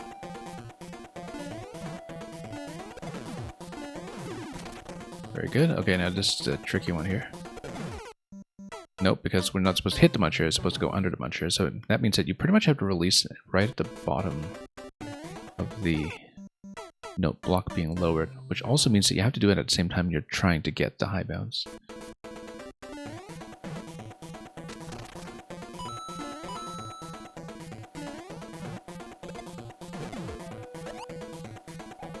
Okay, there we go.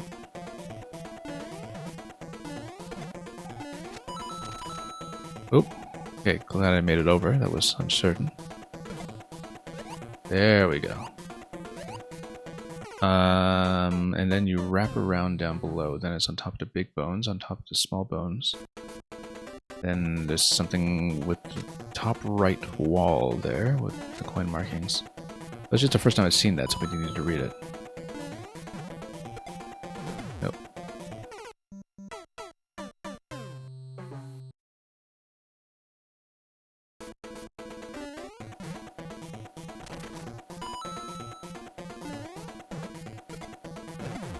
Okay, that was accurate for once.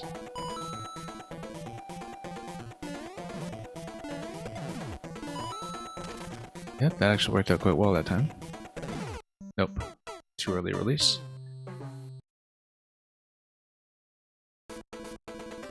Oops. I don't know why I tried to hit the spin jump button there, incidentally. Oops.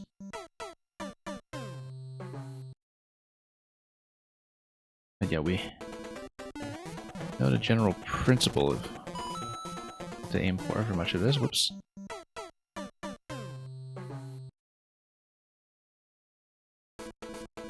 Need to get some consistency back into it.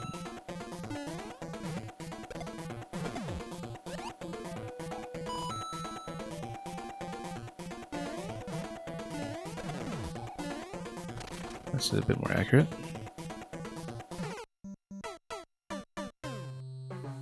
Yeah, I'm trying to let go at the very bottom, but it's not working out that well.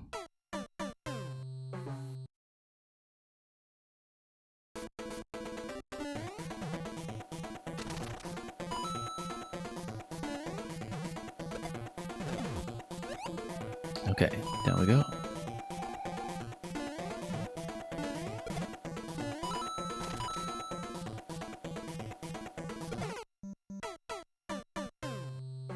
Yeah, still just haven't quite gotten it. I wonder if we're supposed to... No, you can't just bounce down a note block, it'll just hit. Right? Or... Yeah, it would just hit.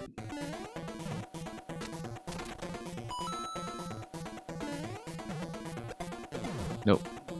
Bad throw.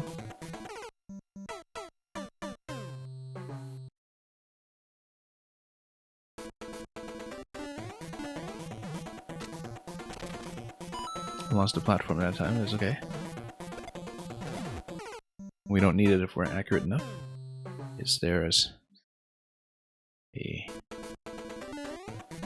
an entry point?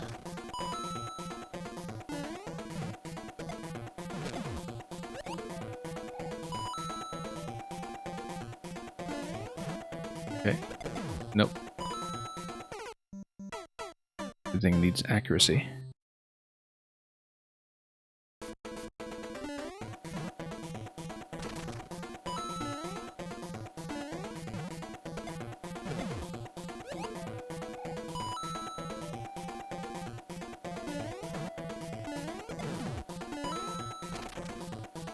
Okay. We had it previously.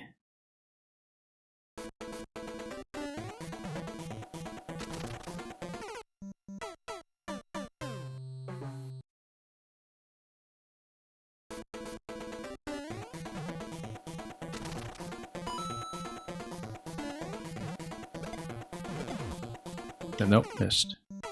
I have to throw really low. Yeah, I'm trying to. And the thing is, I have to get a high bounce out of it too, which... we've done it successfully once here.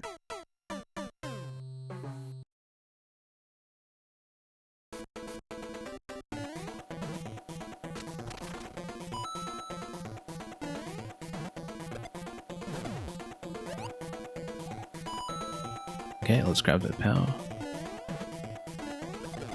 No.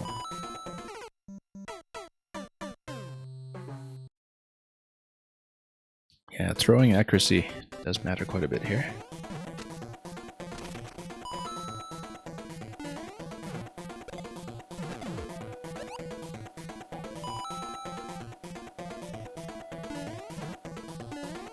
Okay. Oops. Backed up a little bit too much and didn't even get to the note block.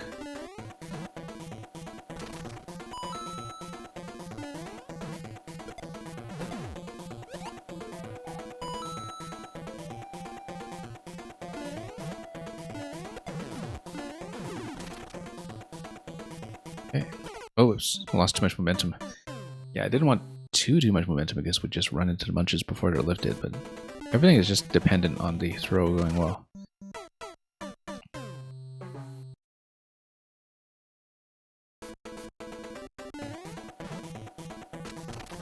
Okay, there we go. Nope, miss.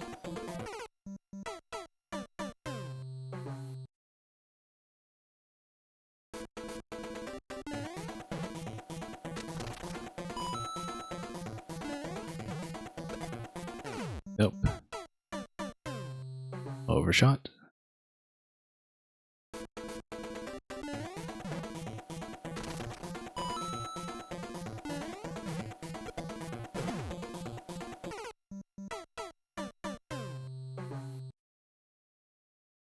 Well,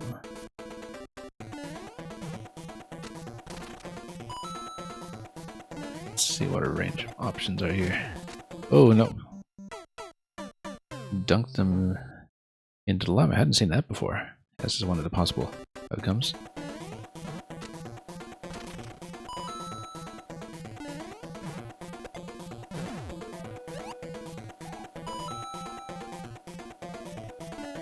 Okay. Nope, miss.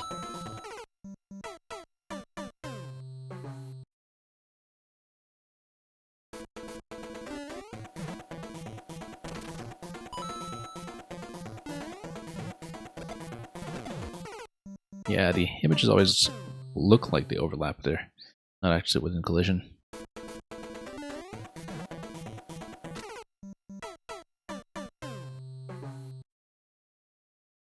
That's okay.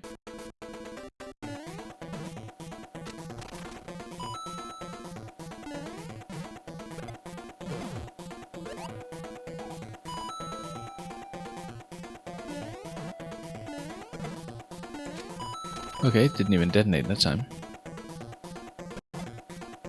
There we go. No, I was trying to wrap around to the blue platform and I went too early. It's only the second time I managed to catch that.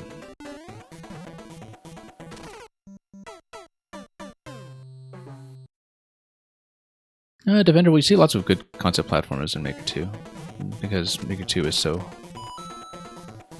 mechanically capable. I mean, it really depends on which makers you're following, essentially.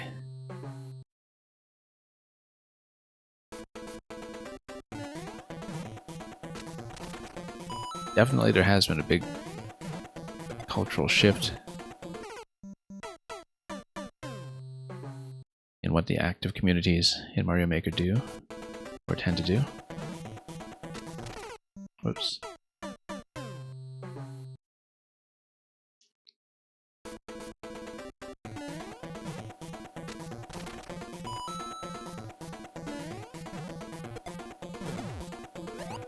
Up we go, and let's grab that. Good. Accurate that time. Good. Wrap around. Oh, no, it's gonna walk off? No. Okay, so we have the POW. Then we just have to hit with the POW, right? We hit with the POW. No, we can't. But can't we just drop it and...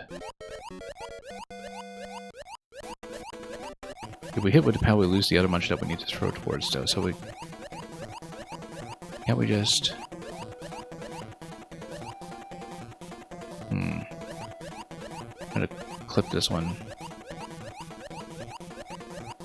Because if we do hit the POW, then the other guy walks. But then the dry bones would bounce, right? Yes, it would. Then we would lose it. No, it's supposed to be a back throw here. But then how do you keep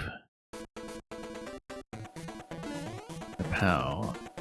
I'm missing something really obvious when it comes to just squishing the POW with like a soft drop or something. Like you just soft drop it into it, right? And you should be able to do it. I was just thinking that angle was a bit strange for something like that.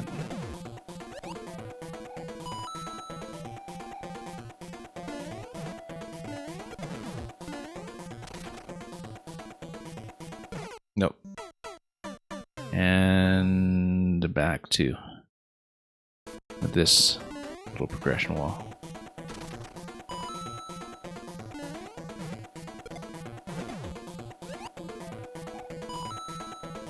Okay.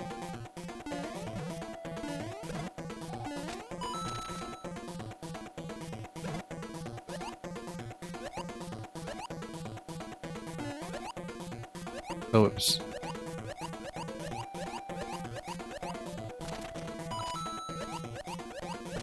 There we go. Yeah, soft drop. And then back throw to bounce it this way, but then we're late. Because you need to back throw, but then you need to kind of follow it over and possibly jump into the spring as well to bounce following it.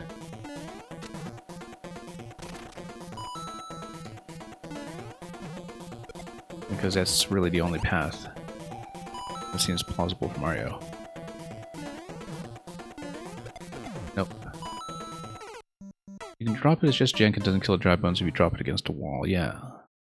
Yeah, I thought it was supposed to be a soft drop, and I was surprised that it didn't work the first time.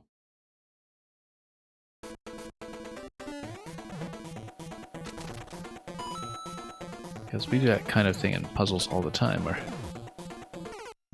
did back when I remembered to play puzzles.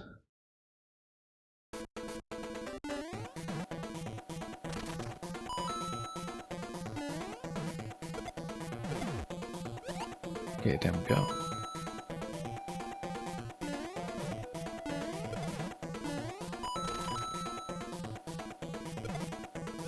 Okay, good. Satisfying when you do get it. Oop. And of course you can catch small dry bones on the first cycle, but...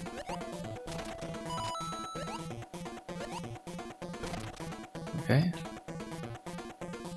So do we follow it in like that? Yes, we do. And then here's Boom Boom. And then we just shove him out of the way, right? Works for me.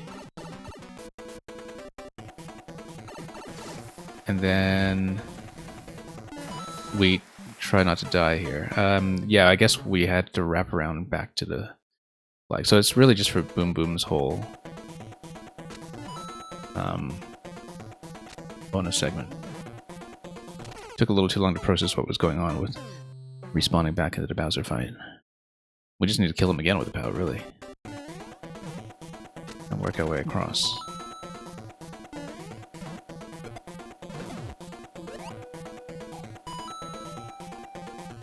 Alright. Let's see if we can do it. This is getting a little bit better. As is this. Let's wait. Next cycle. Not the most efficient, but still accurate. Yeah, toss left and follow. Nope, missed it.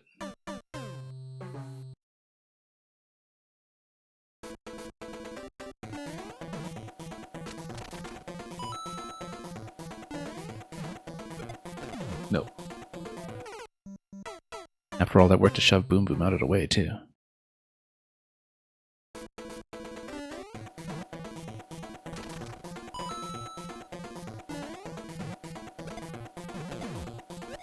Okay, that's fine.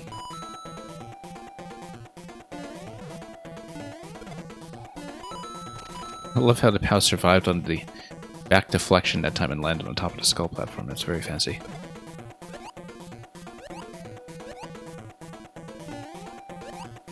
Nope. Thought I'd go for it in the first cycle. This time we just missed. It's doable. We just hadn't tried it before.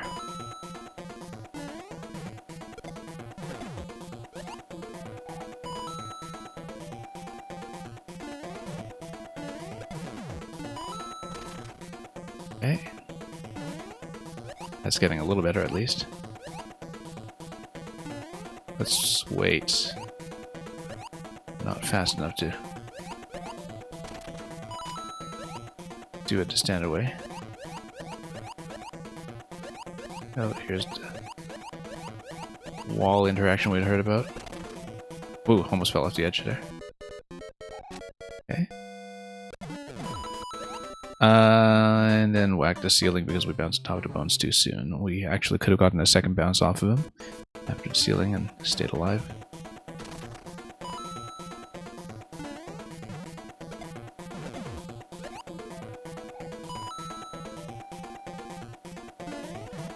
Okay.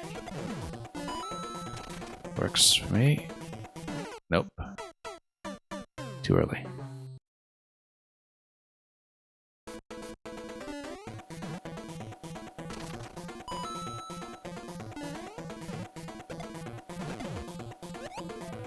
There we go.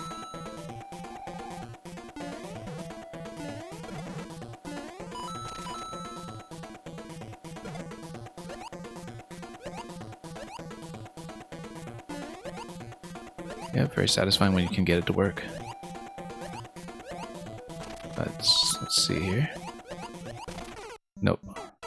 Yeah, the thing is, if you have to stand away from the wall to avoid the issue with the drop against the wall, then you don't really have much room to stand, especially because, you know, the small dry bones up top looks like it could respawn at any moment, and then or revive at any moment, and then you've got the muncher being a risk below your feet, the small muncher. Oops. And definitely, you know, the drop against the wall being a failure point there. Could be something with potential to throw off a player, I think, but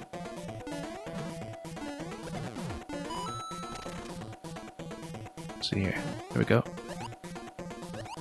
Again, very satisfying when you can actually execute that.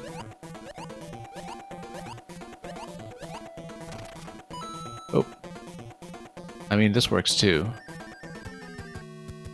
Except it doesn't do anything for us.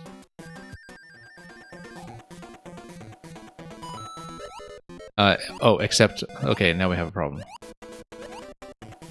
because now I'm actually dead from respawning the Koopa on the left like this.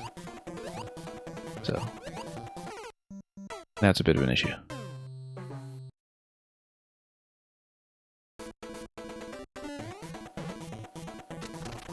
Glad we caught that, actually.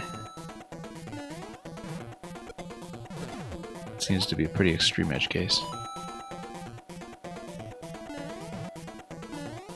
Oops.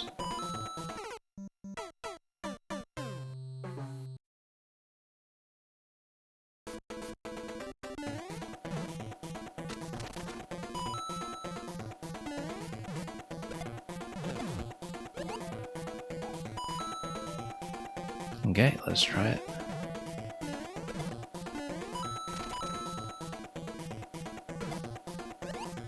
There we go. Starting to have slightly better muscle memory for that, but let's wait for this to come over a little bit.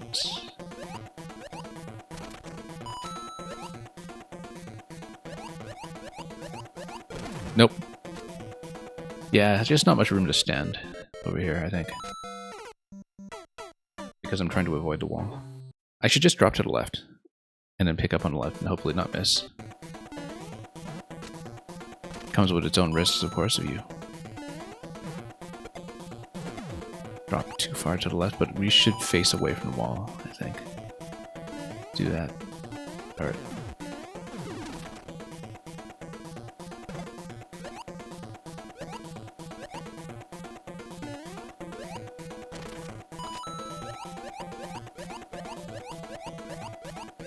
I don't want to drop into the lava, though. I dropped into the lava. Okay, well. That happened. Yeah, no, you actually do kind of have to drop to the right, but then give yourself enough room to not die while you're doing it. Which is a little bit tight in terms of column spacing, but we'll see what we can do with it. Oops.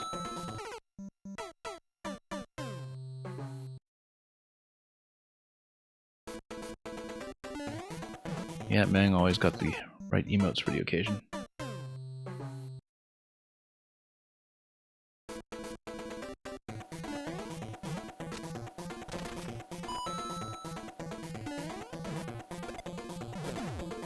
Okay, there we go.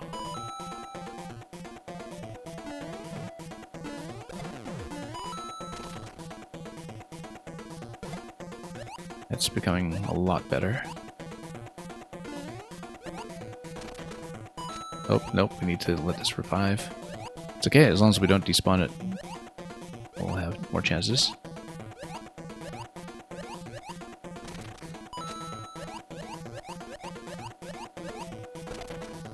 Okay,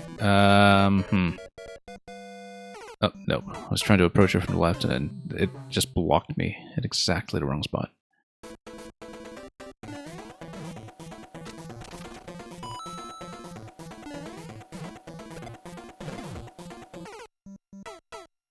Yeah, definitely that soft drop has been a little bit difficult to find a spacing for.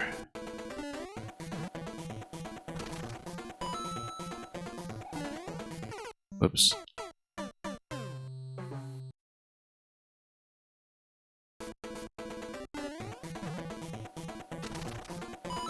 Okay, back we go.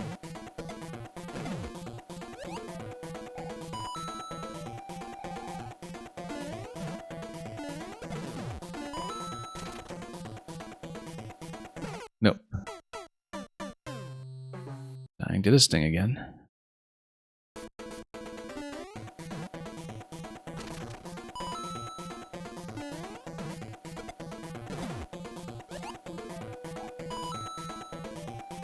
Anyway, through we go. Made it, barely. Oh, starting to slip here. And lose progress.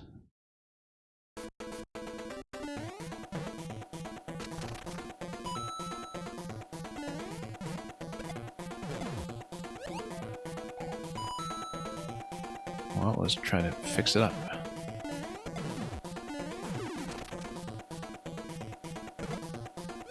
Yeah, all the way at the bottom.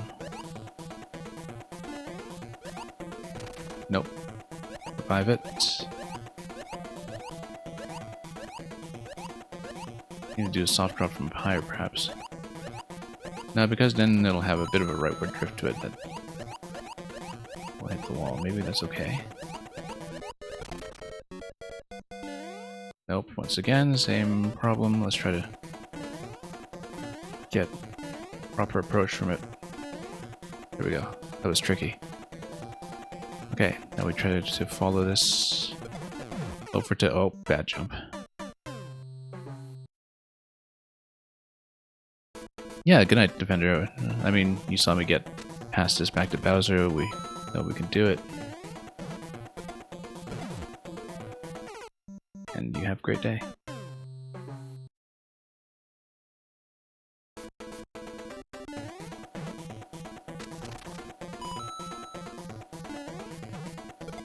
Nope.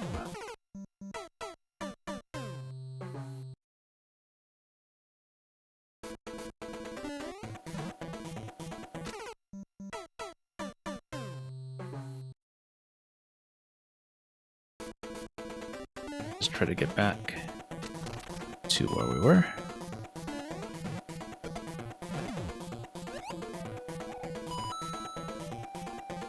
Bounce back. Nope.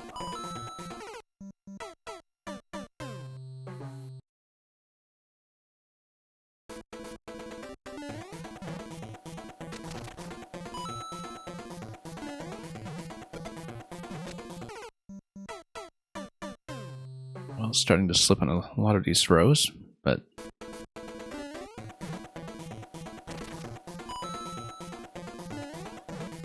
we'll see.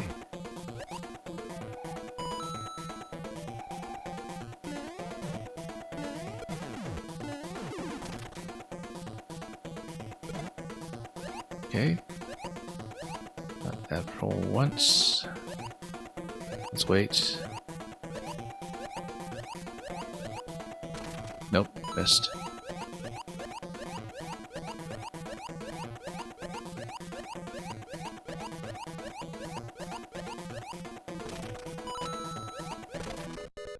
Okay.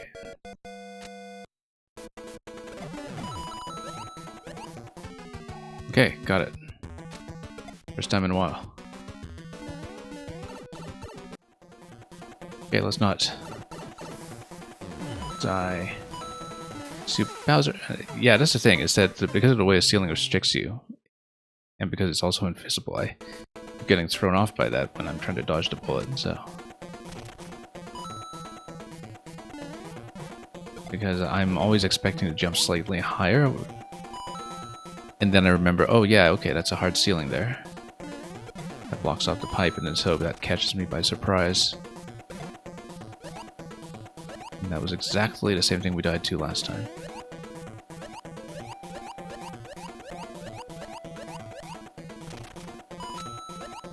Even though I saw it coming this time. Okay, yeah, double bounce on the dry bones is risky, but actually good in terms of spacing. Alright, let's just get out of here quickly then.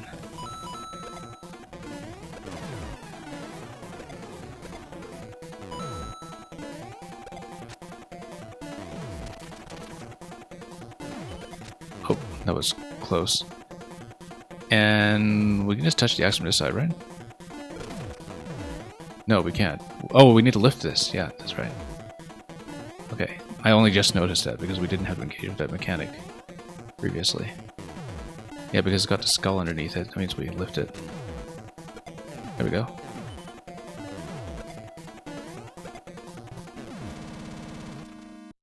At long last, and a communication error occurred because this was a playtest, but thank you so much, Bang. We might have learned something. Okay, looking forward to the finished version, if there are any tweaks, but we enjoyed it very much in its present form. It was a learning experience.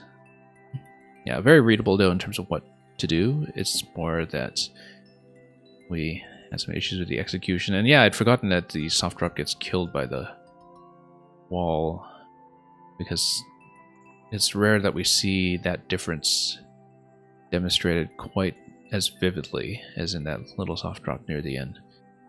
But we made it work, and we eventually got it. So, yeah, lots to tweak. Yep, have fun doing that. I look forward to seeing the finished result at some point, and have fun with any further playtests. Thank you again to everybody who submitted today. That's the end of our, as usual, lengthy session of viewer levels. We'll be squeezing some things in between now and the end of December. Some of them Mario Maker, some of them possibly not, depending on my schedule. But we'll mostly be back to this game for the time being after so much time off, with lots of events and releases coming up. So that's all for today. We'll send you folks on to a raid, and we'll hope to see you back soon enough. Thank you once again for all the submissions, and for everybody else who also watched or lurked or anything else or chatted. Thanks for watching so much, and let's see where our next destination will be. I'll just check that, and I'll send you on to a raid, and that'll be it for today. So, as always, have a wonderful weekend ahead of you. Enjoy everything that you may be making or playing or playtesting or whatever else, or just watching. And as usual, fare thee well.